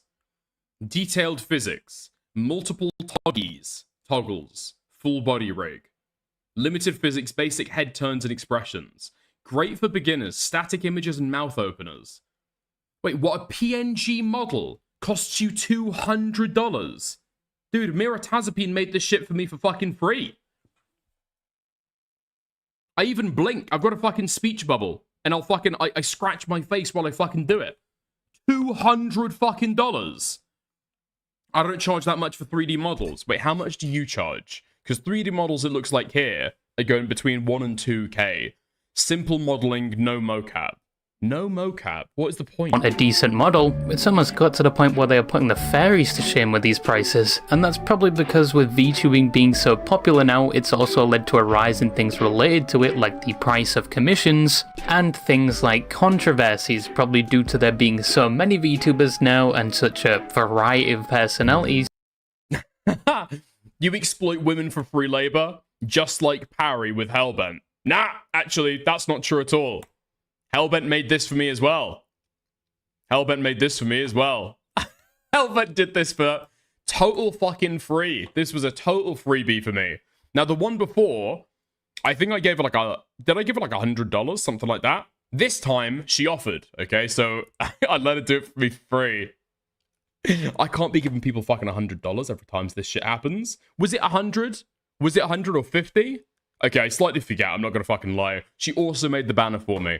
But I have paid her in the past. I'm just considering that like an infinite fucking warrant to exploit her, you know? To say the least.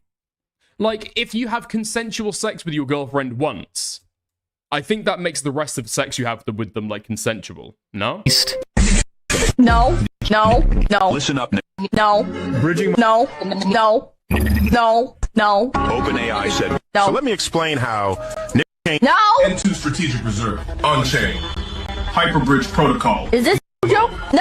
But with there being so many VTubers now and it being more accessible than ever, essentially meaning almost anyone can become a VTuber nowadays, and because of this it would only be natural for controversies to occur within the space, and there has been quite a lot just these past few years alone. From VTubers having quarrels with their own communities, to an entire library's worth of Google Docs being published exposing other VTubers. I'm still hoping one day we move away from Google Docs and format exposes in Excel spreadsheets instead, to major corporations built around VTubing crumbling to the ground. But today I wanted to look at some VTubers that behind the guise of an avatar said or did some things that either destroyed the platform they had, or after everything was said and done, their name would only be regarded with infamy, or in one case would end with someone being arrested. But who are these VTubers and what did they do?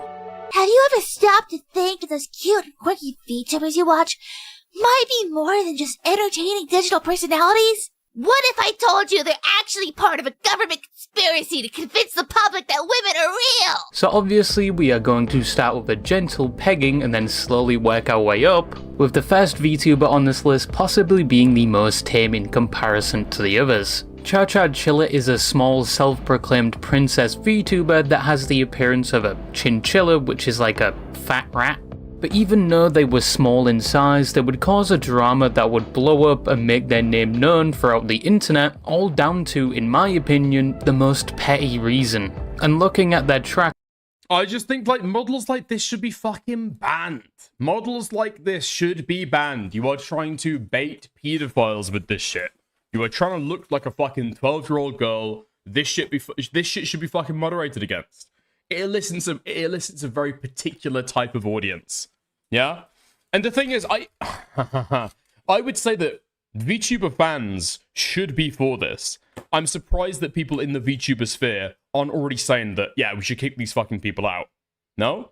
You are bringing only pedophiles into the fucking sphere, and you're doing a fucking, like a race to the fucking bottom to say who can look and act like more of a child. Track record, it might be safe to say they are the Amber Heard of VTubing. So around November 2025, there was a Minecraft server known as the SVASMP, named after the SOX agency, which is a VTubing agency with multiple talents. But despite not being a part of the agency, Cha-Cha and a bunch of other VTubers were welcome to join the server. And the server was known to be heavily roleplay orientated, where the VTubers would take on characters and interact with each other as said characters. Think of it like a more casual version of GTA RP. Well, I do miss you. Miss you too, baby, but yeah. Okay. I hope it's not too long, because I don't want to wait too long to have sex. It's gonna be 7 days. 7 days? Things on the Minecraft. All of the clips that I've seen out of the GTA role-playing community are fucking hilarious. They are so fucking golden. But it's not like you like the people involved. They're all like degenerate scum. But you're getting a creepy insight into people whose lives have gone very, very, very fucking wrong. But in a very hilarious way, you know? Server were rather peaceful. Like Jerry Springer. Those people are all fucked up, and you're just happy because your life has gone, like, infinitely fucking better, you know? It hasn't taken a complete fucking nosedive. It was just a bunch of big and small VTubers role-playing and having fun. But obviously, things wouldn't be that way for long. On the 18th of November, Chiller would make a public tweet they would later delete, calling out the SOX VTuber agency and members of the agency such as Flock and Ad3, claiming that these parties were essentially endorsing ableism and making light of her disability, and she would attach a 3-second clip to that tweet where there was a role-playing event months prior to this involving a team going against another team, and one of the members of the team going against Cha-Cha Chiller's team referred to them as inferior. Almost died in the first like 2 minutes. They're inferior, we're just better. That's what they're saying there. Cha-Cha also claimed that when she tried to talk about this to Flock, he would block her and tell her not to bring up personal issues with his talent. Now immediately off rip, people were not on her side, and that post would actually get quickly community noted, saying she was wrong. Because not only was this event months ago and she was only bringing this up now, but it was also a bit of a stretch to call people ableist for saying this and assuming she was the one targeted out of everyone else on her team. Eventually Flock... No, it's just like, it's wrong community, wrong time. That's why this shit didn't fucking pop off. In the height of 2020, I could believe that shit being taken incredibly fucking seriously. No? But like the right wing have taken a hold of the VTuber community really fucking hard, and they've got no fucking time for any of this shit. The weird thing about the VTuber community as well, though, is especially the people, or sometimes even the people who are like independent, they've all got these crazy fucking management structures that makes it almost fucking impossible to be able to speak to any of the other talent, right? And they refer to themselves and each other as talent, despite the fact that none of them have got more than 50 fucking viewers at a time. One of the people called out in the post would respond, saying they already spoke about this, a group actually reviewed this claim and found no wrongdoing, and he had already told her not to contact him anymore. She would then respond to this saying, actually, you didn't tell me to stop messaging you, and then leaks DMs showing messages that clearly show him saying he was uncomfortable talking to her. All in all, people... Wait, what's the full message? Glasses, activate. Hi, Cha-Cha! I will admit, I'm a little bit uncomfortable with your messages right now. I've been extremely busy because of corporate work and my other work. Though, earlier in the year, I had more time, so I was able to message a bit more freely. I have not had that time lately. Me not consistently DMing you is not a personal thing. However, because of this, I'm not sure if I'm comfortable to keep up communication. I'm sorry. It's just that this happened with multiple people, and I guess it's really gotten in my head. I won't bring this up again. Best of luck, Cha-Cha. Thank you. Sorry again for letting this get in my head so much. Thank you for your understanding. Hey, thank you again. Wait, what? Dude, this is how many days later? 24 days later. Over 3 weeks later. Hey, thank you again for understanding. Wanted to give you some time, but the standees did arrive a bit ago, and I wanted to thank you for them. I love them so much. You do not have to reply to this. Just wanted to express my thanks. Messages that clearly show him... Leave the guy alone. ...saying he was uncomfortable talking to her. All in all... I mean, I don't know if I just get the vibe of somebody who's, like, got some deep fucking interpersonal issues. Do you know what I mean? Deep interpersonal issues. People just thought she was bringing this up for no reason or to simply cause drama or be a victim, especially after the situation was looked at and reviewed months ago. But apparently it's not the only time she did something like this, because they apparently had multiple VTubing personas. When they were first Nyan Cherise, they apparently did the same thing there and was claimed to harass people. Then they moved on to Bunny Alisu, which had even worse allegations like doxing and revenge porn. And after all of that, they eventually became Cha-Cha Chiller. But by this point, nobody believed Cha-Cha and she would apologize. She then claimed she's going to the hospital, providing a picture of which... No! What? She's got the fucking bare face. She's got the fucking bare face over on the fucking hospital bed. Things are looking grisly here at the hospital, guys. Things are looking grisly. Code Brown. Cha-Cha Chiller is known for using hospital tweets after being confirmed to be in the wrong in situations. Previously, she's done that in a similar situation with Froggy Hoppin. According to the replies, she got unrealistically hospitalized in under 22 minutes. Many would claim was fake. I'm barely holding on. I like and she it. wouldn't provide verification when asked. She then goes on to try and prove that the people making accusations about her previous personas, specifically the VTuber Apollo, claiming they are lying, but with all the screenshots provided, some were thought to be fake. I mean, literally, if you're a VTuber and you're covering your fucking face when you're posting it in the fucking hospital, what is anybody supposed to be able to fucking take from that, right? It proves fucking nothing. There's nothing recognizable there. She then claims she's going to... Like, what the fuck am I supposed to tell from this? Legitimately. Legit, what am I supposed to tell from this? Wait, hold on.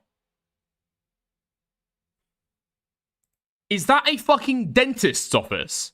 Am I crazy? Hold on. Do I need to put my fucking glasses on again? Fuck, I smashed my glasses. Hey. I broke the fucking side of the frames. Okay, I'm doing this raw then. Are those not fucking dental drills? Is that not one of the lights that they use to be able to, like, see into your fucking mouth? That is a dentist's office. That is a dentist's office. You're saying it's the fucking ear thing? Nah. Look at the fucking scope. Look at the fucking thing up there. Those are dental drills. To the hospital, providing a picture of which many would claim was fake, and she wouldn't provide verification when asked. She then goes on to try and prove that the... That's for ears. Why would it be plugged in? Cal, why would it be plugged in? Have you ever seen a fucking ear microscope with that thin of an end? And A, have you ever seen it fucking plugged in? They are not lights for your ears. Was fake, and she wouldn't provide verification when asked. She then goes on to try and prove that the people making accusations about her previous personas, specifically the VTuber Apollo, claiming they are lying, but with all the screenshots provided, some were thought to be fake. To this day, months later, she is still claiming to be a victim, still talking about the situation. Oh my god, I'm not too deep into the snark. You guys need to fucking think for 2 seconds. I'm telling you, that's a dentist's office. 100%. And still obtaining community notes. The bed makes no sense. Okay. We'll actually go back and fucking analyze this. The bed makes no sense. I don't know. The light makes no sense. This is a dental's office. With all the screenshots provided, some were thought to be fake. To this day, months later, she is still claiming to be a victim, still talking about the situation, and still obtaining community notes like they were on a fire sale. You're my little So Gunpie is a name that is somewhat well known within the VTuber community, but not for a good reason. She's someone we spoke about before, like a year ago, but obviously things got a lot worse since then, like a lot worse. But if you don't know, Gunpie was a VTuber that was just a bit unhinged. I fucking hate streaming. I fucking hate streaming and VTubing. I hate VTubers. VTubers have ruined my life. Every unfunny female VTuber who replies to my tweets deserves to get a sledgehammer. I'm gonna buy a sledgehammer on Temu. I'll make sure it's wrapped in microplastics, and I will wrap that sledgehammer around it. Well, fuck them. You're my little Gunpie was a dog VTuber that debuted in September of 2020. I kinda like it. I kinda like her again. I kinda like her as well. What did she say that's incorrect? What did she say that's wrong? Dude, they fucking hated her because she was right. 24, and she quite quickly developed a loyal following, primarily because her content was made up of two things. One, she was a so-called girl failure with a mental illness, which was probably attractive to her audience at the time because they thought they could fix her or they related to her. And two, her content focused on the so-called girlfriend experience, which is a term mainly used in the adult industry, but in the streaming space it often translates to the streamer farming a parasocial relationship with their audience like they are dating them. I'm rubbing my tummy. Do you hear it? Do you hear it? This will be what Queeman does after he gives up on doing commentary. 100%. 100%. He's not going to take the Liam Donovan route of doing music. I don't think he's got any interest there. Maybe he'll do politics, but he'll do it with this VTuber. This is the kind of style that you can come to expect from Queeman. I'm rubbing my tummy. Fucking internet. But the result of this is often the streamer being showered with gifts by their audience because the streamer is directly feeding into the illusion that they share some form of relationship, even though the viewer probably knows nothing about the personal life of said streamer. And Gunpei Queeman is already a girl failure? I mean, he'll call himself that, right? Because the failure is that he wasn't born as a girl. Wait. Are there any dispensaries where Dickers lives? N-word needs to chill. I'll send you some edibles, Dickers. Thank you, Taya Perks. I appreciate it. played into this.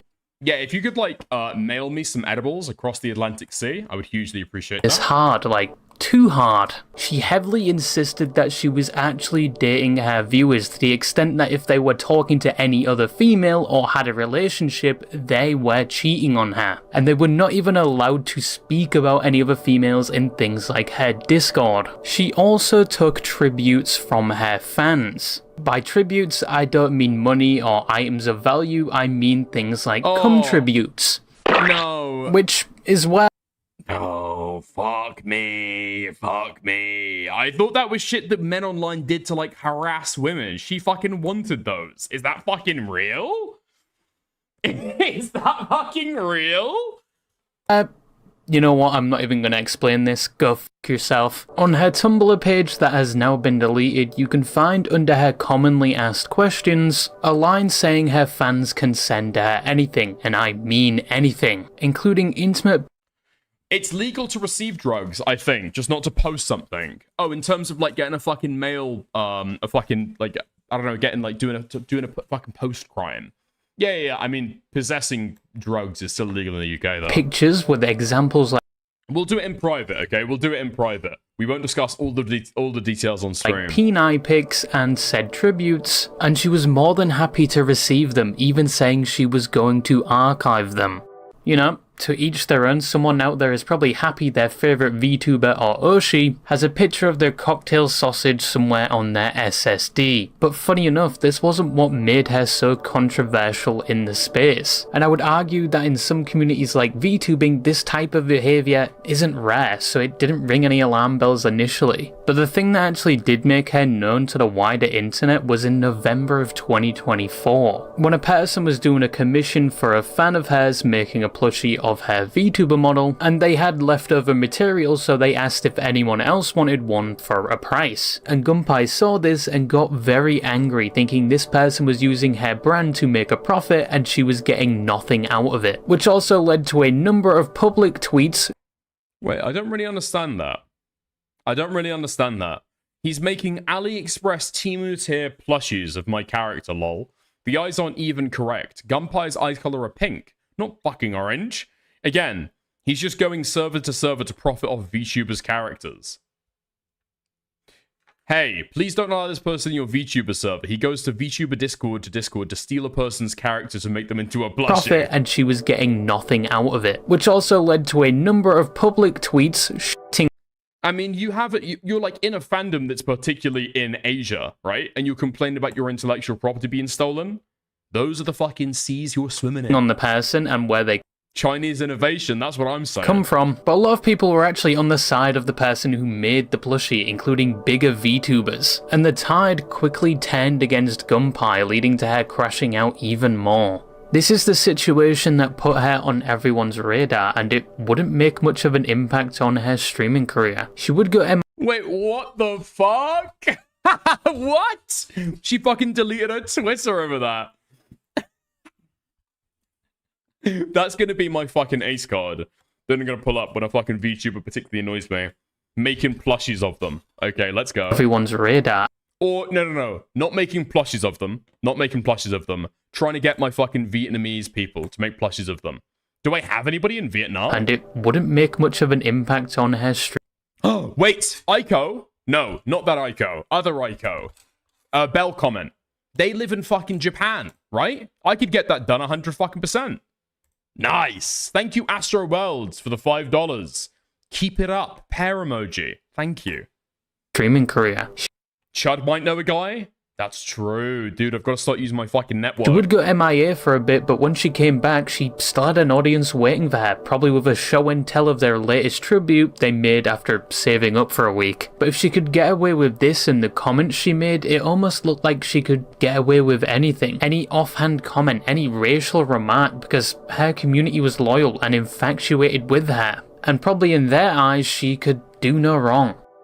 Well, until the curtains of that delusion came crashing down because Gunpei was cheating on her audience. She had an actual boyfriend. In March of 2025, a document would be dropped by a past friend of Gunpei, showing screenshots of their interactions where Gunpei is seen gloating about possibly getting into a relationship with a guy and him playing the manager role for her VTubing career. With this... Yo! What the fuck?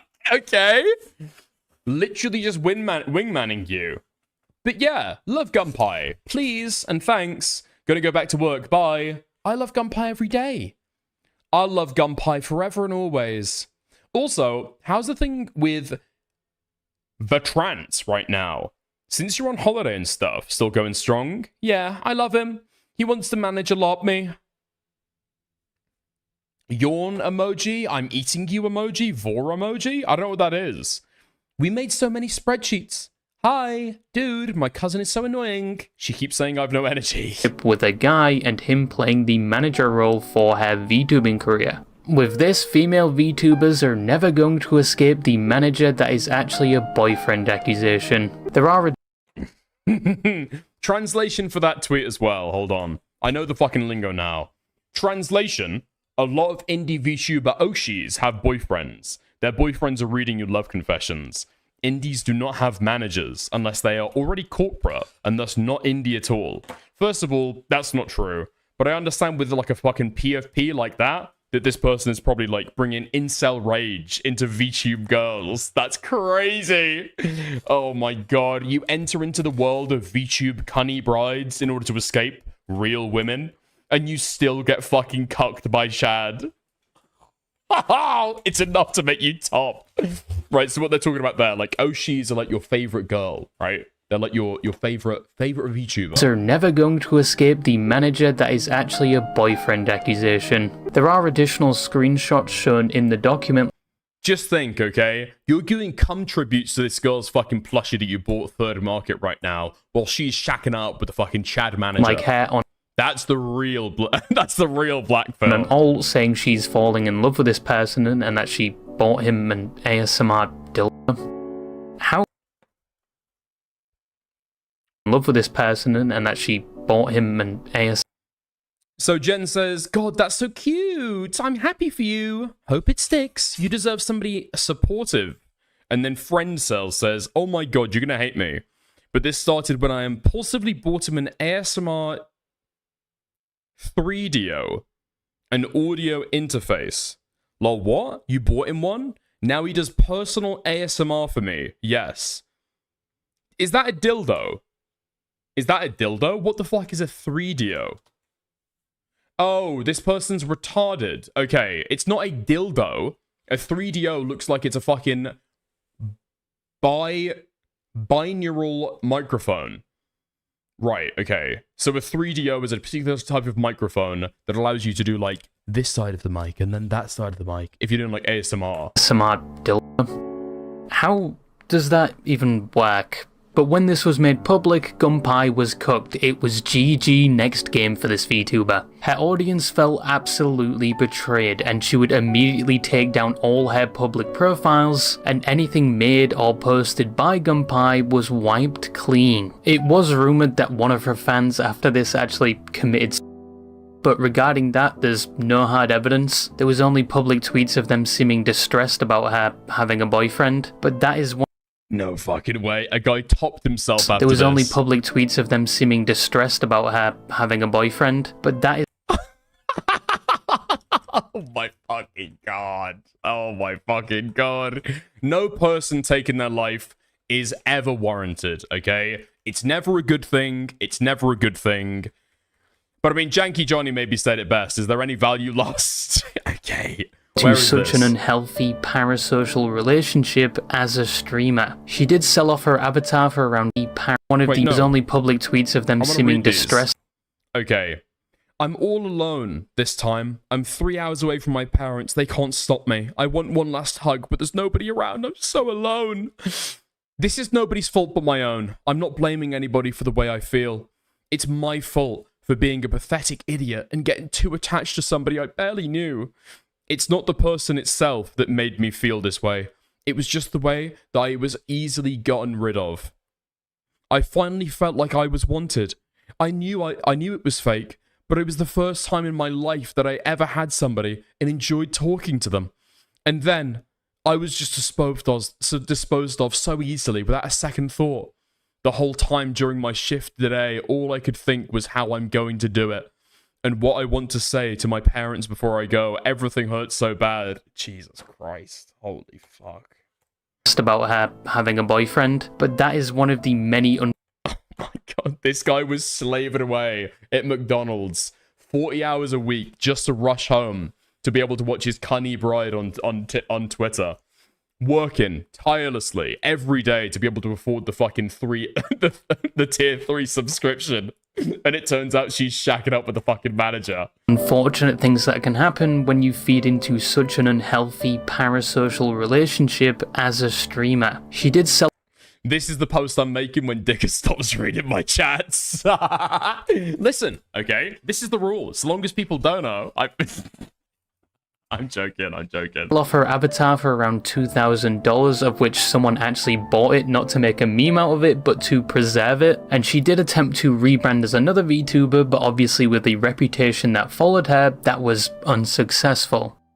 I was going to go over another VTuber story here, but because it's very similar to Gunpie's, I thought I'd just combine them and go through it very quickly. The VTuber Elfin Psyop is someone that cultivated the same audience as Gunpie. She was known to be a girl failure, an alcoholic, a gooner, and having some very controversial opinions. This is one of her posts she was most known for. I can't do it.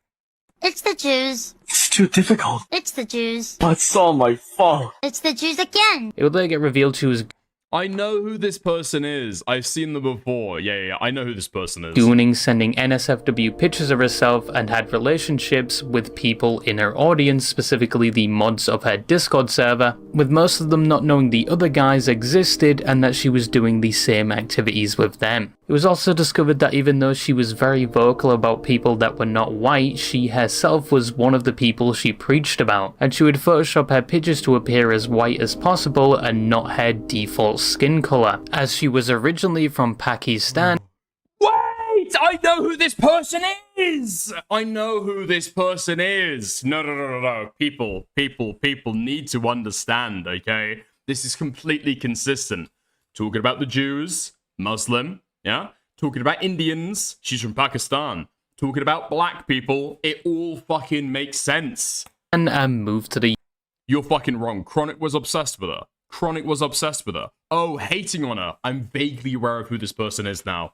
Yeah, wait, hold on. When me and Aiden did a fucking co-stream together, isn't this the person that we were fucking talking about being revealed to be Indian? UK. It was also revealed that there were underage people in her Discord server where they would be exposed to NSFW material and Elfin would contribute to it. In response to the claim about having relationships with multiple people, she would say she was in a terrible state, they took advantage of her, and she always told them she was not a person to date people. She'd also say she was not the person in her Discord server, and then the victim would respond saying they were not good. And then when the NSFW pictures she sent to people privately were being circulated on the internet, she would claim at that time she was not an adult, meaning that when she was sending these files to people, she was knowingly distributing illegal material to people.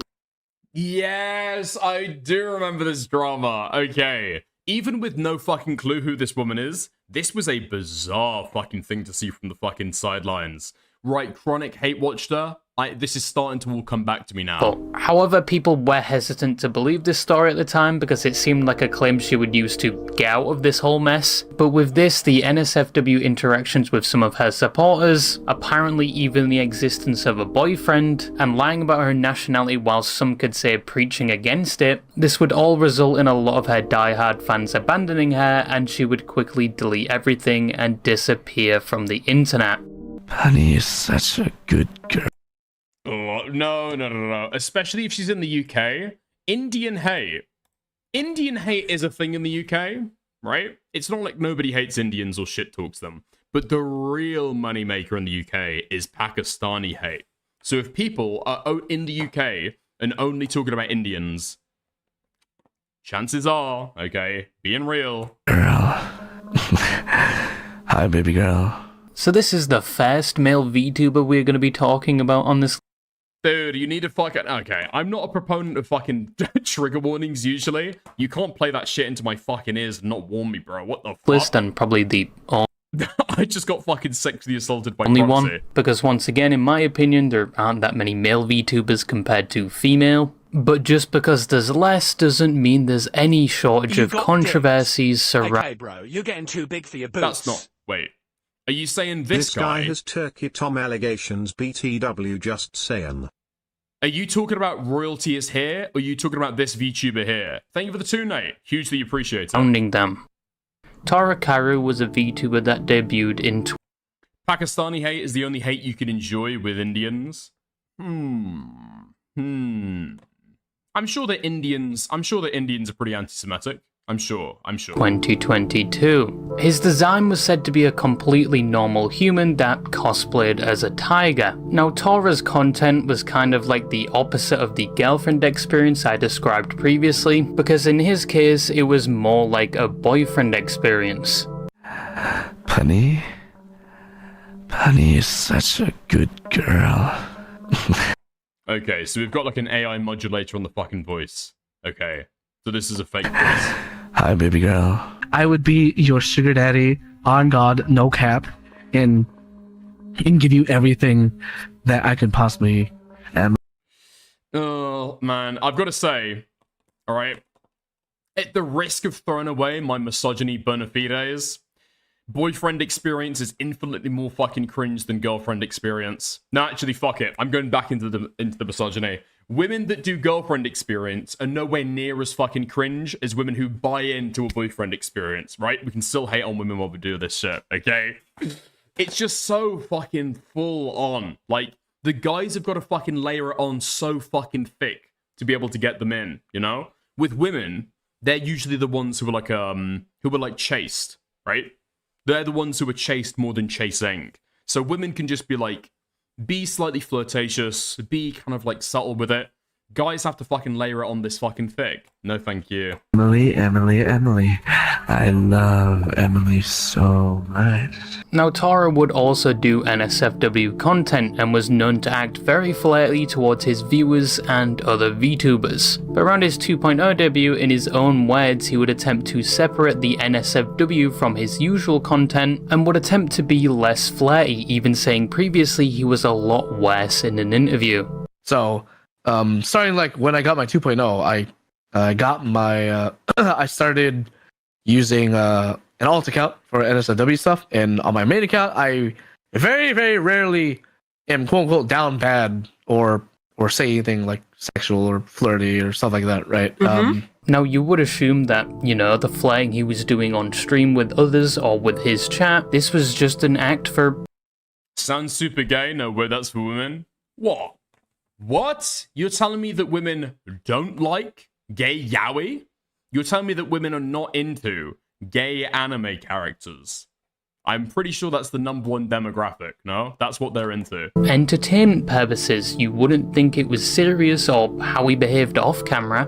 But as it turns out, that assumption would be wrong, and this type of behaviour he exhibited was just the tip of the iceberg. It would actually be much worse and result in over 10 people coming out with their uncomfortable experiences with this VTuber. In March of 2024, the first of many statements regarding Tora's behaviour would be released. This was made by a fellow VTuber named Lily, and in this document she would talk about her personal experience with Tora. These two were initially well acquainted. They met through a mutual friend's Discord server, and Tora was one of the people that were there for her when she was going through a breakup. At the time, it was stated Tora was showing some interest in Lily, but there would be problems preventing them from progressing to that point. A year after meeting, there was a discussion of a group trip to Anime Expo 2023. This included both Tora, Lily, and others. When Tora heard Lily was going to be there, he supposedly became excited and started to make advances towards Lily. This included allegedly sending unsolicited dick pics, requesting pictures, sexual comments like how he would masturbate to her streams, and he made it known.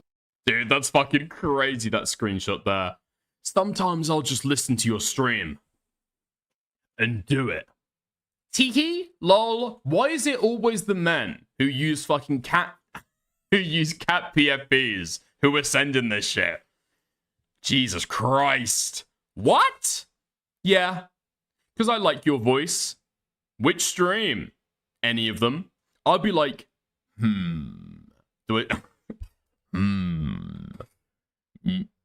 Me horny. Lily is on. What?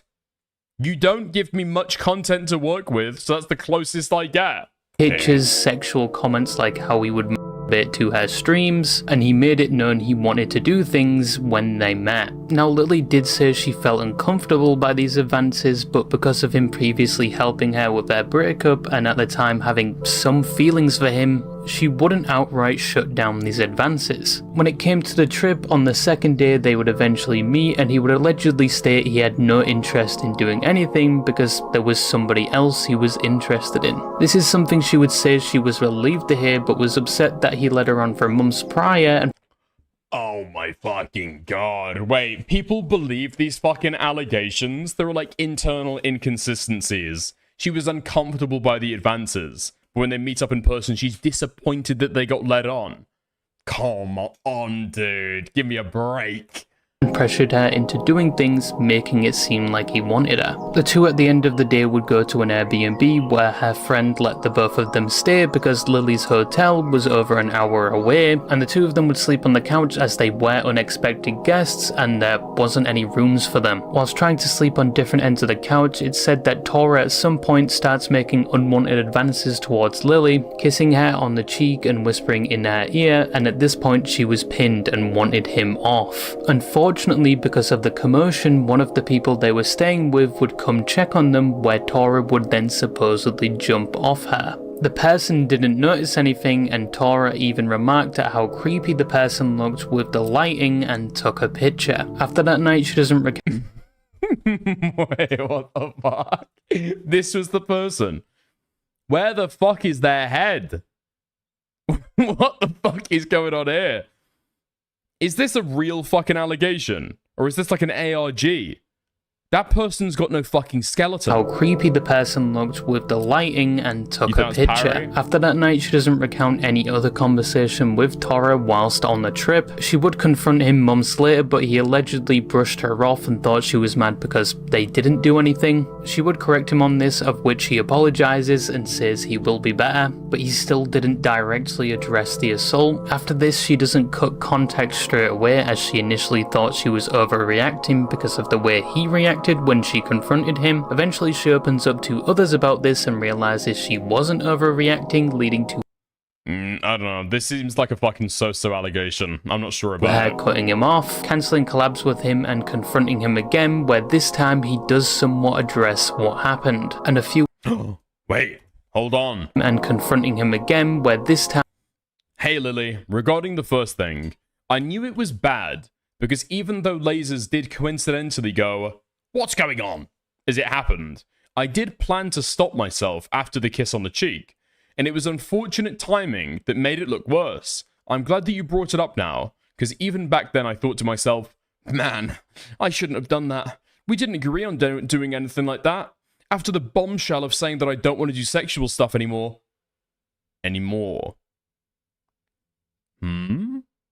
Sorry. After the bombshell of saying I don't want to do sexual stuff anymore, all of that stuff was unwarranted.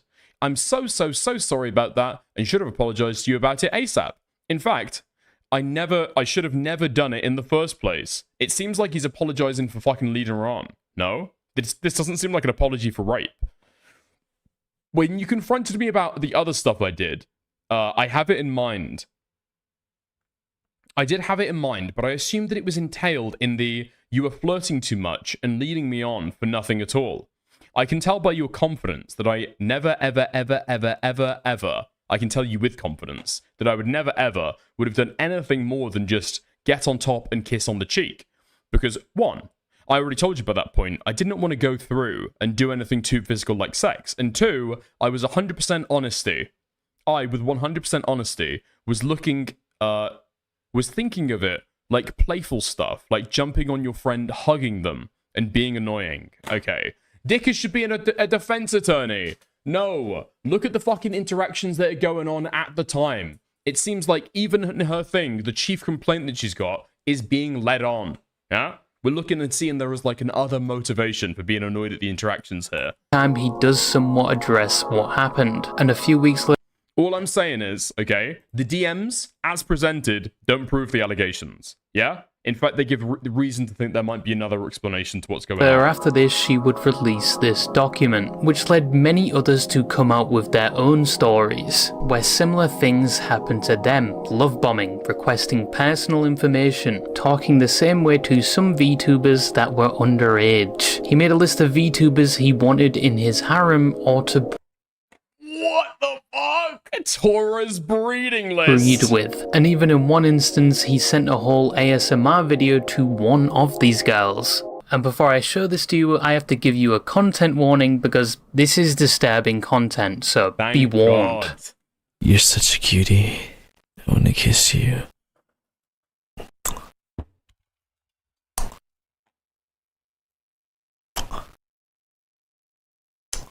What, is he fucking chewing at the time? I love you, Zenith. You're the best. Cam Nuggets, what the fuck is wrong with you, dude? Got me stroking. This shit got you fucking stroking. Bro, what? You're a fucking menace. Glad to become your friend.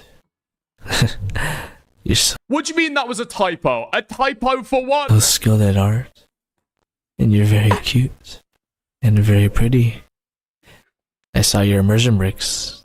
You really... you really are my type. I'm glad to get to know you a bit better.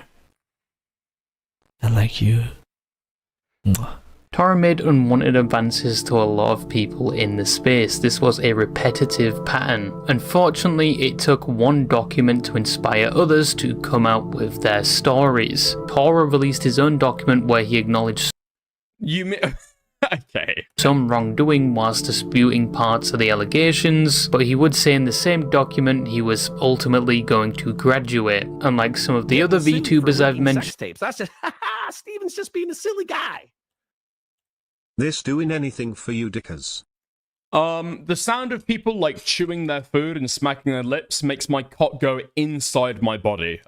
So I guess the answer is yes. Thank you for the 5 plants. Would wipe everything and leave the internet. There is a lot more to. I mean, stories of being sent a cringe video. Yeah, that seems to be what it is, okay? But the guy deserves all the allegations for sending around that shit. The story and what Tora did, this was a basic summary of that. If you want a full look into it, there's a good video by Safira Denoma on it, which helped me with this. People who play Mercy are not being even remotely respected. I'm not saying, oh, you need to respect us. It's a matter of We're not even being treated as a human being right now. Evie was someone that previously used to be a fleshy and was a well-known Overwatch streamer, but they would eventually become a VTuber while still primarily creating Overwatch content. They were fairly well known in the Overwatch space, and they were even occasionally recognized by the creators of Overwatch, Blizzard, in one instance getting invited to test out the abysmal dogshit that was Overwatch 2 before long. Wait, what? I thought that Overwatch 2 was just like a fucking sequel to Overwatch. I played Overwatch 2 before. I thought that Overwatch 2 was alright. No? Launch, and after getting this privilege, even they shat on it. They were also known for being a highly skilled Mercy player on top of being very open about their identity as a trans woman, where she would regularly talk about her experience.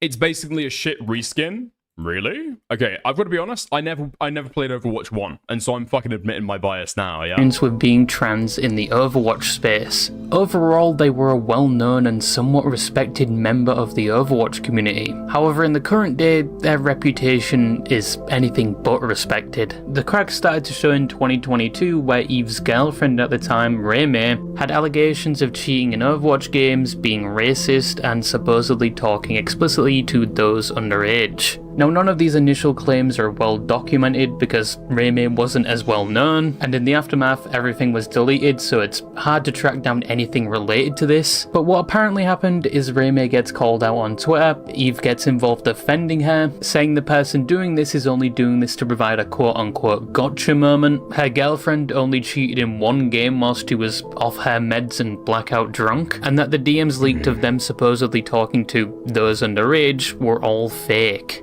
Once again, this situation... Trans VTuber, only trans VTuber in the video, grooming children. Fuck me, man. Oh my fucking god, it's bad, it's bad, it's bad, it's bad. Wasn't well documented, but it would get brought up again in January of 2023, where Reme was exposed again for doing the same things, or the same story as before was being reiterated, it's unclear. But there were actually some archived screenshots of this conversation, and once again Eve would go on the defense for her girlfriend, but this time it was collectively agreed that this defense was absolutely terrible, because her excuse for why her girlfriend did these things was because it was a coping mechanism. Yeah. The only way someone would believe that was if you had some Saul Goodman-like lawyer skills, or if you had the ability to Jedi mind trick someone into believing you. But obviously this did not work, and both Reme and Eve would understandably receive a lot of backlash and see a major hit to their reputation, as this was the primary thing they were known for around this time. Probably after seeing this and seeing the internet wasn't on her side, Eve would make a tweet longer taking a different stance compared to previously, where she would condemn her girlfriend's actions, claiming they are no longer in a relationship, and she would claim she condoned this behavior because she herself wasn't in the best headspace and wanted to see the best in people, and finally that she should have took people's advice, but that she will change to make sure this doesn't happen again. This response obviously didn't do much of anything. Her reputation was completely in the toilet at this point, but it was about to get 10 times worse. Because a few days later, a 31-page document would be released not on Reme's actions this time, but on Eve's. This included testimonies and statements from at least 6 people, several of which were previous partners. Now, there are a lot of allegations in this document, but just to list a few, it said they had a pattern of cheating involving multiple relationships. It was said they were emotionally abusive, manipulative, and regularly baited. They were also said to be hypersexual to the point where they would peer pressure or violate consent. And finally that... Well, no, that's not... Why is that... Dude, people do this in fucking Twitter documents or Google documents all the fucking time, and it's so fucking retarded. The allegation is not hypersexuality, okay? The allegation is sexual harassment. Why do people always dress this shit up as fucking hypersexuality? That might be the explanation. That's not the fucking allegation. Sexual to the point where they would peer pressure or violate consent, and finally that they themselves was talking inappropriately to those underage. That is just a few of the allegations against them. There are a lot more in the full document, but with this document being released, people are now looking towards Eve to see how she would respond. Would she deny all of this and claim her innocence, or even provide counter evidence to prove them wrong? No, she wouldn't really do anything. She said she was going to respond, but then apparently decided nah, she's not going to, and just deleted or privated a lot of her content and then left the internet. And one of the only things left behind would be people responding to her statement.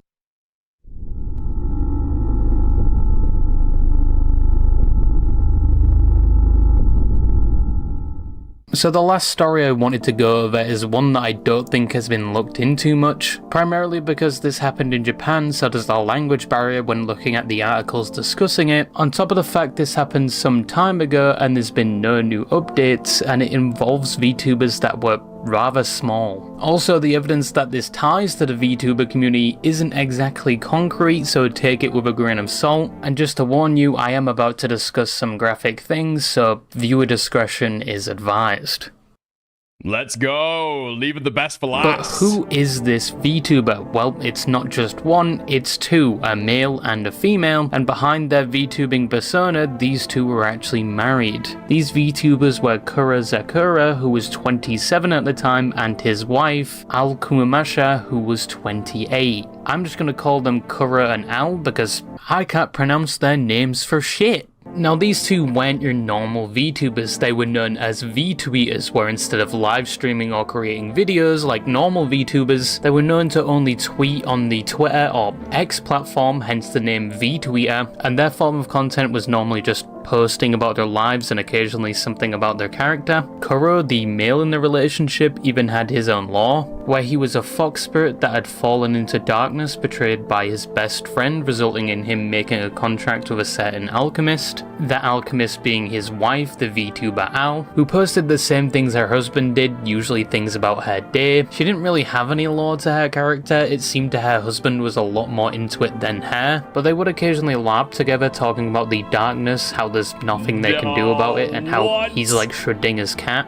which is a Dude, all the way back in 2021, these fucking people were doing this shit. There's no fucking way. Hold on. I'm gonna read through the fucking tweets. Good morning, Al. Blackness. What are you talking about? That unconscious darkness. I like it. There's nothing we can do about it. There's nothing we can do about this darkness. Is there? That's true, isn't it? I think it's better than hoarding it unnecessarily. I am both darkness and shadow. I am there, and I am not there. I am like Schrödinger's cats. About it, and how he's like Schrödinger's. Schrödinger, huh? If you start to think that way, then that's what it becomes. Is this just like an AI model? Like talking back and forth with itself on Twitter.com? Like, these replies are fucking nonsense. It's literally like, it does sound like a fucking AI just talking to itself like an early fucking AI. Like, there is no context being held except what the person has literally just said to you, and you're trying to fucking spin off that, right? Trying to pretend like you're a fucking human person. Cat, which is a thought experiment involving the quantum superposition principle, where something can exist in multiple states at once, but for oh, come on, Twisty. He's fucking Yorkshire, okay? He's a fucking Yorkshire lad. Schrödinger. Schrödinger's cat. Schrödinger's the cat. clinically brain dead like me, I probably explained that wrong. I'm pretty sure he's just trying to say he's two things at once, like Schrödinger. He's not ESL, he's just Northern. Schrödinger's cat. Is it dead? Not sure. I'm not sure. Gotta ask him. Wait, even he don't know. His cat was dead and alive. Now, these two seemed like a normal couple, both enjoying this as a hobby. Kuro was working. I do fucking love an accent that makes you sound like a fucking farmer up there in the Yorkshire Dales. Talking about, like, degenerate online VTuber behavior. Dude, the dissonance is so fucking good. A job that I assume from what he said was working on a farm, and Al was also working whilst trying to find work as an illustrator. From the outside, it seemed like their lives, although heavily work-focused, was somewhat ordinary and satisfactory for them, and it was about to see a big change as Al was now expecting a child, of which they were both happy to announce. However, even if everything appeared normal on the outside, things would quickly change to a more sinister turn around August of 2021. Because even you need to do a whole stream like that? No. What needs to happen is that fucking Toastify needs to like hardcore fucking leverage that, you know?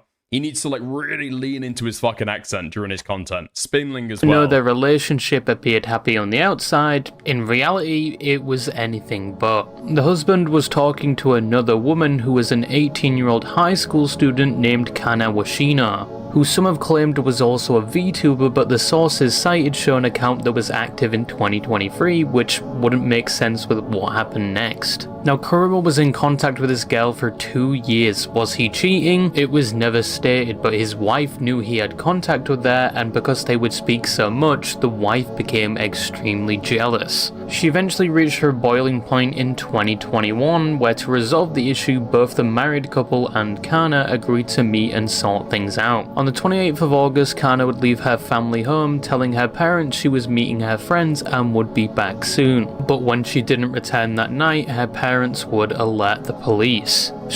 Wait, what the fuck? They invited an 18-year-old girl to be able to talk out the fucking cheating allegations.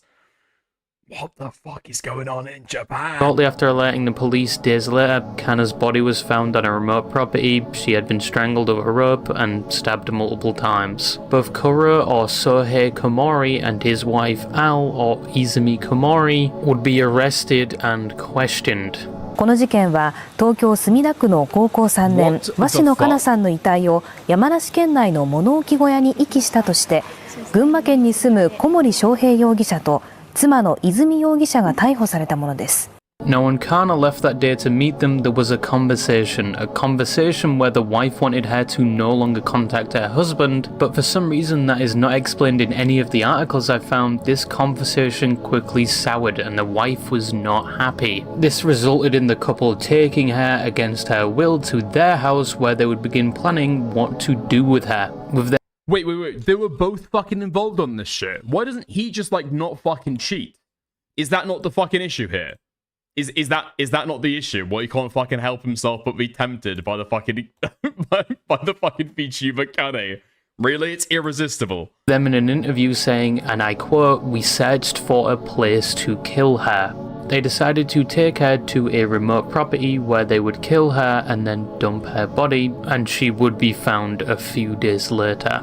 Both would be found guilty. The husband would get 23 years in prison, even though the prosecution argued it should be 25, and the wife would only get 18 years because it was said she played a secondary role in the murder. Now, it isn't documented why they decided to... The motivation is all on the fucking wife's side, no? The motivation is on the wife's side. Why the fuck is she getting 5 years less? Murder her after the conversation. They could have just gone their separate ways. But the Japanese police think it was because the conversation regarding the relationship was going nowhere. Personally, I think, yes, this is coming from a professional idiot and from complete speculation, but I think the husband, despite his wife's wishes, didn't want to cut contact and instead just decided to kill her. But once again, that's just my speculation. But how do we know that this is the VTubers we spoke about earlier? Well, people on 5chan would supposedly find their names tied to the VTubing account, and after both were arrested, their accounts would go inactive on the same day. Not only that, but another VTuber that did a stream with the wife released a statement saying he's distancing himself from them after the news broke. And Dude, usually when some shit like that happens, the person said the fucking N-word. Or like, I don't know, been caught talking to a fucking minor online, not killing a fucking high school student. after this, both of their Twitter accounts would be bombarded with comments regarding the situation. That is all I could find in terms of people connecting the accounts, and in my opinion, I think it's the same people, but once again, take it with a grain of salt. The husband is estimated to be released in 2044, and his wife is estimated to be released in 2039. I don't know if anybody else gets this. Maybe it's my youth, despite how I fucking look. But when I see like dates like that, like somebody's going to be released in 2044, I just figured that that's never going to happen. You know, that year doesn't exist. That year's not real. That's never going to come here. Those people are in prison for like an infinity. It's only 13 years from the time of this video. Okay, well, I guess when you put it like that, okay. But, okay, in 13 years, alright.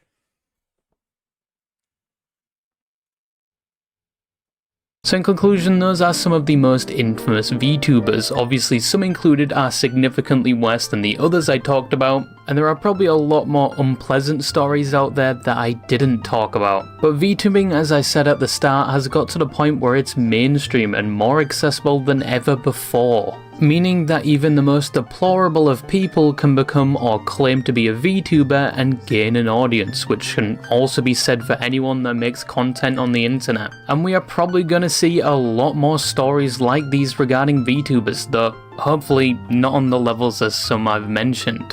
However, VTubing is still a form of media that isn't going away anytime soon. And I feel like the VTuber bubble is gonna pop. Arguably, it already has started to pop. There's like separate different factions. At some point, I think that VTubing is going to be like a way that people do content online, right? You show your fucking face, you don't show your face, you use a fucking VTuber. Do you know what I mean? It's just a way to be able to like present yourself online, give yourself an avatar without necessarily like showing your face and giving that personal information, you know? It helps like keep up a persona, I guess. So I think it's just going to be a different way for people to present themselves online. But that means that there's not going to be a VTuber community. You know what I mean? In the exact same way that now there is not really like a Twitch streamer community. There are the big Twitch streamers. They might collab every now and again. Community? Not really. Despite the VTubers I've shown you today, there are probably 10 times more that are the very opposite. They just entertain and interact with the VTubing space in one form or another. Not every VTuber is the same as another, especially Chibidoki. That thing cannot be replicated.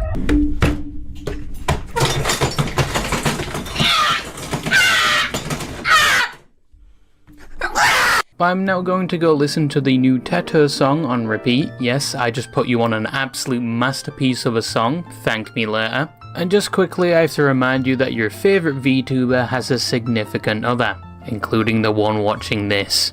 But yep, that's all I had to say, and bye-bye. Dude, why the fucking black hand? Why the black hand? I'm not even a fucking VTuber. Okay.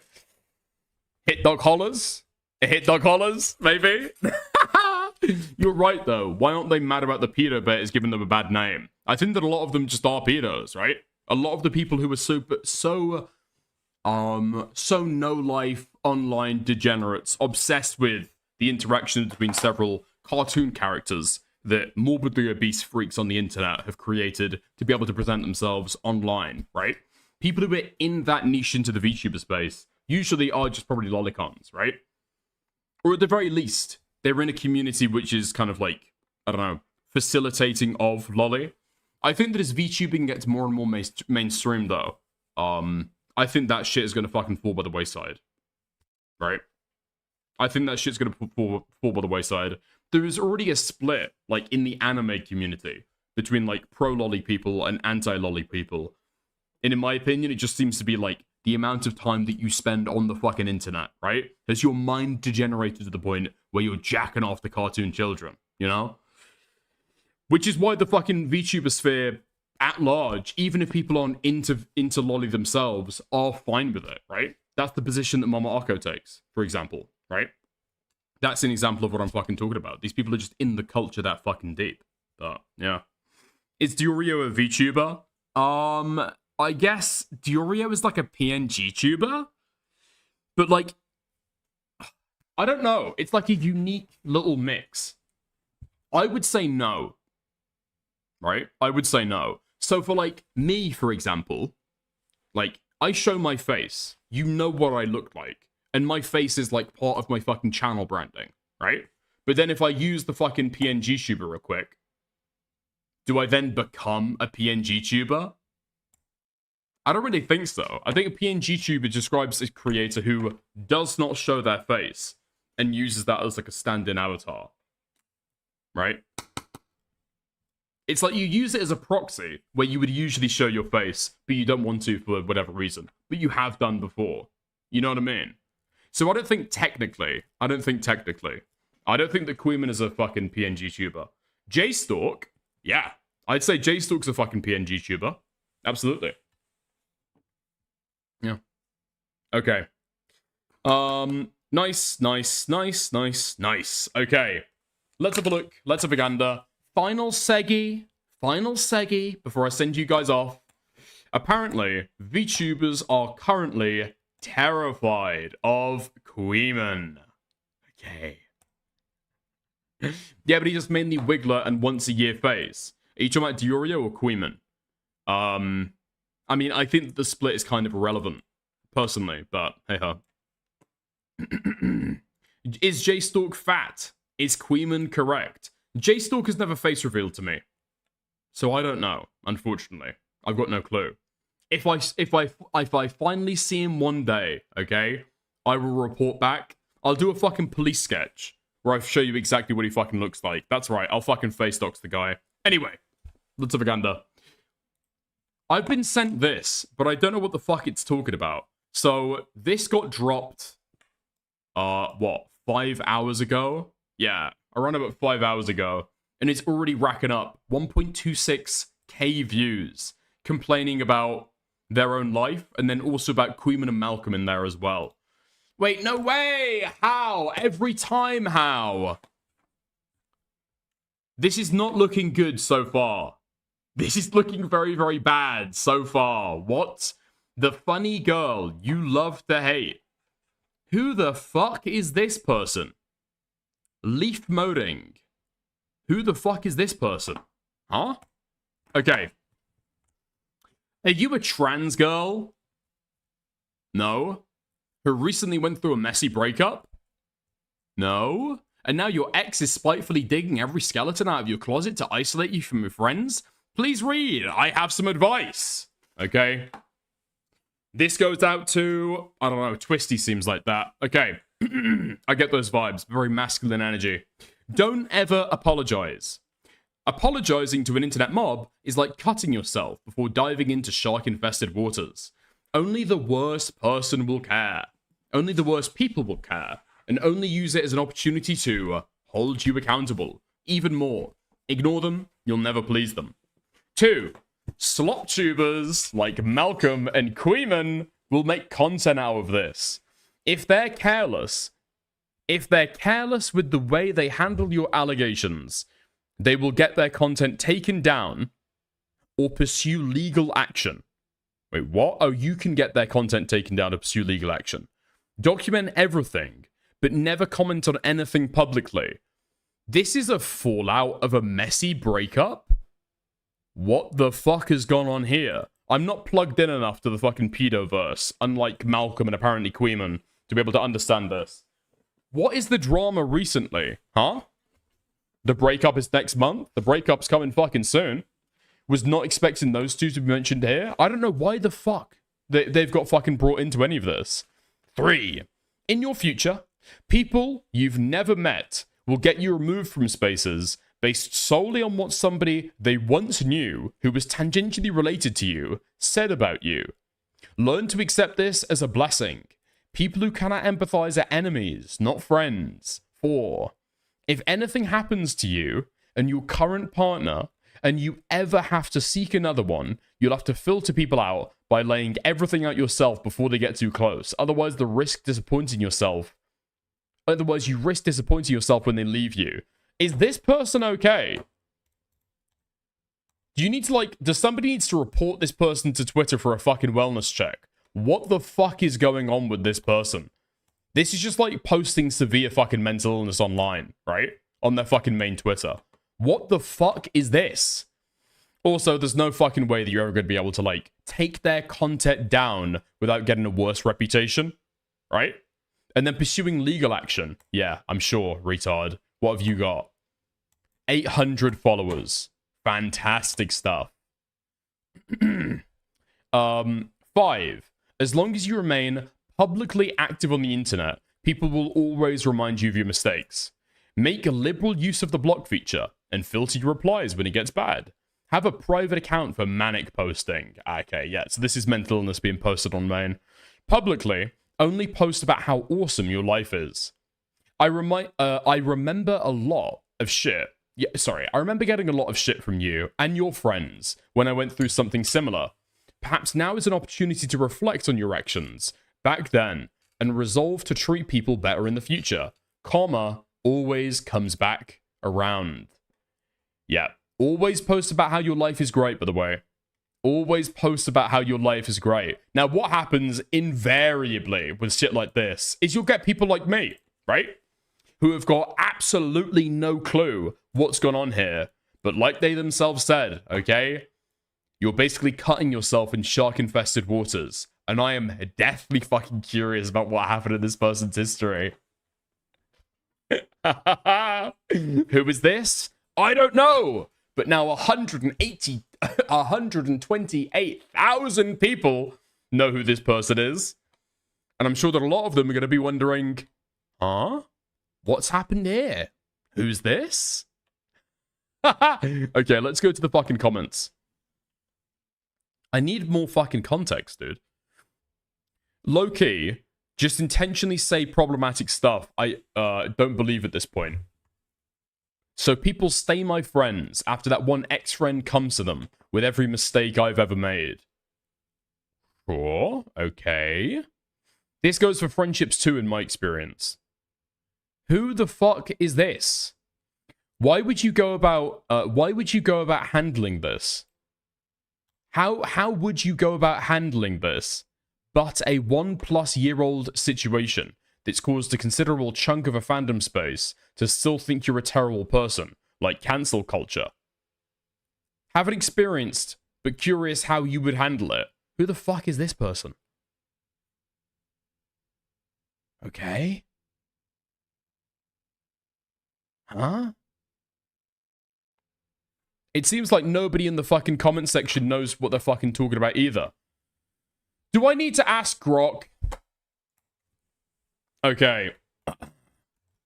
What drama is this person referencing? Let's ask Grok. Wait, hold on. Master Mark knows who this girl is? That's big. That's kind of huge, actually.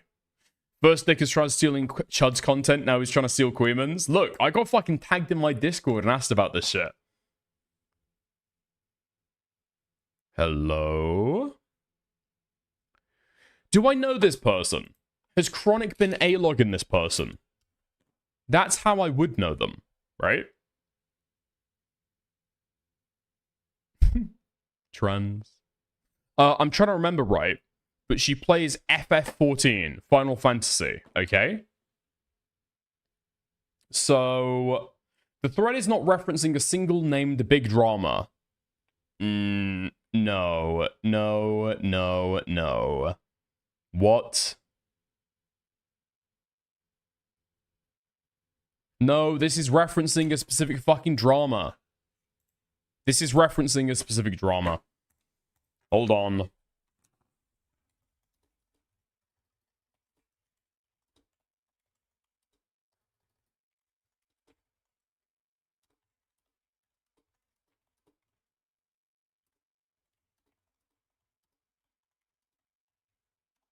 Fuck. Agent 1. Okay, buddy. I don't know what you mean. Hold on. Aiko was posting this. Okay. Hold on. What is this in reference to? Okay, let's get some fucking dead air filler real quick. That's the only way to be able to get through this. Hold on. I'll turn it low.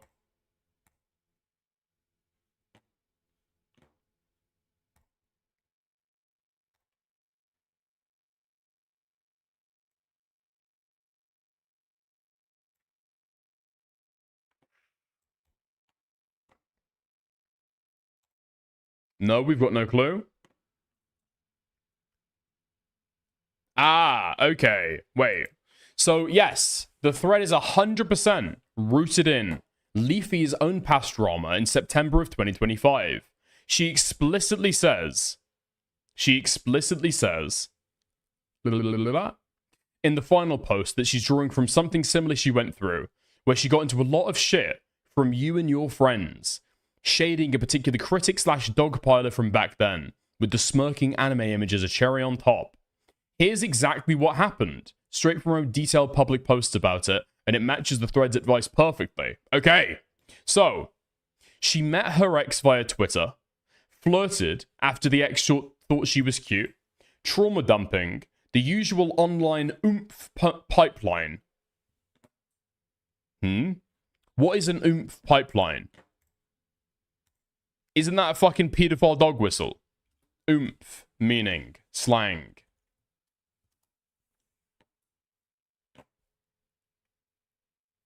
Or am I thinking, oh, I'm thinking of pomp.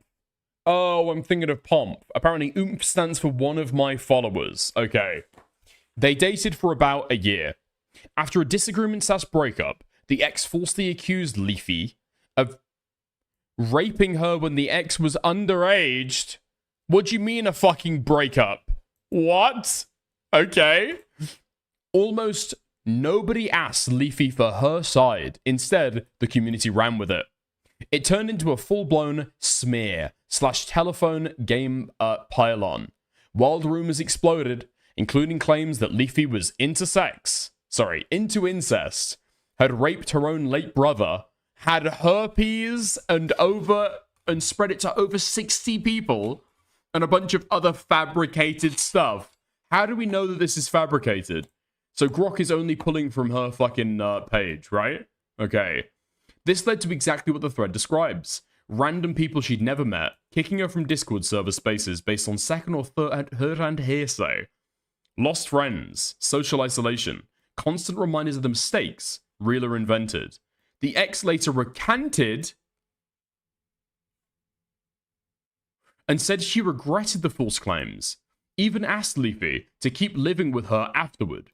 Leafy refused unless the ex publicly corrected the record and told people to stop harassing her over lies. The ex never did. So Leafy left and they went no contact. So the only record that we've got for this shit is that Leafy said that it was the case. Okay. A likely story? The ex never did, so Leafy left and they went no contact. The recantation got buried. The accusations still got brought up whenever her name comes up. Aww. Okay, what's the source for this then? What? Love seeing one of my enemies getting outed as a horrible person after what they did to me. They deserve every bit of karma they get. What, this is a 260 view tweet? Oh, wait. This person's beefed publicly with the fucking trans girl. What the fuck is her name? For most trans people, it's life or death at this point. So here's what happened. I bought the surgery for $30,000, of course. And I asked him if he could help me out. Oh, Finsta. He said, I will give you $5,000 or euros, whatever, pounds, if you post on OF every single day for 1 month. So I know Marisa's best months on OF usually equate to like, what, 15, 20? Mm-hmm. She hadn't been... Okay, right. So it was during that fucking OF. The fucking grooming controversy, right? Yeah, okay, I fucking remember that. I'm sorry, but what was your controversy? This is a genuine question. After I broke up with my ex, she made false claims that I raped her when she was underage. Very few people asked me what happened. Instead, the majority ran with it, and after a twisted game of telephone, people were saying that I was into incest, that I raped my late brother, and that I had herpes and spread to over 60 people and so much more. She later recanted and said she regretted her actions. I have a comprehensive video about this. If you'd like, I can send you the link in DM.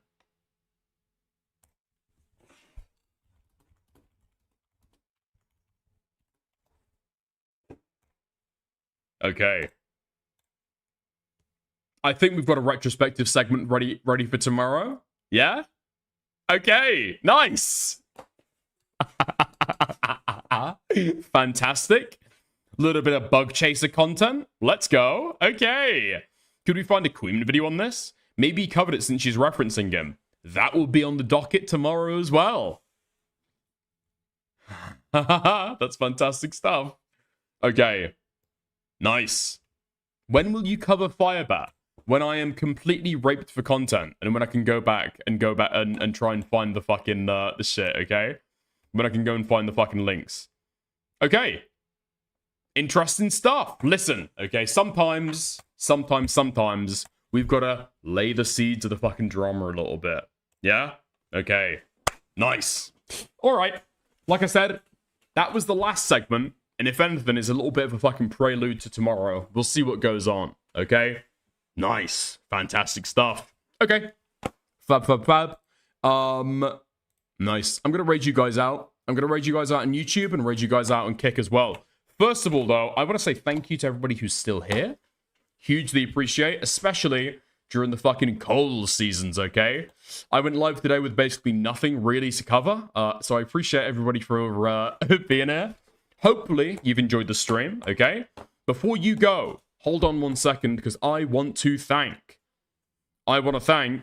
Plants, Nate, Astro Wells, Yan the Yan, Orpheus, Zombie Penguin, Money, Rojo Remixes, Koopla, Janky Johnny again, Kai Rise, and that is everybody. All right. Bye, bye, bye. Everybody, like the stream on your way out. Helps it an awful lot in the algorithm. One last push, okay? One last push. We hugely appreciate it. All right. Over on Kick, I'm going to raid you guys out to JStork, as per usual. And over on YouTube, I'm going to raid you guys out to Fuck It. Gamma. Nice. Okay. Have fun. Chat to you guys soon. Exclamation point Discord. That'll get you the link to the Discord chat. Okay. See you guys soon. And then my friend Bye. told me that's not good.